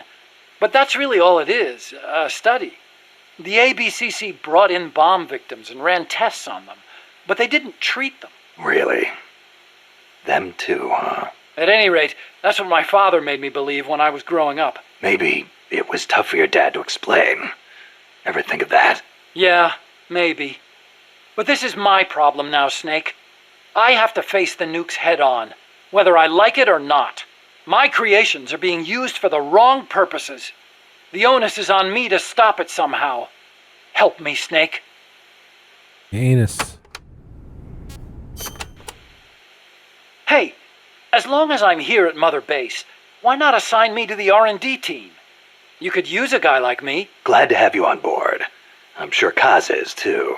Once I've got the necessary materials and design specs together, I should be able to start building you that bipedal weapon platform.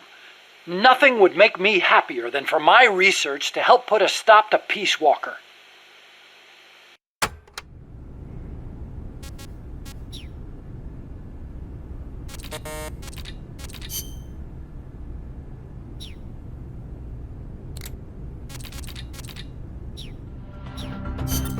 Snake, infiltrate Dr. Strangelove's research lab and either deactivate or destroy the AI. The lab's built into some ancient ruins, so find those first. Alright.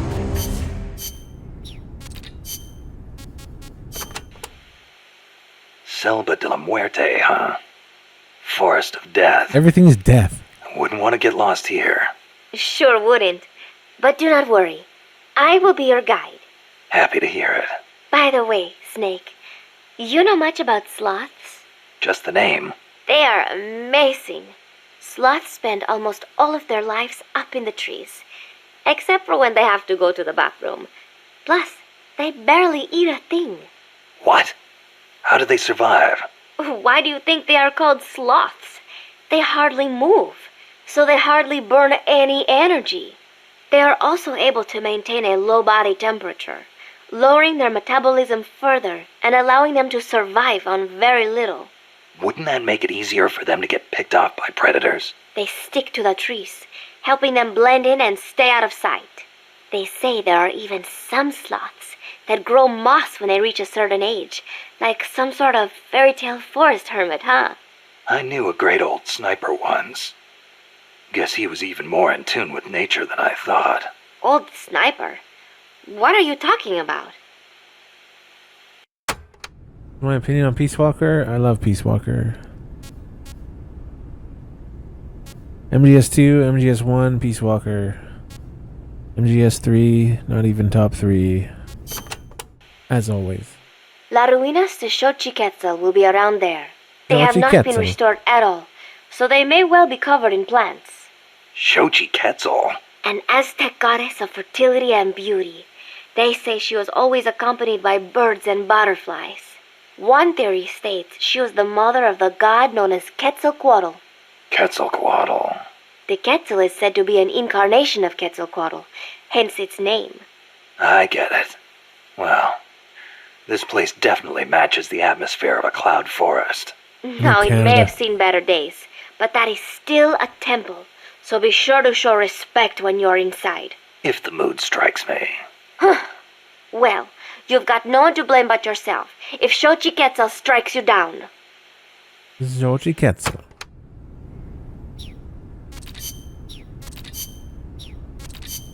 The name's Yui. The paths there are buried in vegetation. Work with nature to conceal yourself, and you'll be much harder to spot. A ghillie suit would be perfect here. In any case, take caution when advancing. Don't wear anything that stands out.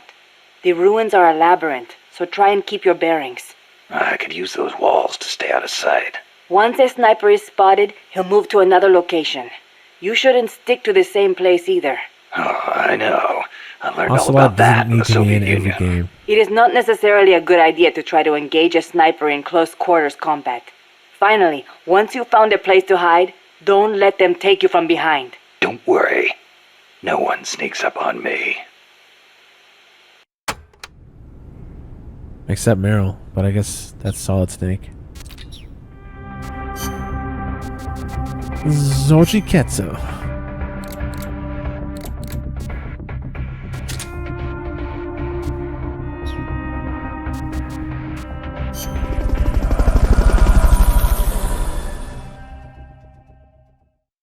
This is 1974. Head for Strangelove's lab. Oh, I forgot to change into the sneaking suit.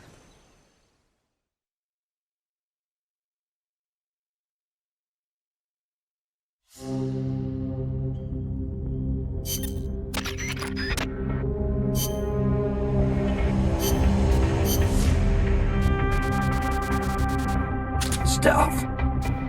I'll load it up again.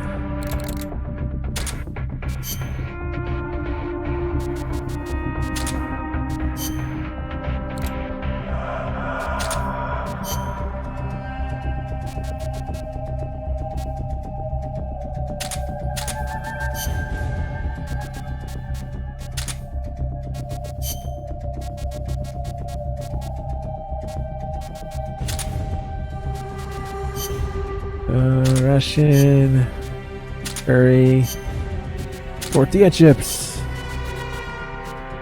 Put fold at the bottom.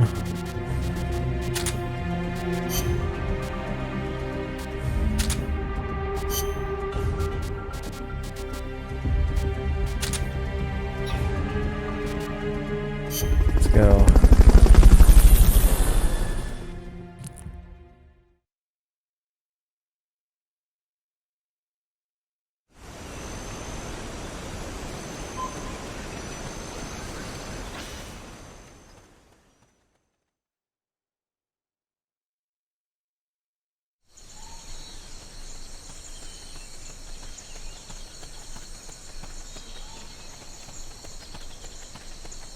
Some scouts are really hard to spot because they use grass or dirt to camouflage themselves.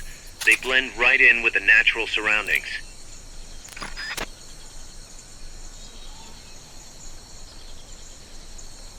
The fuck? How do I not see your ass?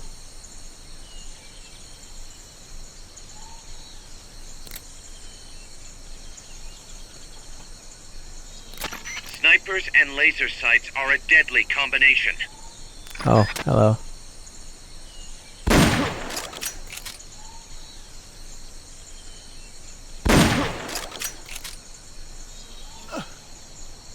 Nice. Any chance to use the Nagant? I've always had a hard-on for the Nagant. I don't really know why. I guess just the long distance strength factor. I enjoy that.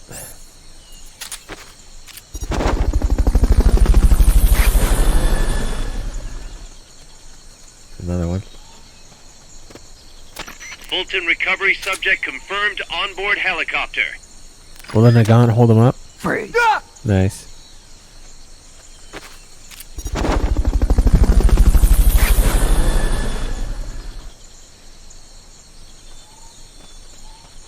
Fulton recovery helicopter is complete.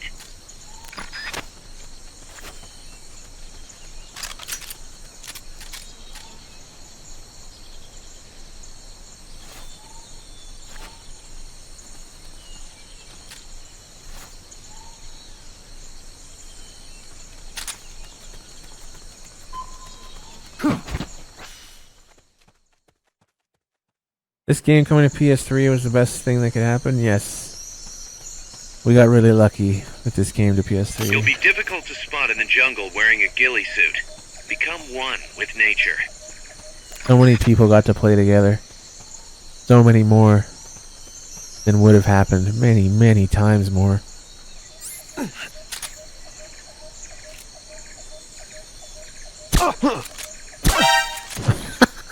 Nice.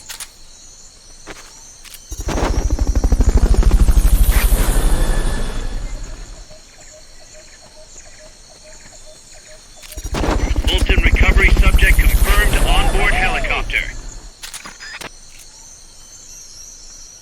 Feel like I'm missing somebody.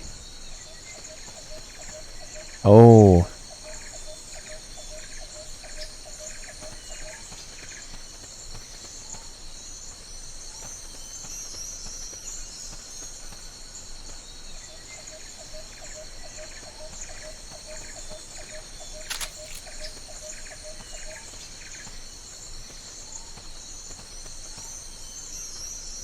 There's somebody else here? Yeah, there we go. Free.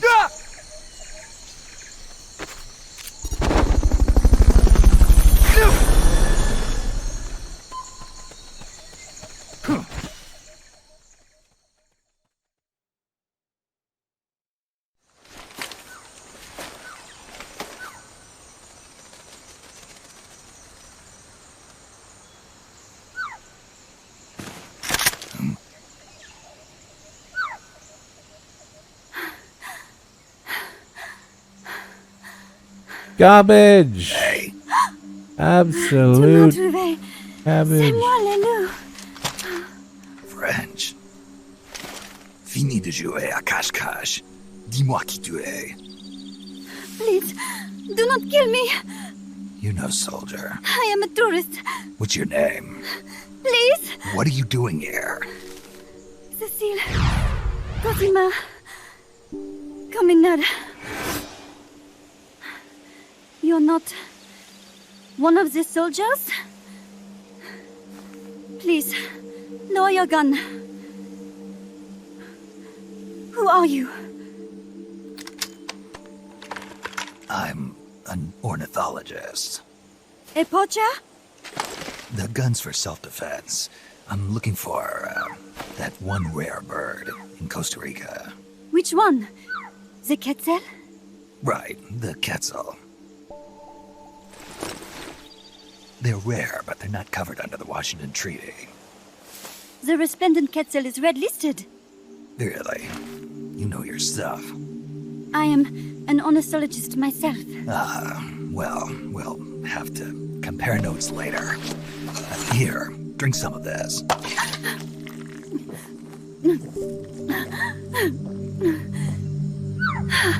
You saved me.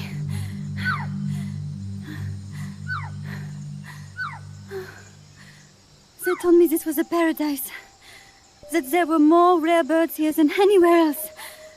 That there was no war here. That it was safe.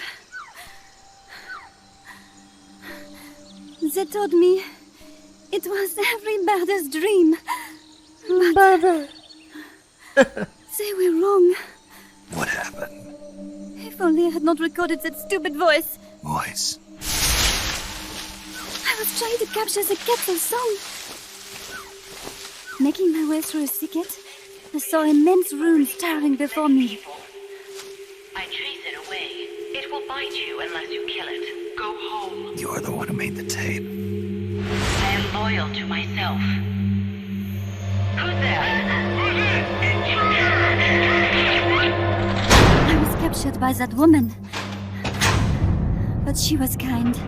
She gave me food to eat and even bathed me herself each day. But she said I could go home in a month. So whatever you do, don't take off the blindfold. Do so, and you will never leave here. Guess you didn't listen. How'd you escape? I waited for an opening. Stole an ID card. They almost caught me, but I managed to elude them. You made it this far and then succumbed to exhaustion. I was barefoot, with no supplies.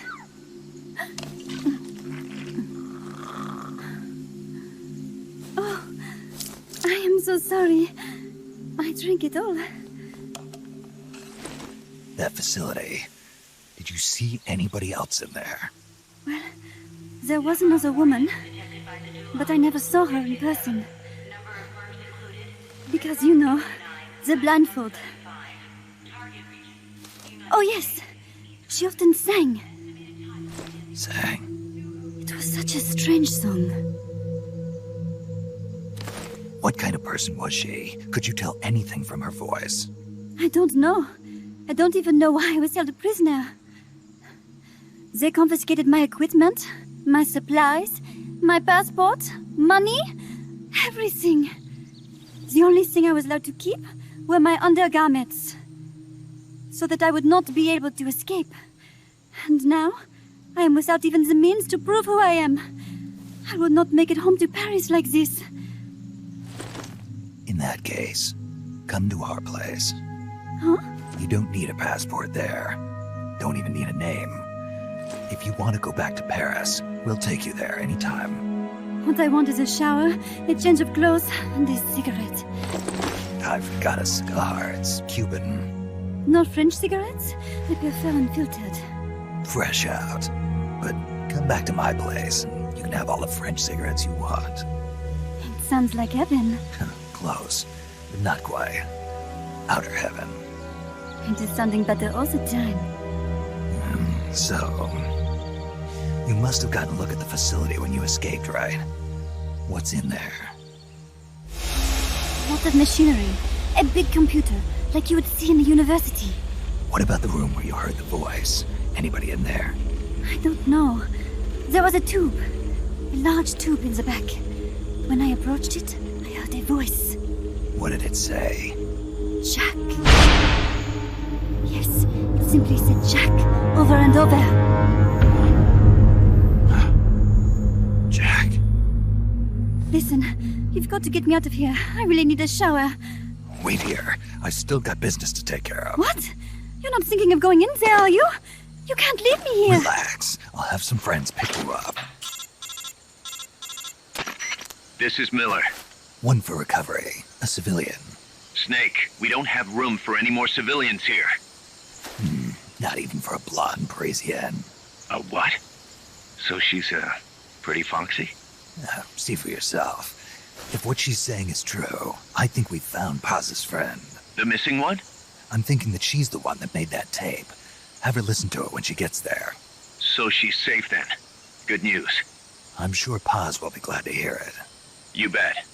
Snake, the ruins are just up ahead. Head north. On my way. What about me? Stay put. Ever wonder what it's like to be a bird? Huh? Fucking asshole. Nick loves that shit.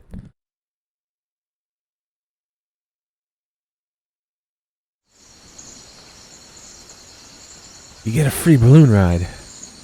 Snake, help us reclaim peace. Head for Strangelove's lab.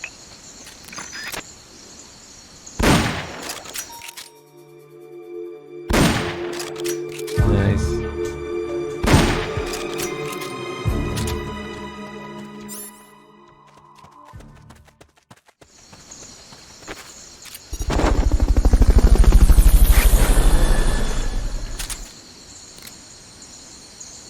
I wanted to shoot him in the hole. Fulton recovery helicopter is complete.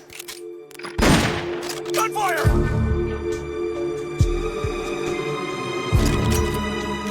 Come on. Firing at us. Going to alert status. Understood. Dispatching reinforcements. Proceed with extra caution. Jesus. Can't shoot worth a shit. How did that one even miss? Holy fuck.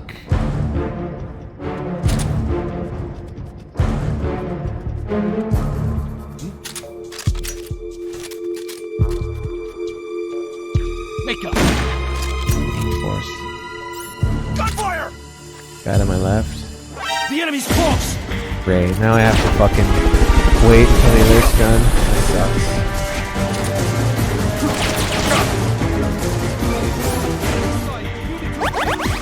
Understood. Eliminate all hostiles.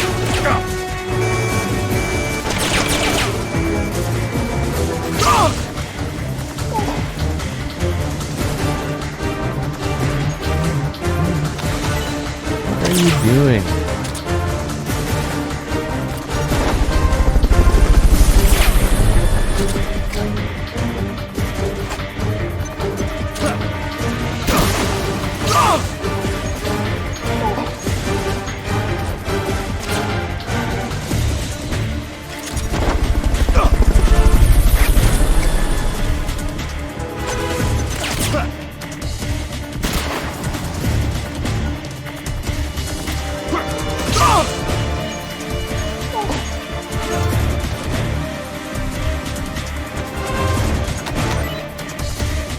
That's it?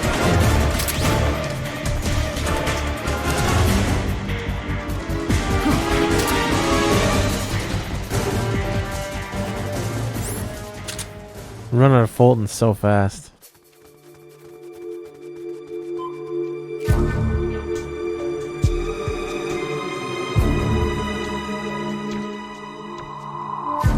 Free. Come in, HQ. Peace.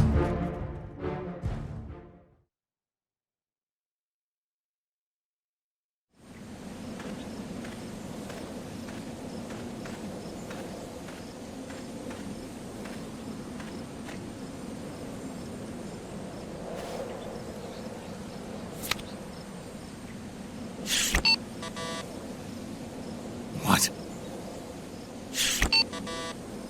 It won't open. Damn. It won't open. What's wrong with it?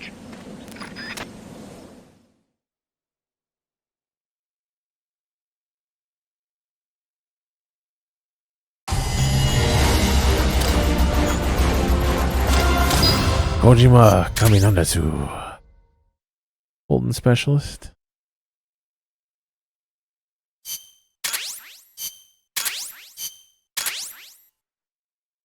Fourth strike marker. Ruins of Xochitl. Snake? Huey, your ID card isn't working. It won't open the lock. It can't be. What's going on? She hates me that much? Strangelove's in charge of authorizing IDs. Sometimes a working card has its privileges removed. Say, if she decides she doesn't like that card's carrier. You think that's what happened? Well, I was never exactly her favorite. Well, this could be tricky. The soldiers outside aren't allowed in the lab either, so their cards won't do you any good. Great. Snake, Kaz, where's Cecile? she just got here. Hold on. Snake! Cecile, how'd it feel to fly? Wonderful. For a moment, I felt what it must be like to be a bird. It almost made me want to give up my research and get a pilot's license. Did you need something? You said you'd gotten an ID card, right? Yes, but it was confiscated when the guards got me. Who took it? What did he look like? He had an orange jacket. I cannot recall his face, though. Yeah, they all look pretty much the same. Where did it happen? Let me think. Ah, yes! I do remember hearing the song of a nearby kettle. Just what I'd expect from a birder. Would you like to hear it? Huh? What's that song? It's my kettle. I took it with me when I was rescued. Didn't you say something about them being covered under the Washington Convention? Just kidding. That was just me. An imitation. An essential skill for any ornithologist. Pretty good, no? Damn good. If you want to hear the kettle song again, just let me know. I can tell you all about the birds of Costa Rica, too. Yeah, will do. Thanks, Cecile. No. Thank you, Snake. Talk to you soon. Kaz, did you play that tape for Cecile? I sure did. It's hers, all right. Then she must be... She's not. Cecile says she's never even met Paz. What? She's at least 10 years too old. But... I'm guessing Paz convinced herself that it was the tape her friend made. But never mind that. Let's go over what we know so far. The soldier with the ID card is wearing an orange jacket and is in a location where you'll hear Quetzal singing. Find that soldier, retrieve that card.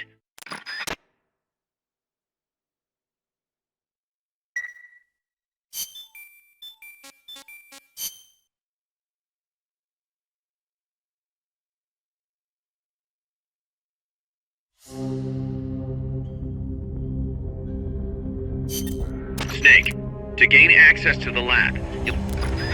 Actually, let's play. Now's a good time because they were talking about the tape that Paz said her friend recorded, but Seal wasn't her friend.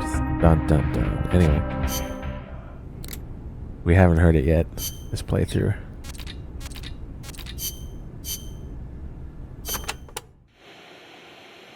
Number of warheads detected by the dew line. 57. Number of MIRVs included. Minimum 29, maximum 35. Target region. United States, East Coast. Estimated time of re-entry. 2048 Zulu. President selected attack option. Unknown. The president is dead. Unknown. Communication has been lost. I select Offutt Air Force Base as my target. Offutt? But that's a U.S. base. What on earth do you mean? Based on the projected number of incoming warheads, Washington, D.C. is presumed destroyed. The president is most likely dead. The U.S. government's control lost. I realize that. So why not retaliate? With both sides destroyed, global anarchy would ensue. Recovery would be difficult. The United States' nuclear strike capability must therefore be neutralized in order to preserve the communist bloc, where government remains largely intact. You're siding with the enemy. You can't be serious. Tell me, how do you define enemy? There are no borders in this world. The same conclusion again and again. Where is the flaw? All right, let's try something else.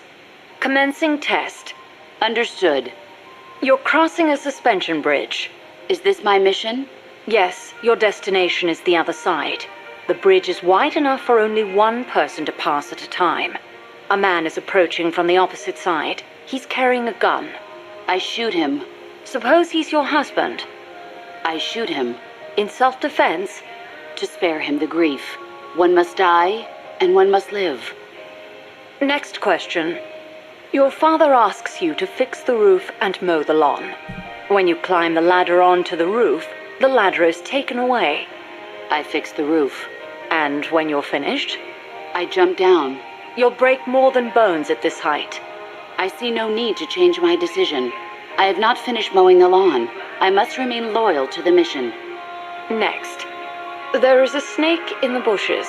It is poisonous. I need you to get rid of it. I chase it back to its nest. You can't. The snake's too vicious. It's already killed many people. I chase it away. It will bite you unless you kill it. Go home. Kill me. Kill me now. Why not kill the snake? Your mission is to get rid of it. Is this what you call loyalty? What are you loyal to? Country? Ideology? Feelings? I am loyal to myself. Who's there? Who's that? Intruder!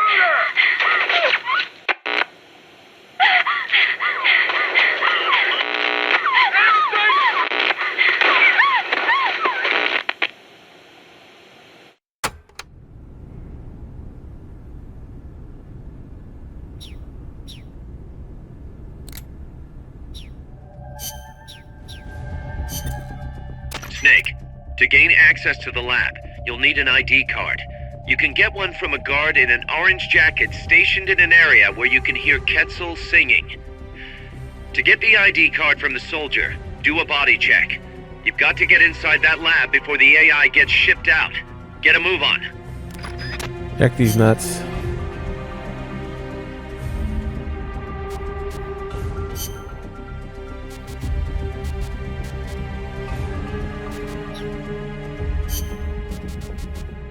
Isn't this card useless at this point? Yeah.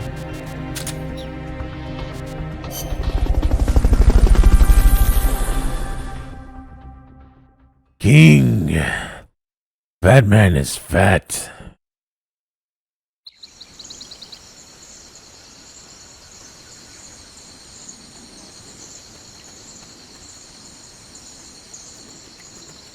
There's supposed to be a Quetzal singing close to where your target is located.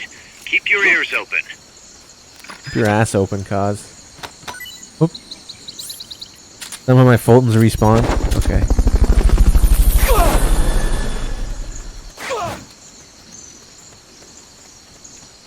Fulton recovery subject confirmed onboard helicopter. Oh, hey, POW. Nice.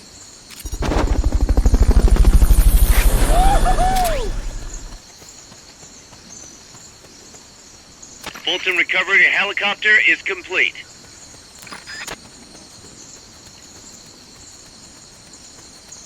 What? A game where you can't just crawl everywhere? Oh no.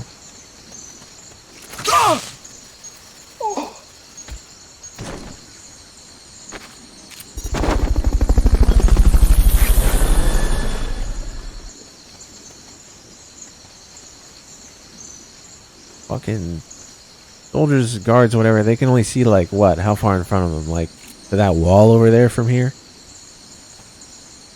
Imagine being able to crawl as well with completely fucking blind guards.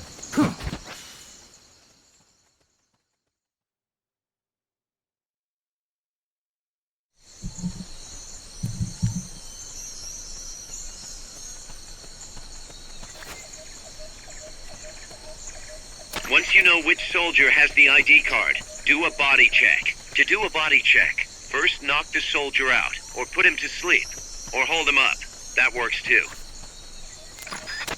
Make up your mind, cause. Got it.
thought somebody was over here.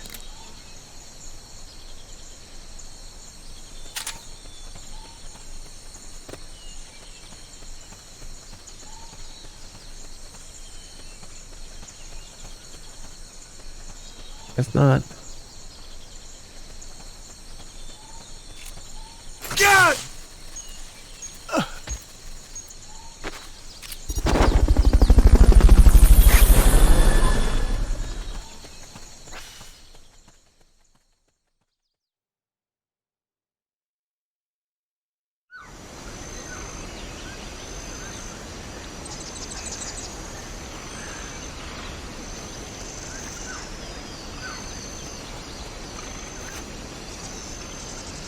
There's one.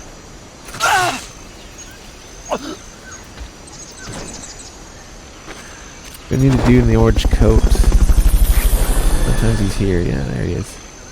Somebody. Nothing here. You'll have to unequip the Fulton recovery device before you do the body check. I won't. Guess this one didn't have the ID card after all. Keep looking.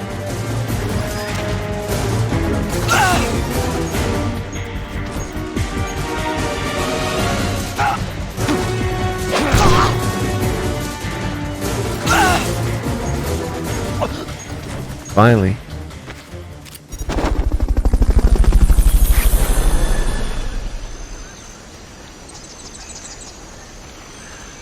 Fulton recovery helicopter is complete. Maybe I should have patted him down. He's usually, I think he's in 3 areas. Or he can be in 3 areas.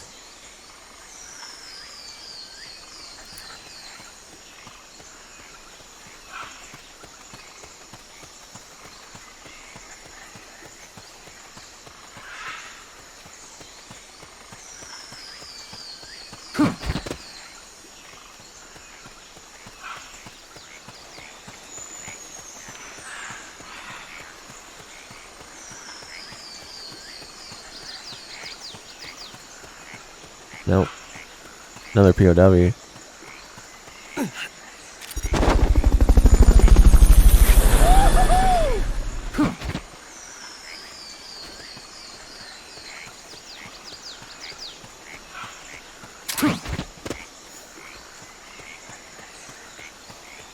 Jungle of milk.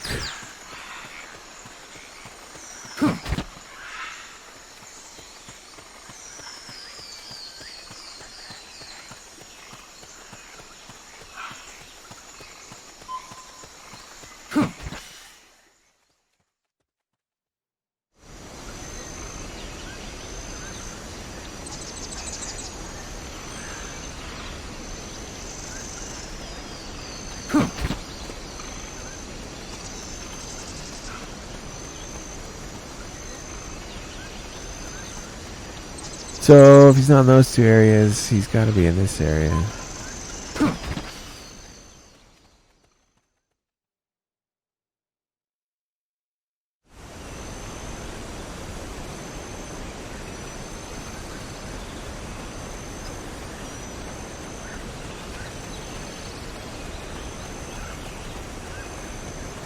think I see someone.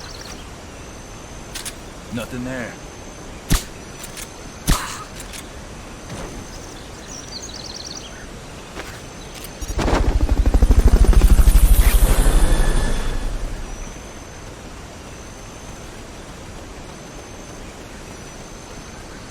Oh no, we're back in this area. Game's bad. I saw 20 seconds twice in a game.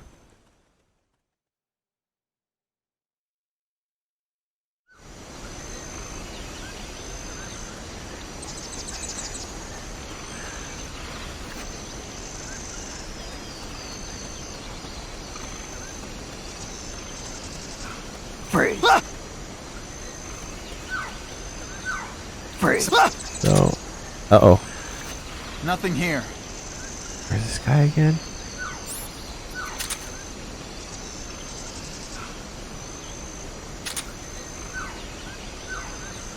Fuck.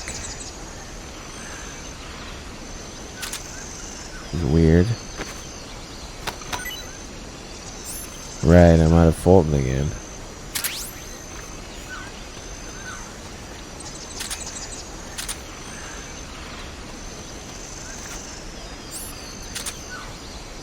Freeze.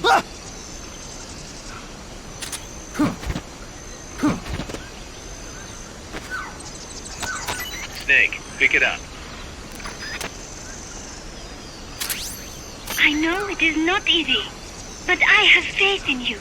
Strangelove's lab is north of there. Some view, huh? It is nice to stop and enjoy the scenery every now and then. I know it is not easy. Oh, never thought she hated me that much. Some view, huh? That card will get you into the lab.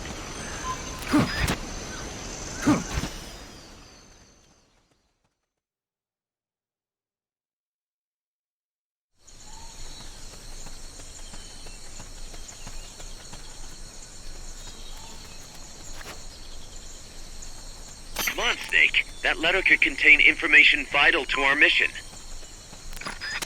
Nobody wants to read that shit. Strangelove's lab is... Oh. Snake, help us reclaim peace. Good thing you found the ID card. Maybe Quetzalcoatl had something to do with it. That's cute.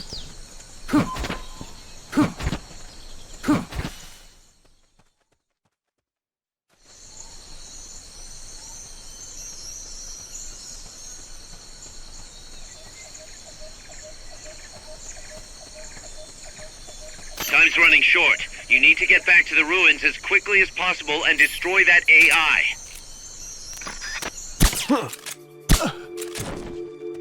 Nice. Pat that ass while he's asleep.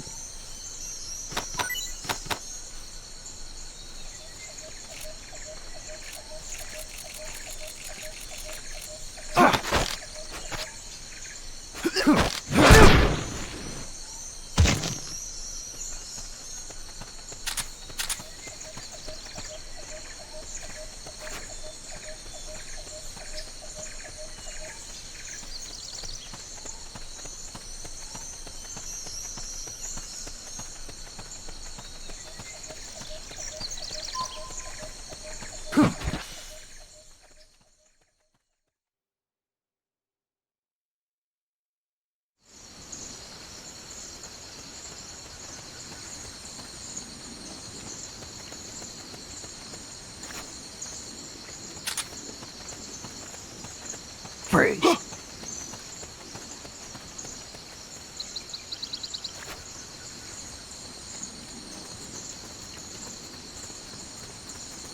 Freeze.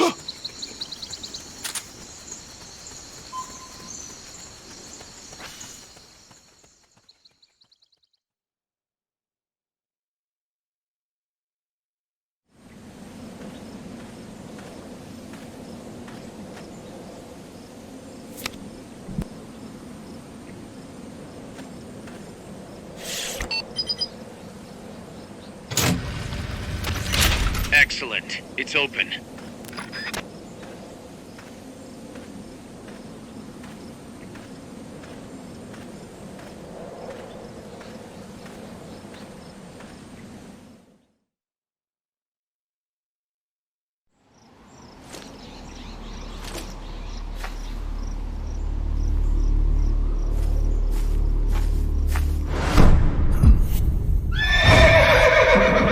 It can't be.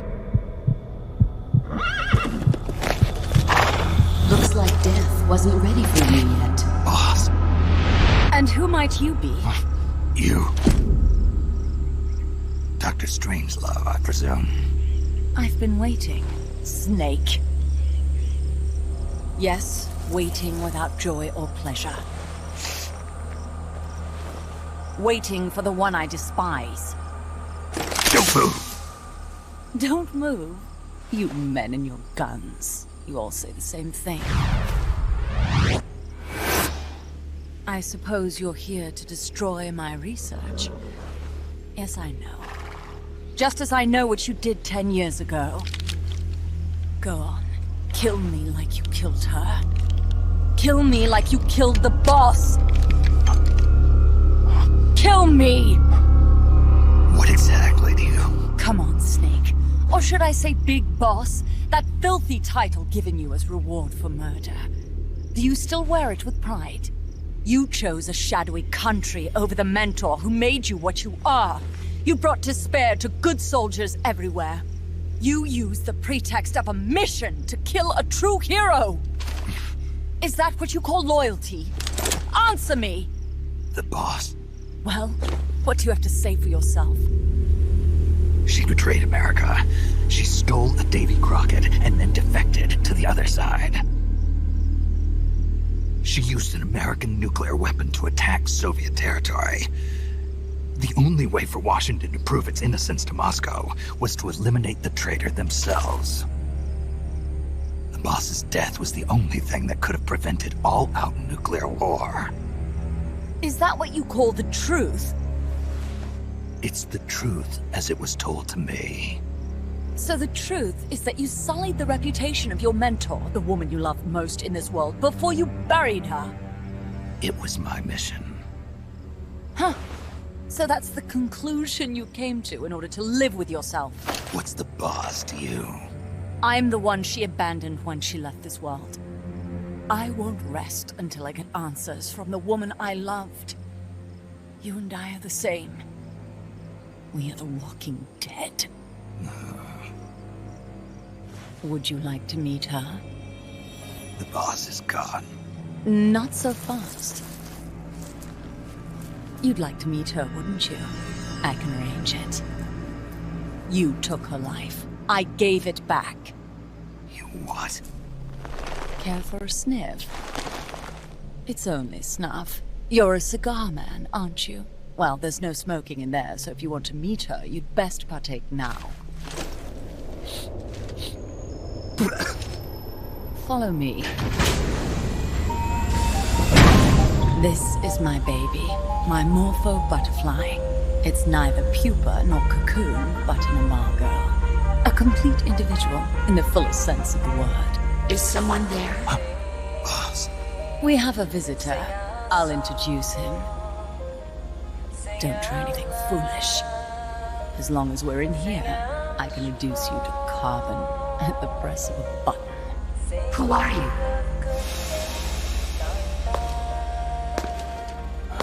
A man. A warfighter.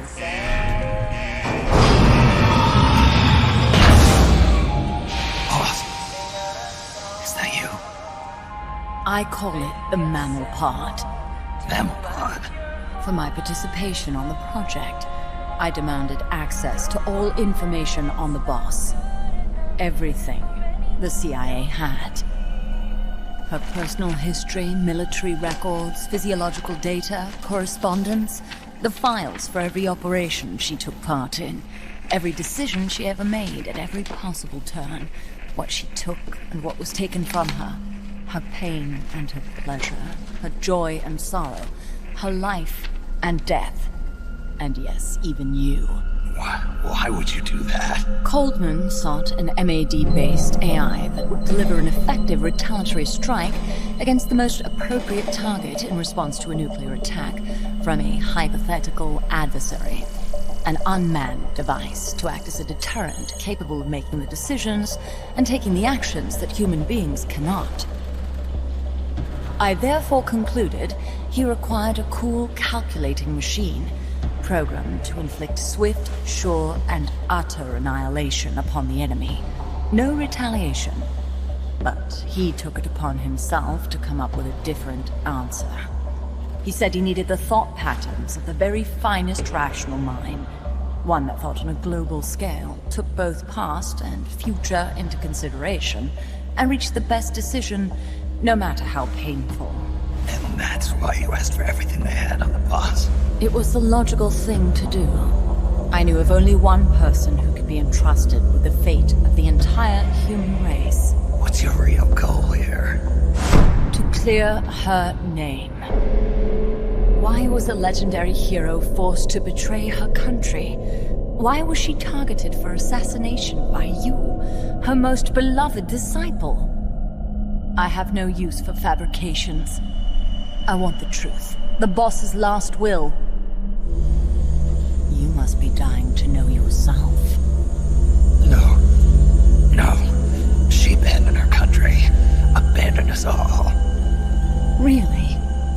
You think you understand her feelings? You're trying to recreate the boss's last will. Is that it? Why don't you ask her yourself, Jack? Jack? What? Jack? Boss. Jack! Boss. Jack! Go home. I'm not your boss anymore. Boss? Go home! No, Complete your mission, Snake. Extinguish that noble soul once again. If you can.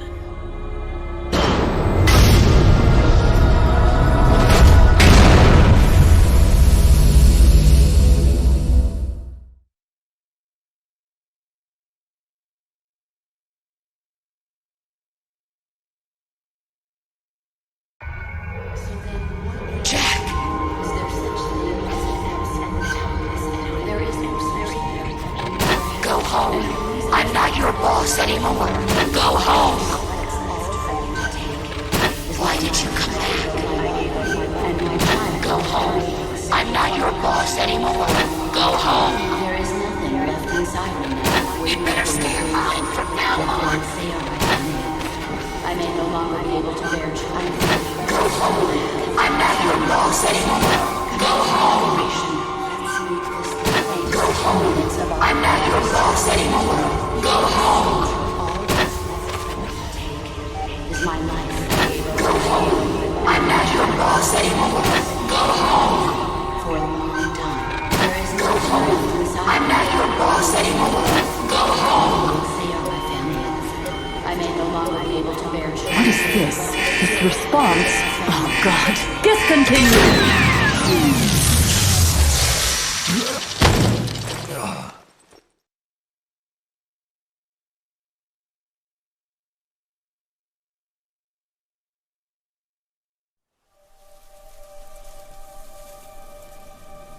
I taught you all I could.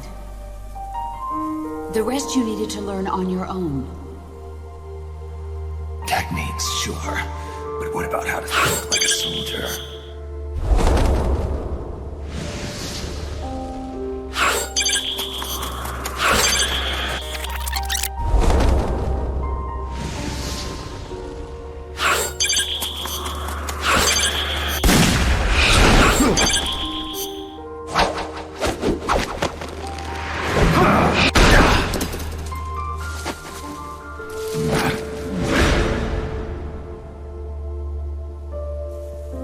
There's a saying in the Orient, loyalty to the end. Do you know what it means?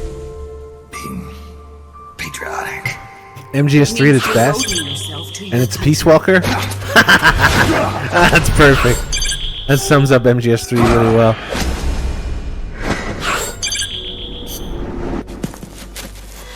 As long as we have loyalty to the end, there's no point in believing in anything, even in those we love. And that's the way a soldier's supposed to think. The only thing we can believe in with absolute certainty is the mission, Jack.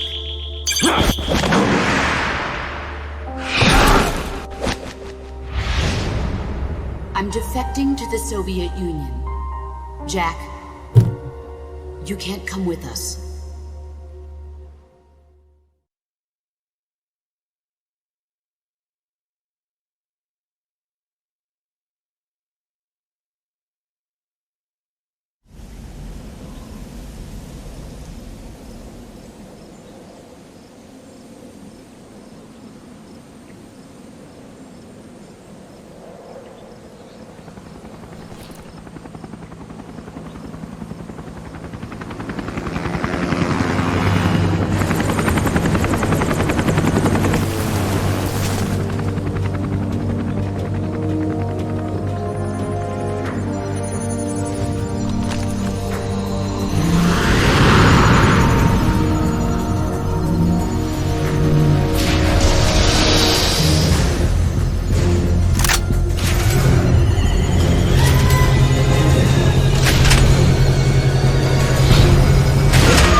Let's go to Mother Base.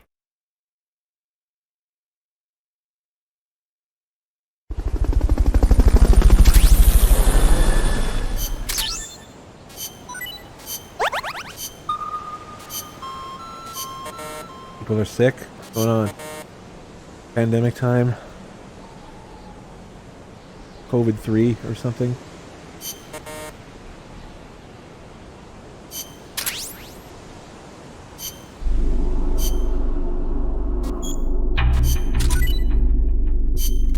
Shotgun.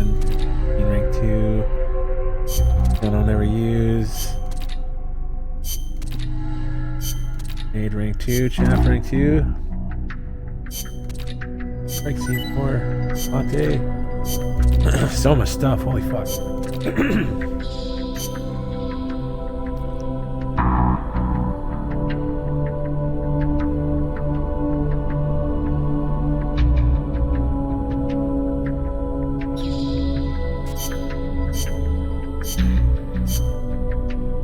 Holy shit.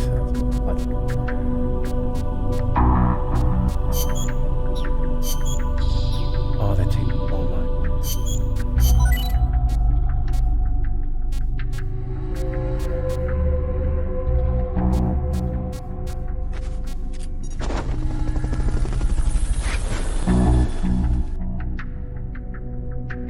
Z with the DRK sub.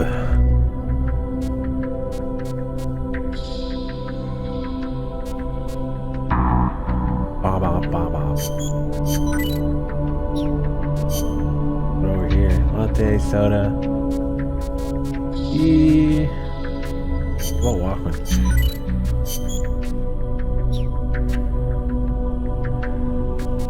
Better mate. We haven't even used.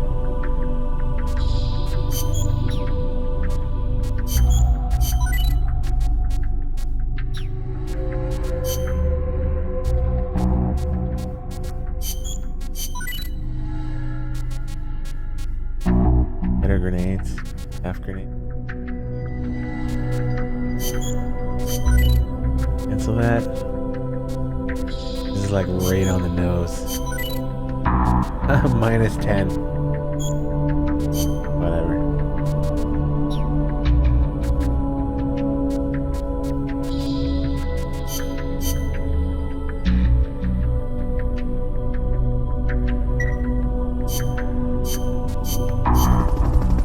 Bom, bom, bom, bom, bom, bom.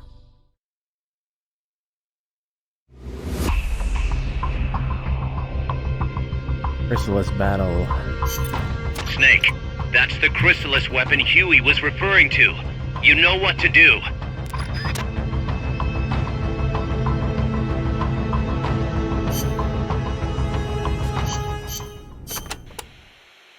Apparently, each part of an AI weapon is connected to a memory board inside the AI pod. Destroying a part will release the lock on the memory board. After that, climb in the pod and you'll be able to grab whichever boards you've unlocked.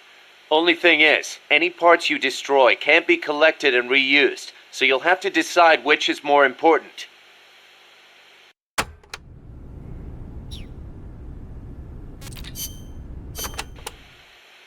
I do not know if I recall such large ruins being there.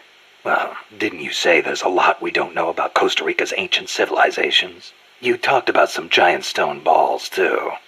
What are those? Giant stone The balls. stone spheres of Costa Rica? They are an assortment of giant spheres carved from stone that were discovered in the jungles of Costa Rica about 50 years ago.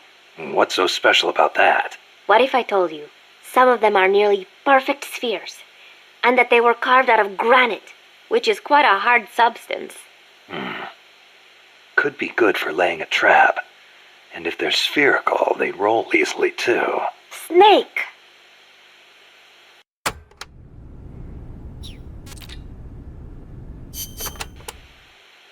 El Colibri may be powerful, but he can be defeated. Looks like you have a lot of places to hide there. Remember your fight with the other chopper. Guerrilla tactics will be key. Only this one's got a few more aces up its sleeve. Yes, it might try to crush you by taking out the pillars. Also, watch out for the smaller craft that abducted Chico. The Chico Libri. Chico Libri? It means son of Colibri. If it gets you, you'll just have to wriggle your way out. You might get away if you're lucky. I'd rather not have to take that chance. Indeed. That would be best.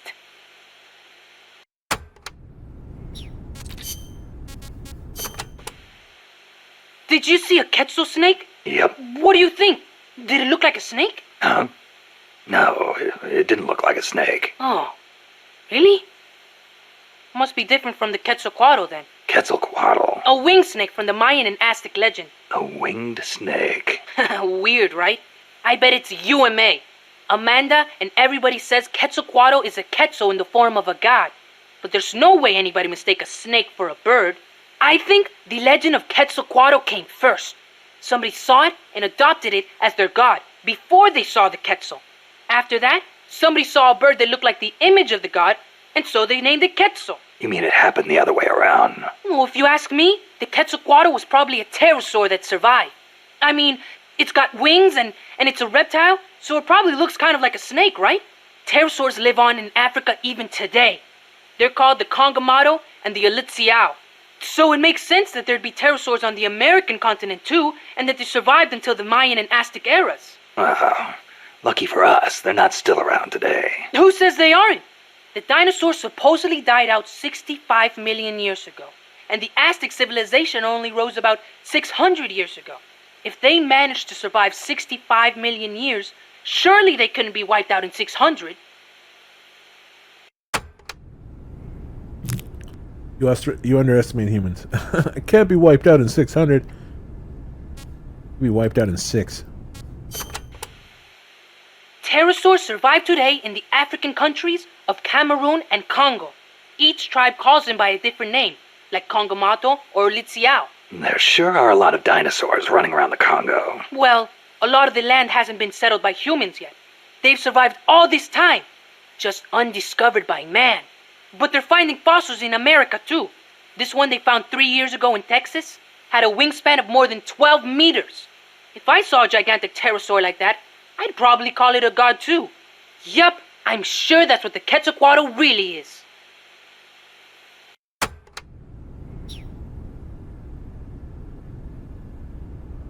How do you not detect that that's a joke?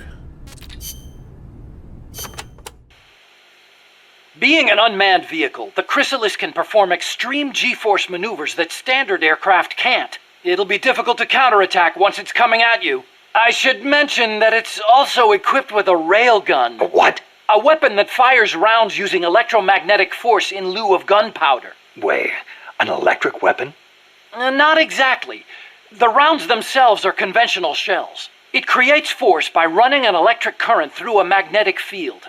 Fleming's left-hand rule. Didn't they teach you that at school? Not at mine. Oh. Anyway, as the railgun uses electromagnetic force, it needs to charge before firing. Once you see it starting to charge, take immediate evasive action. Also, as with the pupa, destroying the AI will put the unit out of commission. Do enough damage and it'll have to land. Use that opportunity to get in the AI pod. Wait too long and it'll start to repair itself. Be sure to shoot the hatch the moment it lands. I think I can handle that.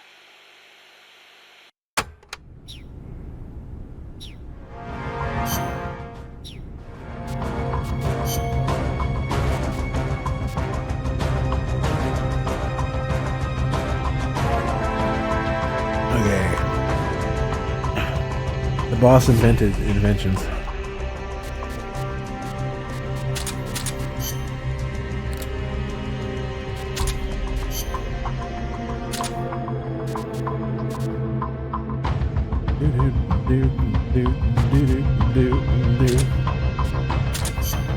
Any chaffs, yo? There we go.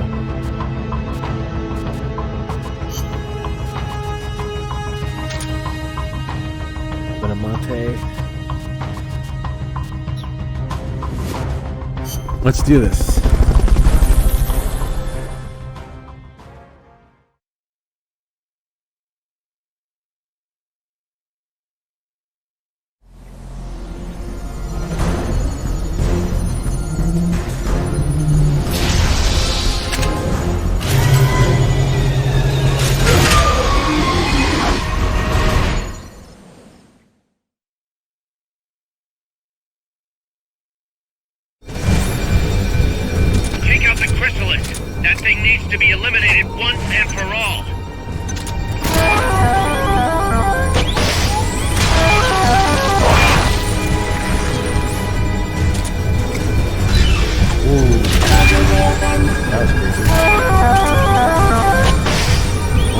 course you move your ass towards that.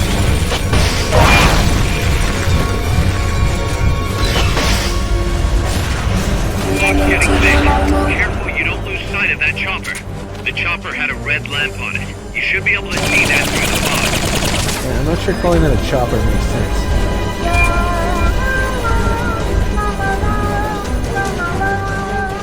Maybe it does.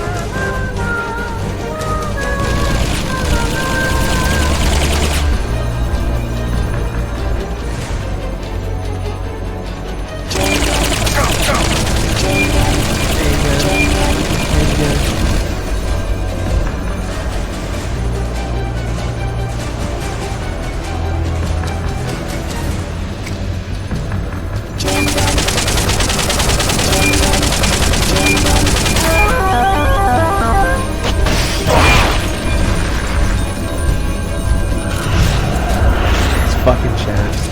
That's why I wanted to upgrade one.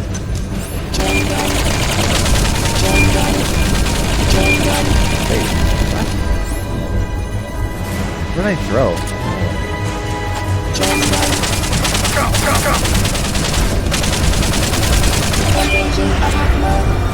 Oh.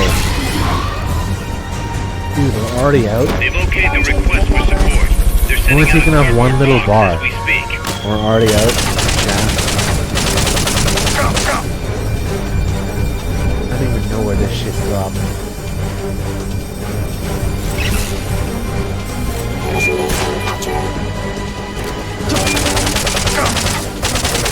Oh, here we go.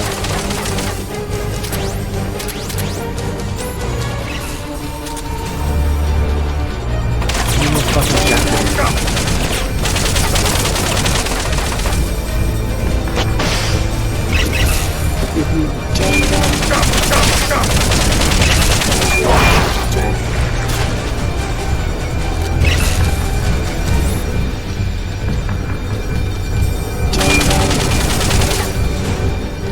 You know what? I want better chaps. Screw it.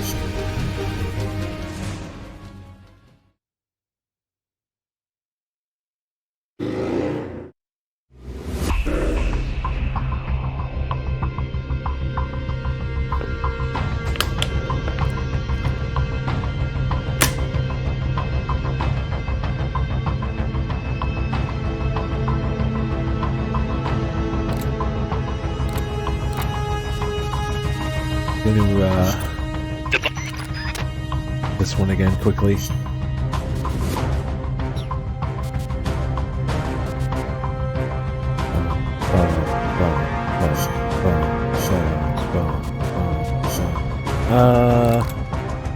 Where can we see? The boss is...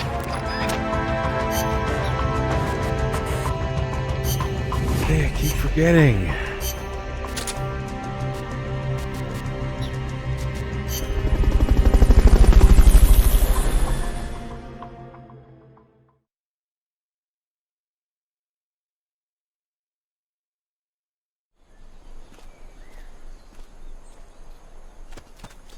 Use Fulton Recovery to bring back knocked out soldiers. To use Fulton Recovery on a soldier, get up next to them so the icon appears and push the action button. Oh well.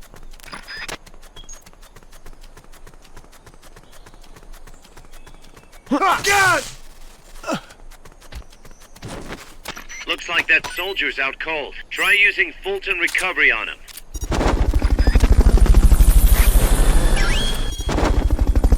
Head for the recovery zone. You did it! Keep it up!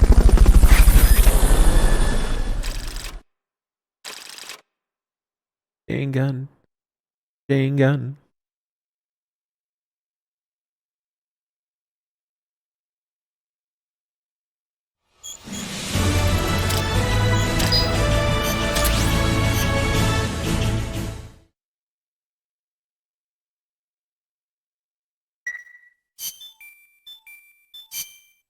Go to Mother Base.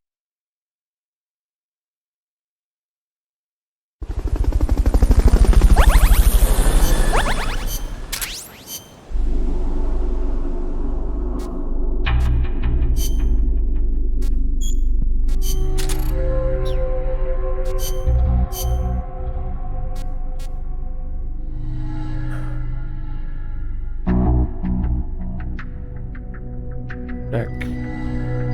Check. My mic worked. Cast only 27%. One more.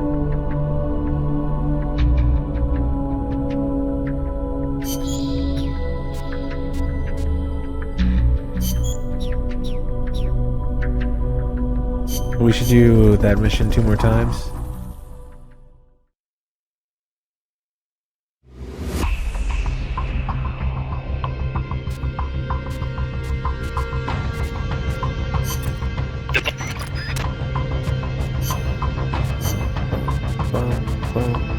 Stealth. Survival. Let's rock.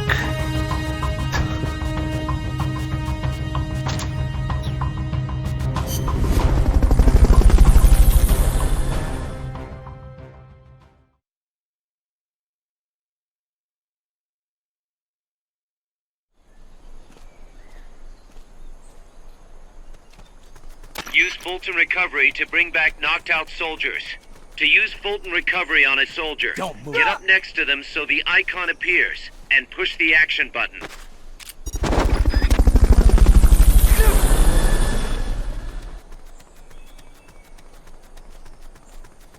Fulton Recovery subject confirmed onboard helicopter.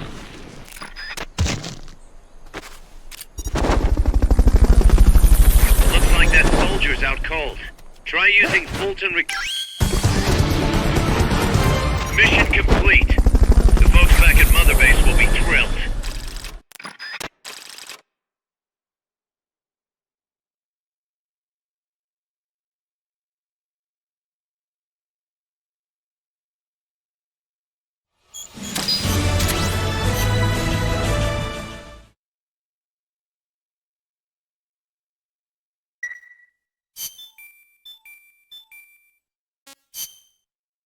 Okay, we're gonna do that at least once more. I should probably do it twice. Get that rank 2 chaff.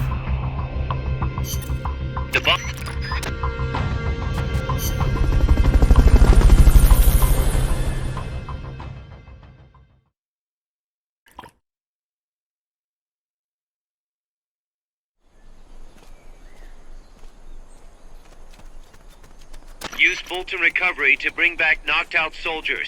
To use Fulton Recovery on a soldier, get up next to them so the icon appears, and push the action button. Don't move. Looks like that soldier's out cold. Try using Fulton Recovery. Good job. Return to base. What's up, Puma? Thank you.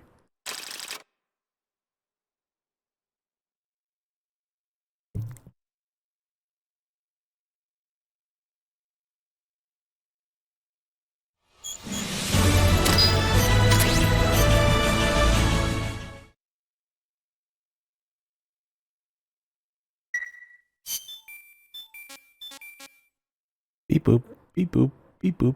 Okay, one more time. And then we'll go back to Mother Base.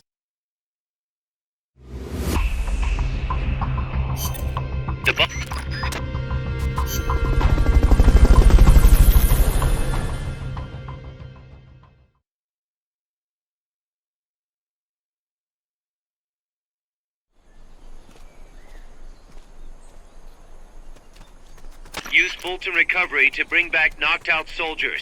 To use Fulton Recovery on a soldier, get up next to them so the icon appears, and push the action button. Looks like that soldier's out cold. Try using... You did it! Keep it up! Alright, that should get us rank 2 chaff grenades.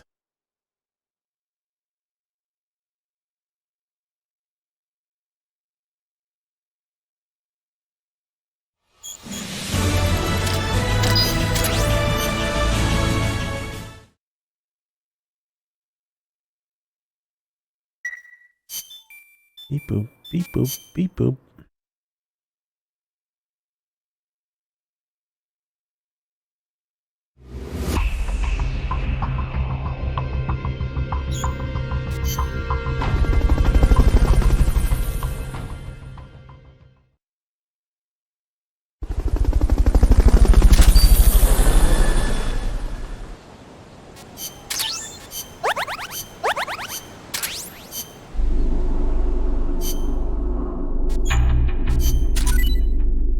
Rations rank 3, spicy curry rank 2.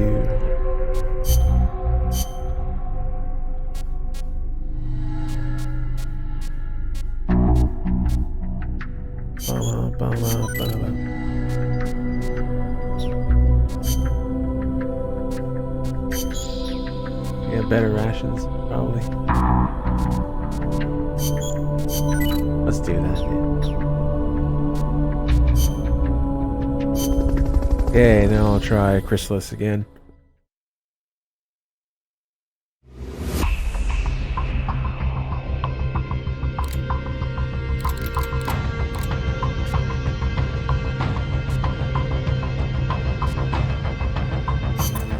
Snake, that's the Chrysalis weapon Huey was referring to.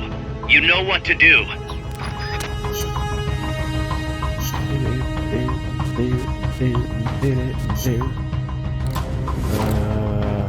Is gap supply.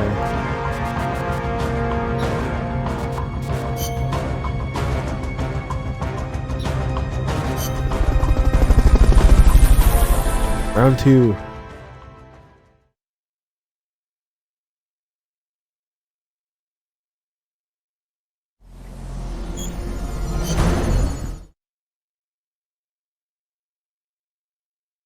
Hopefully the chaps actually last longer. Take out the Chrysalis. That thing needs to be eliminated once and for all. No, really only 3? Fuck, that sucks.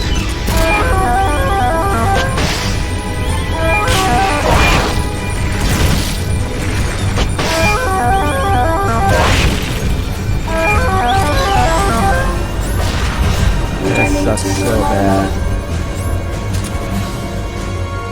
I don't think you get restocked ever. Fog's getting thick. Careful you don't lose sight of that chopper. Martian if you lose sight of the Dean. enemy, look for the red light.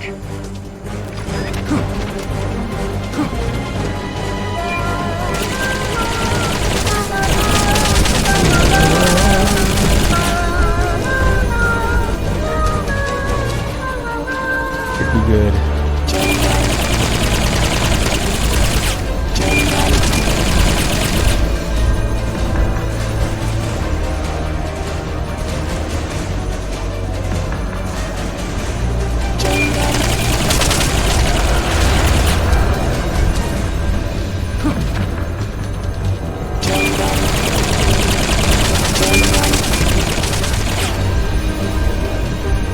This thing needs to stop flying past.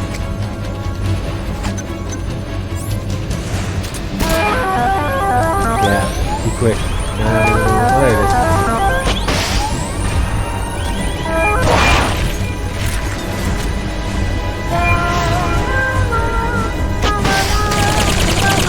Oh, now you slow down, of course.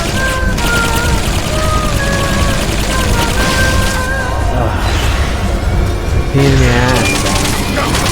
Launching kidnappers.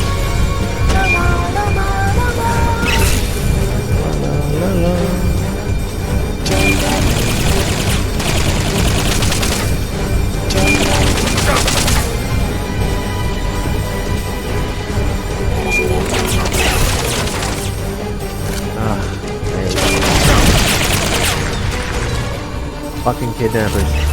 Do you have enough ammo and items? Watch out for those little UFOs! They'll try and snatch you! Those little UFOs! I don't remember that one. That thing claimed many of my compas. I do have 3. Pay it back for me, Snake! They're sitting like over on my shelf because I just got the other one out from the closet, hoping that I could figure out how to fucking sign into my shit, but my phone won't take a charge, so I feel like we're screwed and there's not going to be any co-op. There's always going to be a problem. The entire day. Very problematic.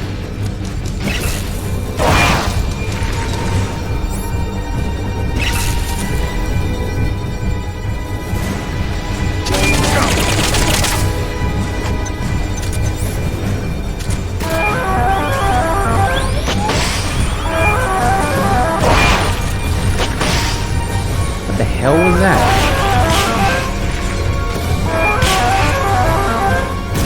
Launching missiles straight at the ground? What the hell are you doing? You trying to fly like he has wings? She? I don't know. Call it.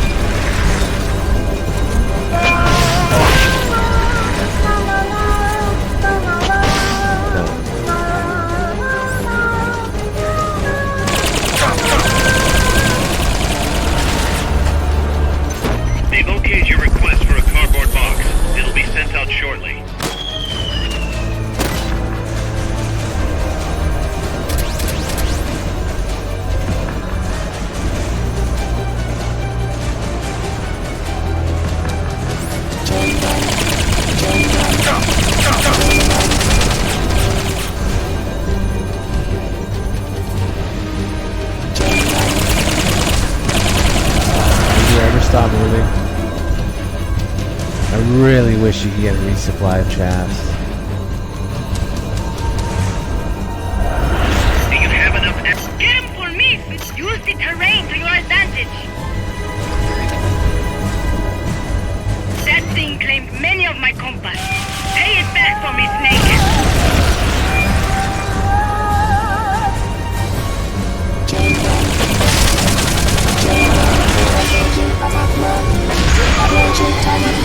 Come on. How did that miss? It just barely evaded that one. It should have clipped it in the ass. Ah, great. Why am I still standing here like this? Like, what's the logic behind that for staying there that long?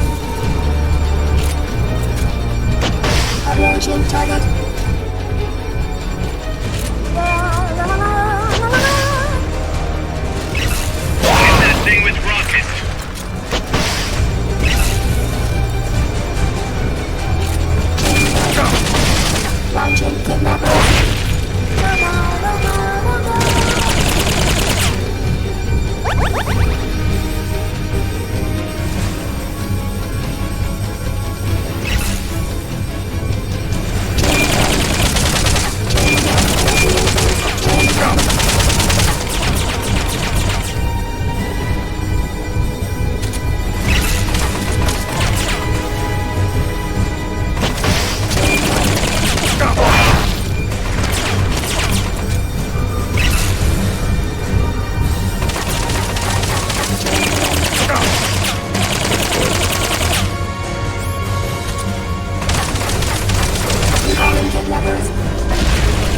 What? More kidnappers? Come on now.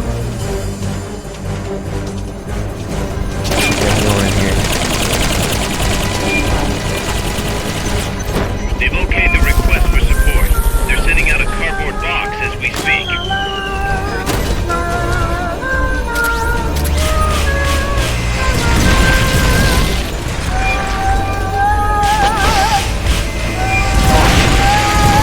Okay, we got it below 50%.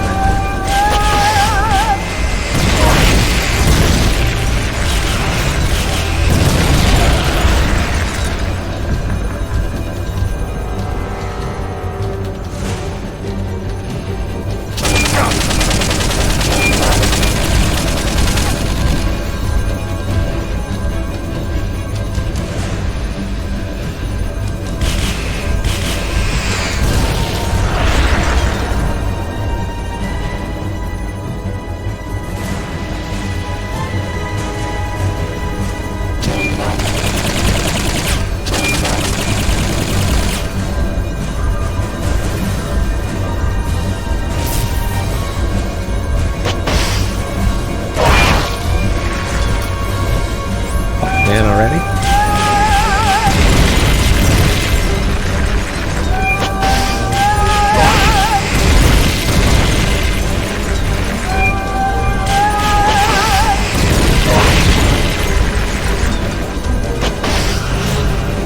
Ooh.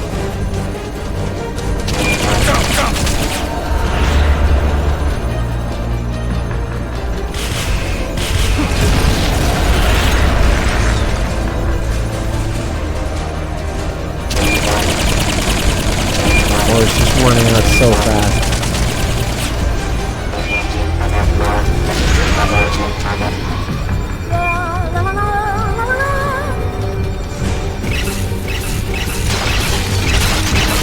They've okayed your request for a cardboard box. It'll be sent out shortly. Oh!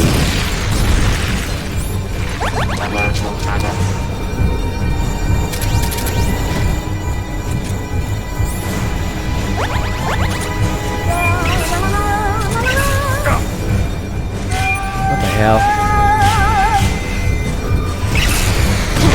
Fuck, I hate losing control. Doesn't matter what game it is. I can't think of a better mechanic.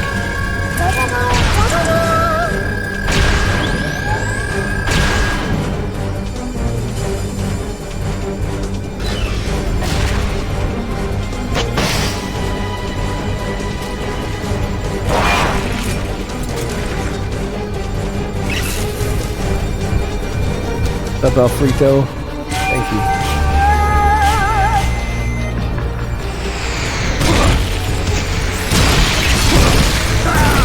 Oh no! I was just going for my health. I just spent so long fighting that thing. Ugh.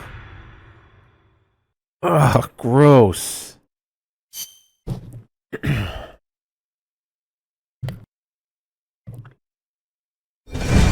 I hate the lack of chat. Fuck that. That thing needs to be eliminated. It was basically done.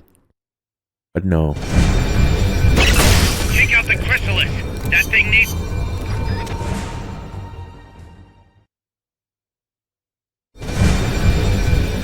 Take out the chrysalis.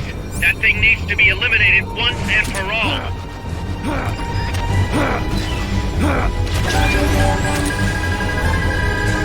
Those drones will chew through any wall you try to hide behind. Returning to normal mode.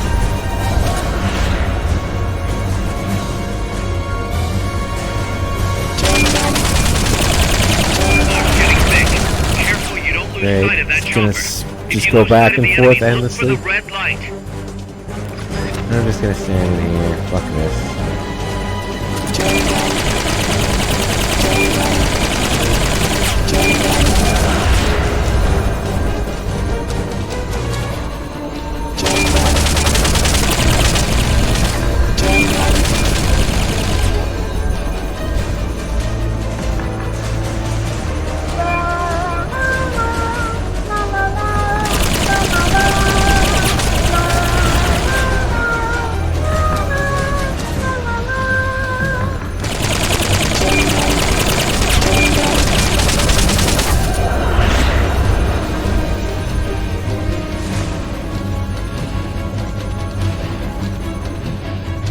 Could you just like stop with this? Let me get a shot in. I'm fine.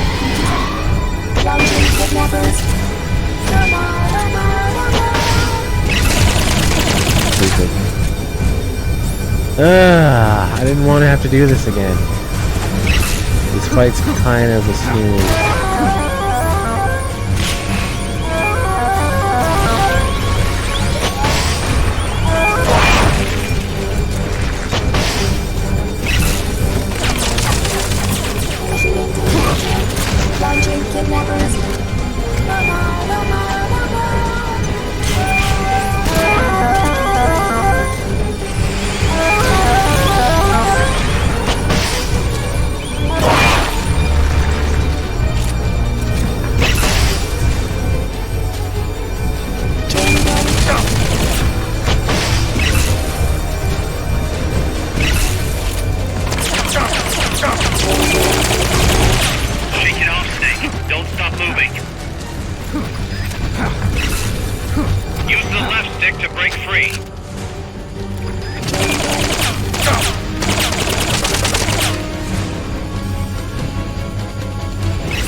Nice. Managed to move back into it.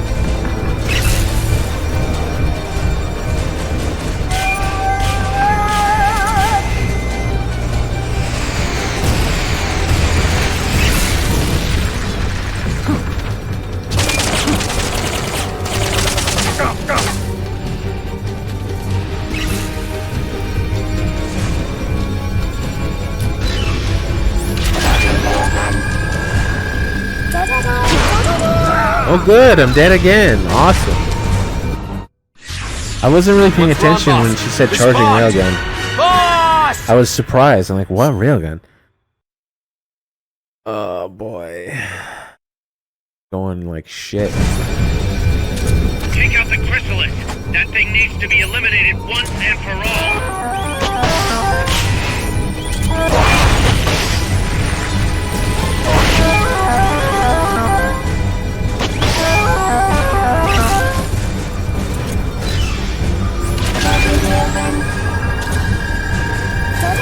Those rounds will chew through any wall you try to hide behind. Which is not even true. Fog's getting thick. Careful you don't lose sight of that chopper. If you lose sight of the enemy, look for the red light.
Wow, 2 bars down.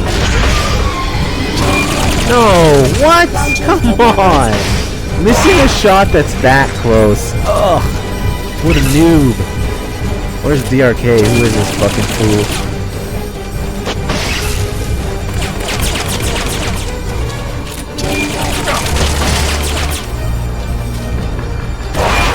Oh, I was worried he was gonna miss.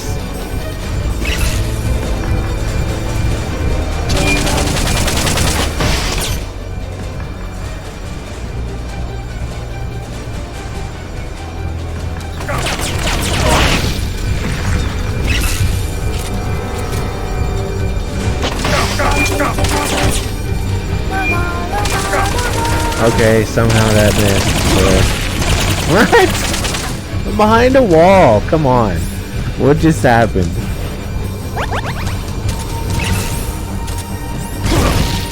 Again.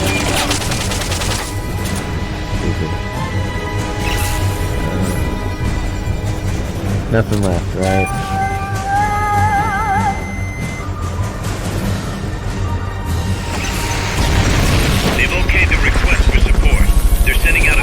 Box as we speak. Chain gun.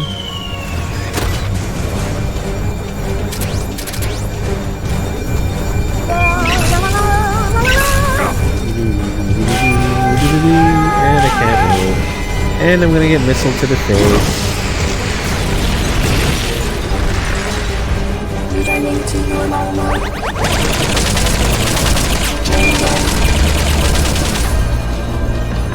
D4? What?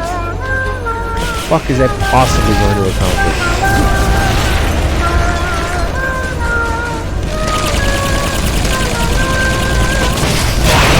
Finally.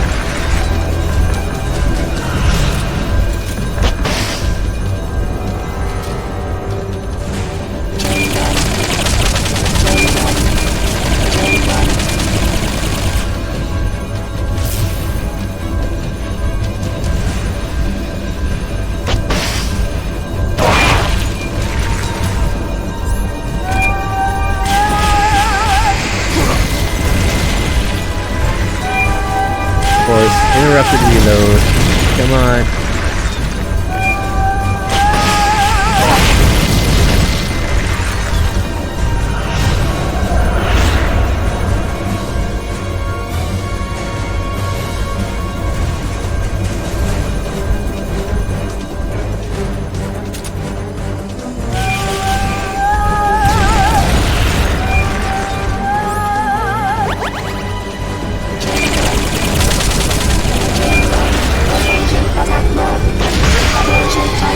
Come on. I hate those such near misses. They're just soul crushing. Already down to no ammo. God, the supply markers suck right now. They've okayed your request for a cardboard box. It'll be sent out shortly.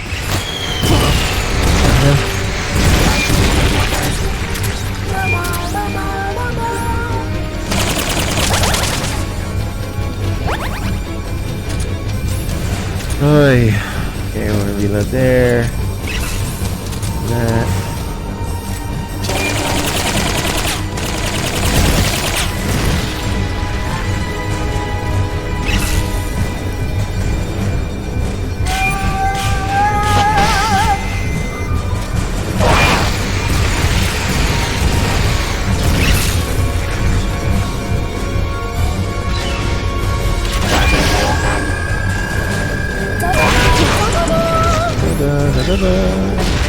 Get up.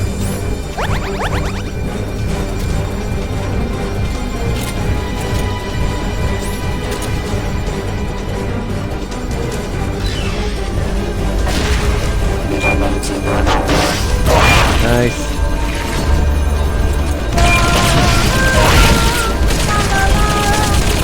Couple of lucky hits.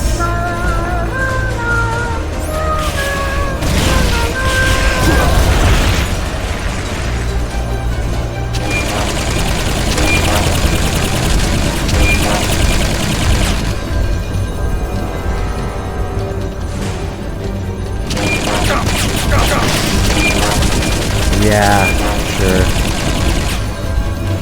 Such a near miss. Oh, sucks.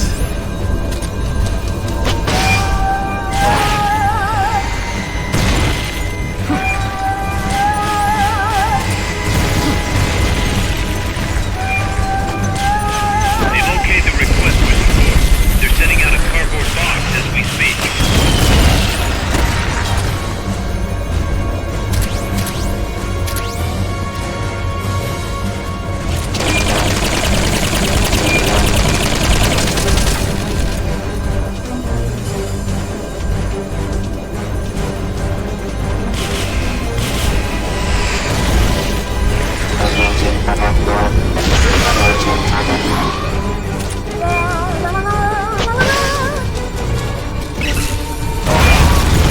Oh, fuck, finally. Fuck.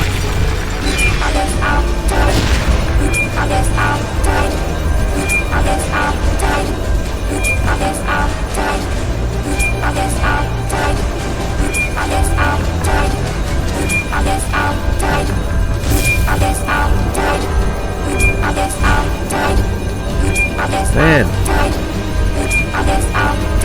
Do you have enough That fluid is similar to that of the person who took... Attack the AI pod to destroy its hatch. It's the cylindrical structure. Hurry up and get in the AI pod.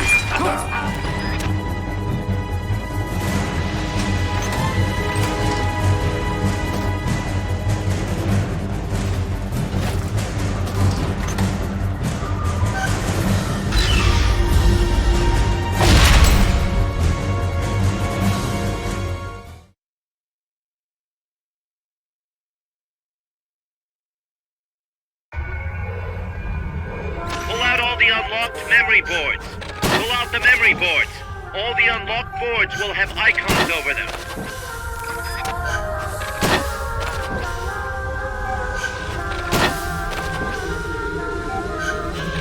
Any boards you remove can be used to build our own AI weapon.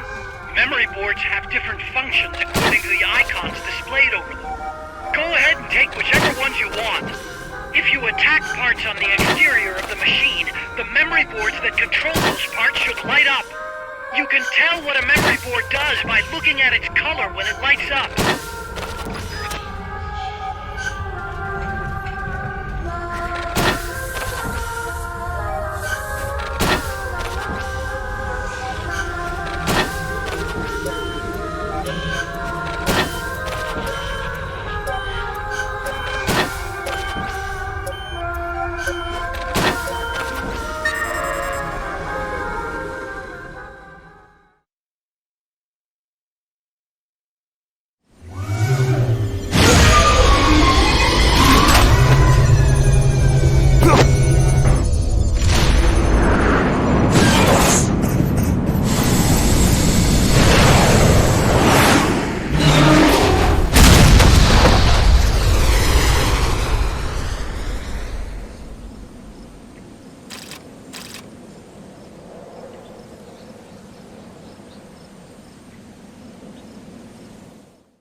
Snake, She played me like a piano.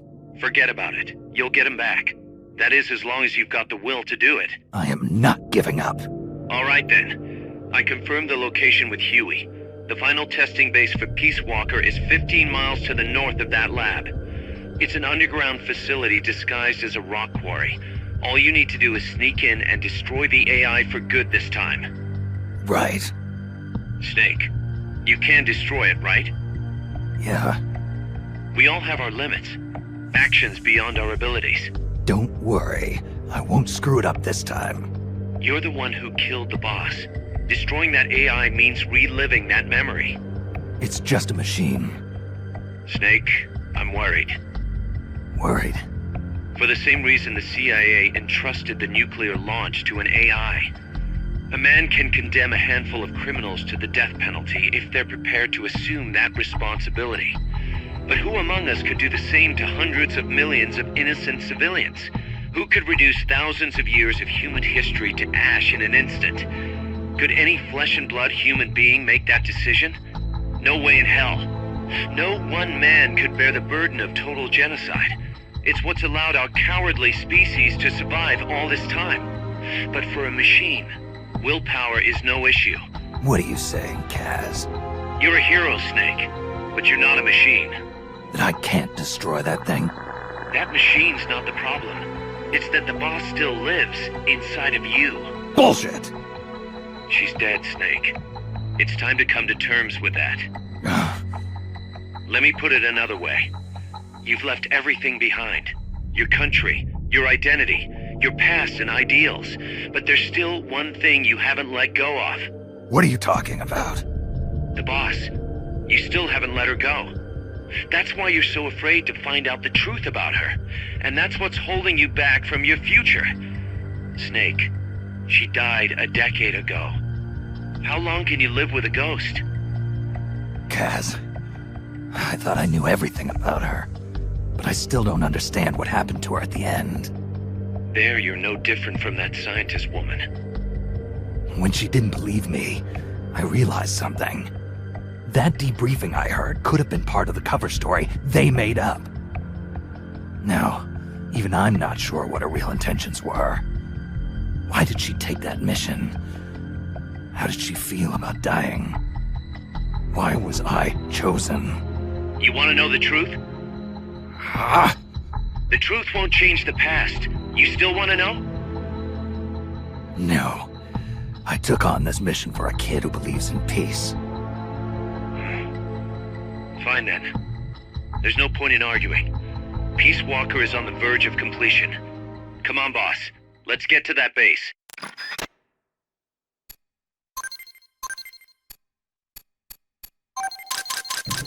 Nice. Bunch of parts. Bunch of Zeke parts.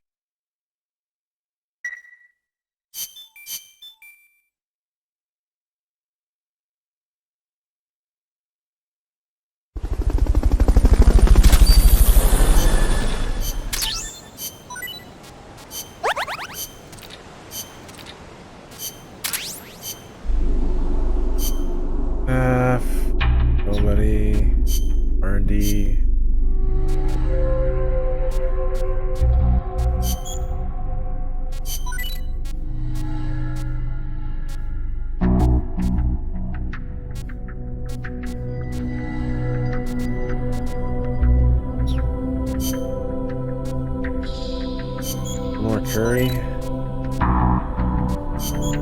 Latte.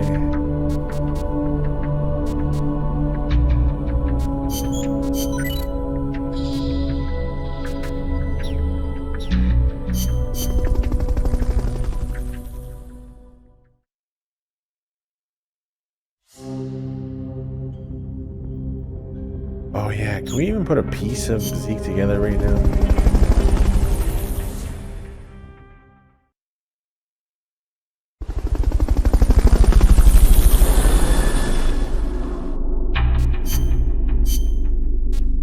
Metal Gear.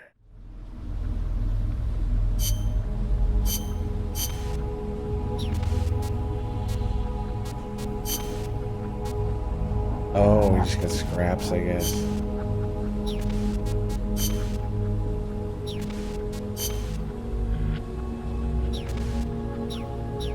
Nope, not even close.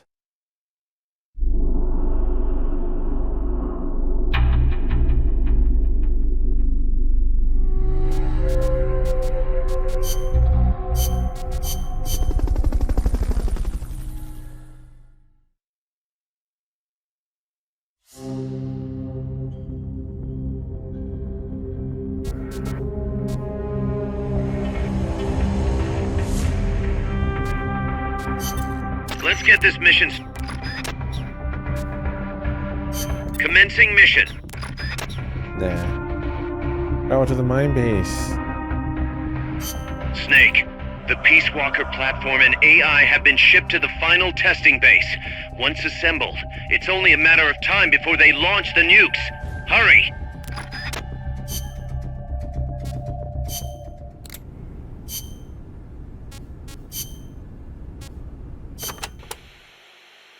The new plant is a hex type. That gives it more surface area than previous types, and also makes it easier to plan expansions. We're gonna make this place huge. Hex, huh? Like a beehive. Nothing wrong with that. They say the honeycomb design is one of the strongest. I hear they're even thinking of using it in tank armor. Good enough for me. I'll see about finding us some worker bees. Appreciate it, boss.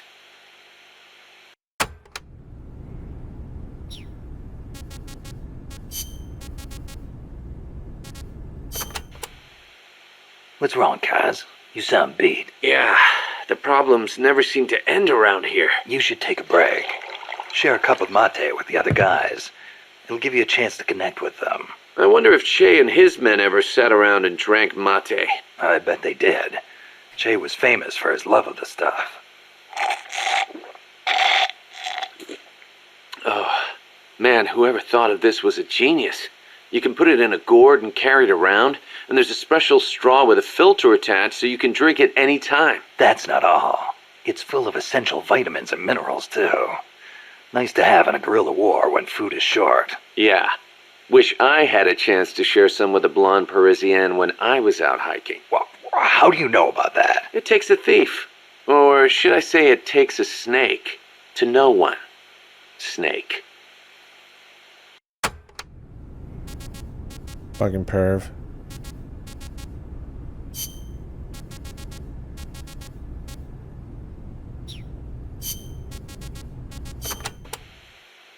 You can steal items from soldiers by putting them to sleep or knocking them out and then doing a body check. Get close to the unconscious soldier and press the action button when you see the icon. Or you can sneak up on them from behind and do a hold-up. It also works if the soldier's near death. Keep in mind though, if you wait too long, you'll have a dead soldier instead of a dying one. And you can't do a body check if you're holding the Fulton recovery device either. So don't try.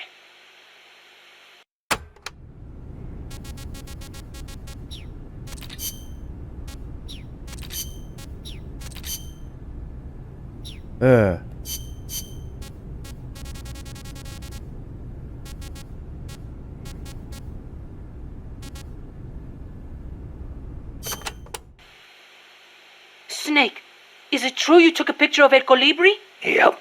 Got it right here. Whoa! It's like an actual UFO! I knew it! Los Yankees are working with the aliens!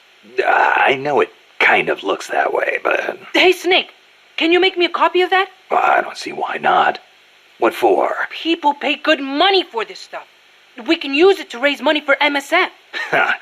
Sure, kid. You go out and get us a good price for it. You don't believe me, do you? I'll get the money. You'll see. And he sells it.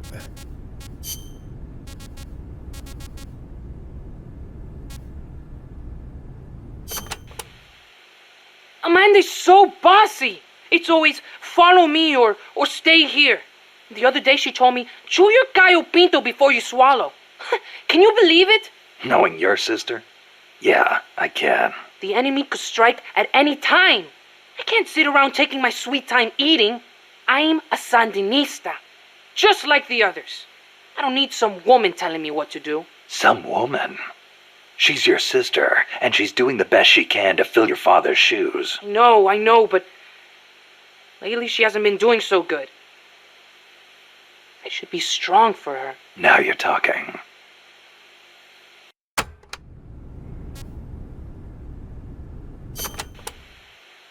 Sorry to hear about your dad. Don't be. He is a guerrilla warrior. We pledge our lives to our country and its people. I'm ready to die too if I have to. You sure? You better believe it.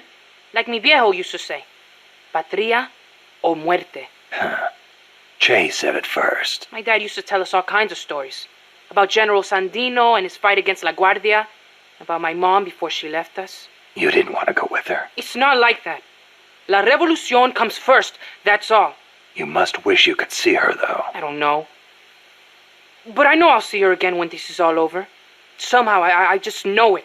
When I do, me and my mom and papa are all going to live together again. At least that's what I thought. Now, Hang in there, Chico. Your sister needs you. Okay.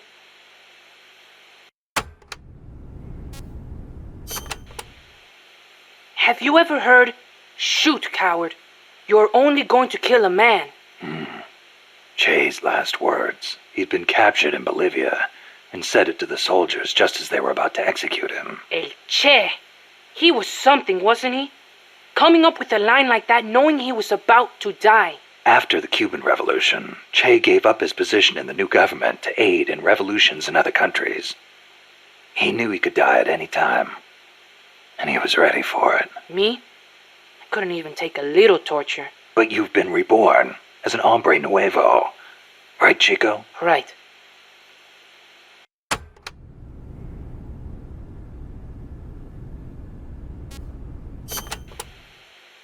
Don't you ever get lonely, living away from your mom? Not really. My compas are my family now. A lot of them are from the same village as me. So you had plenty of people to take care of you. Take care of me? I'm a warrior, like any other Sandinista. We look out for each other. That is how it works. Sorry. Guess I misspoke. Now we're scattered because of that colibri. Wonder where everybody went. Hey, Snake. If you see any Frente prisoners, please, you gotta get them out, okay? Those guys are solid, every one. You could use them in MSF.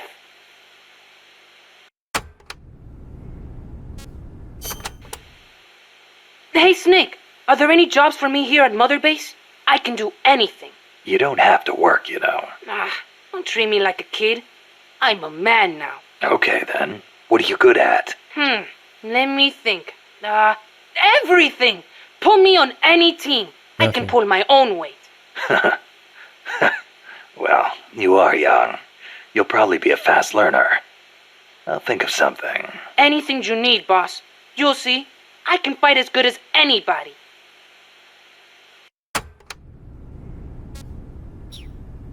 Joue Effos.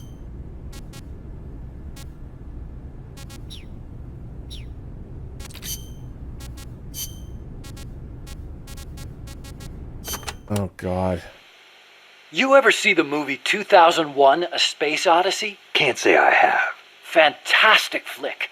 The outer space special effects are incredible enough, but the depiction of AI is what really stands out. There's an AI? Yeah, a spacecraft pilot AI called HAL.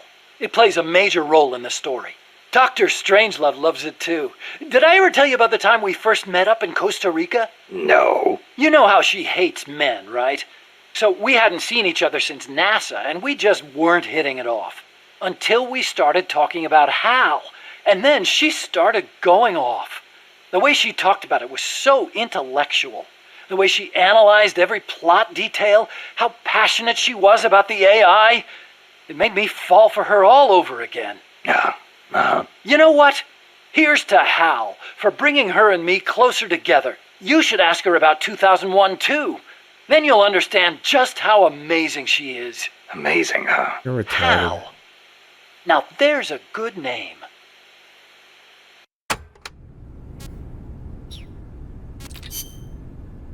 Tío Cosima Caminades.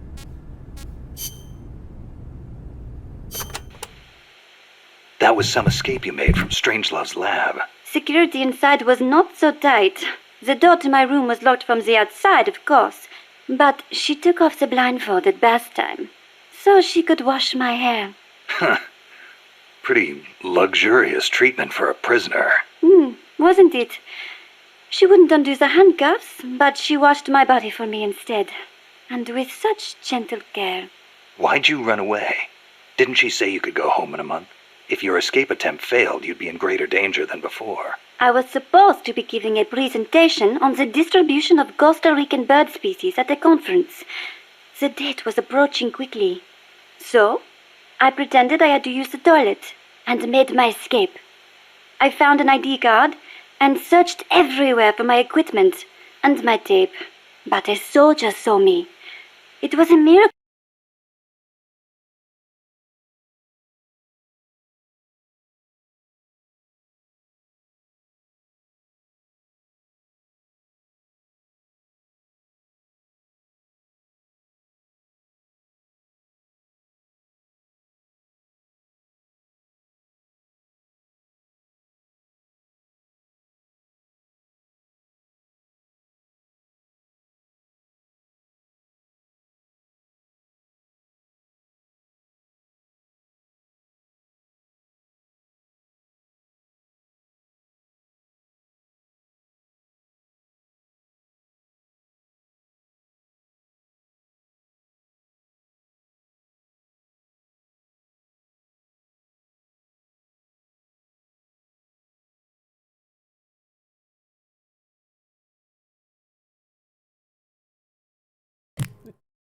Fuck, I was trying to unplug something. Bros, hold on.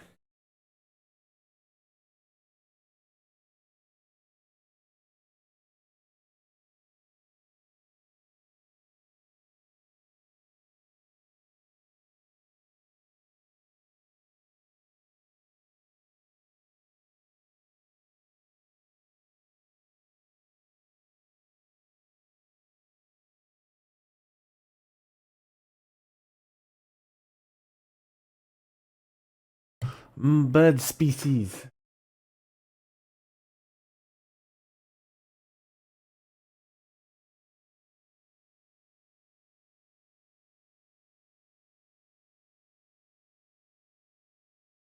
No, not just gonna work for me right away. Wait.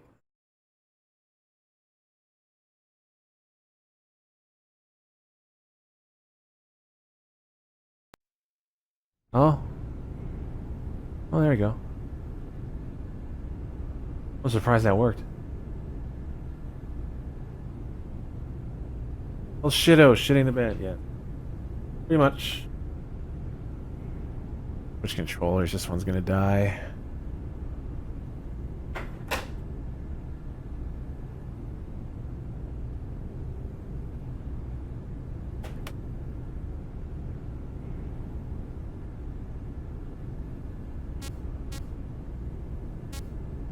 Cabbage. Absolute cabbage. Was it just the two women in the lab? Most of the time, oui. And one of them, you only heard her voice, right? Yes, that is correct. Such a wonderful voice. It sent chills up my spine. What was the other woman like? Ah, don't even think about it. She's not.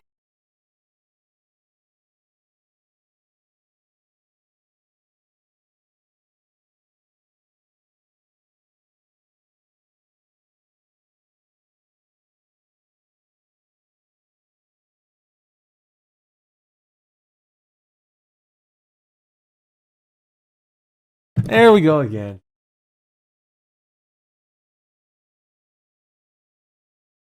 Odd. Why? Why must it be like this?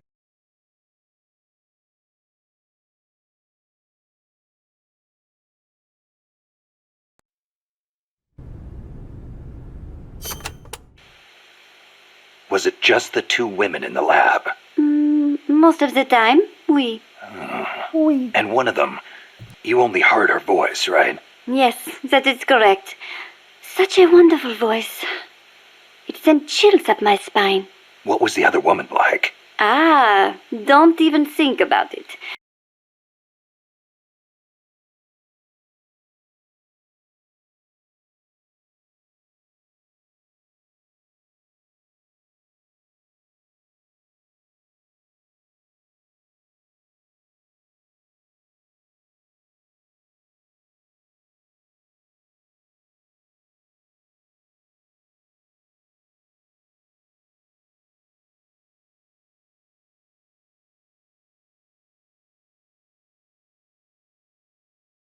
Not gonna come back, is it?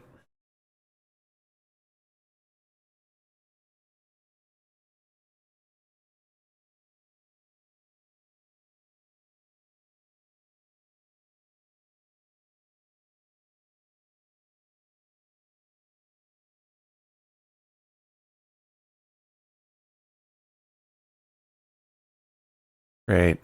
Hold on.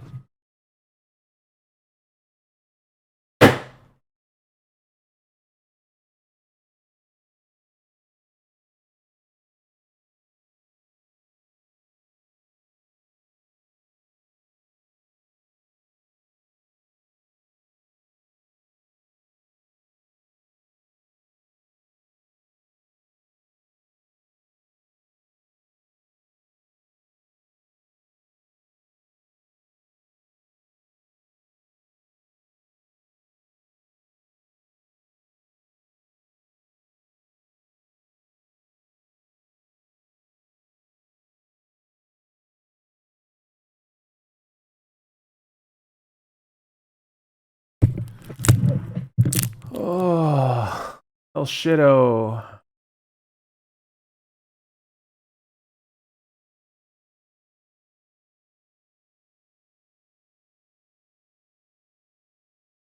Come on, man. I mean, I've had worse days when it comes to technology shit, but this is still just as frustrating.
Was it just the two women in the lab?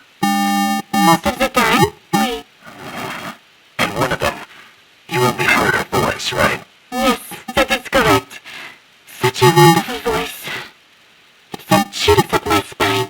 What was the other woman like? Ah, don't even think about it. She's not the slightest interest in men. No, it's part of my mission to...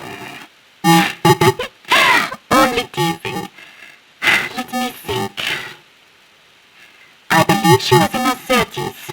Pretty, with a good sense of style, but austere in her tastes. A very unusual woman. And she was doing research on AI. AI? So that is what she was up to. You know, she did say something interesting. That people should not be going into space. That it is too dangerous. An automated control system for rockets, then. She said something about wanting to get closer to her dying wish. I think she must have been talking about an old lover. Lover? You mean another woman? Huh? My! Aren't we curious about women and other women? You want to hear the terrible things she tried to do to me? That's not what I meant. It's alright. You can be honest. You do seem to get along awfully well together. No, not at all. I think you're hiding something. Never mind. Aren't you supposed to be looking for the cat cell? Here, I'll demonstrate its call for you.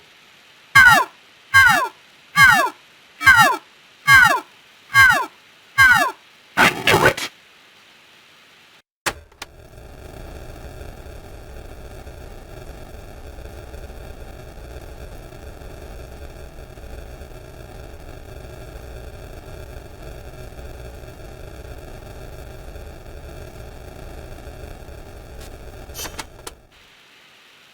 Let's go over this one more time.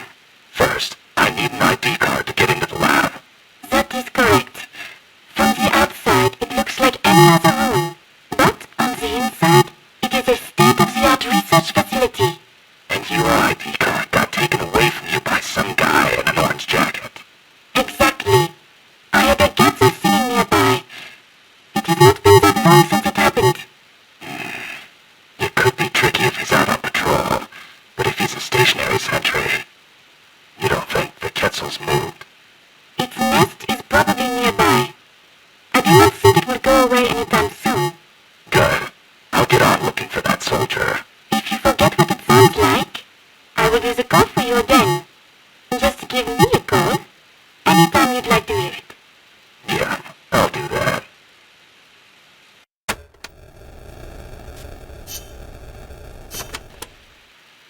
Let me get this straight. You were in Costa Rica as a bird watcher? Yes, I was. Not for pleasure, though. I am a researcher, after all. I am studying the distribution of Latin American bird species. With today's compact cassette tape recorders, even a woman like me can carry her recording equipment by herself. But it was a mistake to come alone. Even so, there sure are a lot of wild birds in Costa Rica. Aren't there? Over 800 different species. Said to be more than 10% of all living birds. Great, audio's fucked now. Everything's always fucked. You know how discouraging this shit is? How many times did it happen?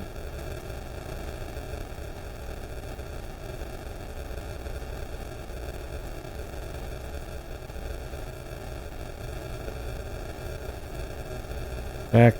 Check, check.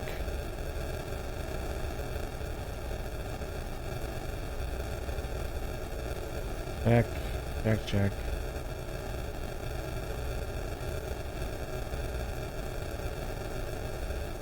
Check. Check, check.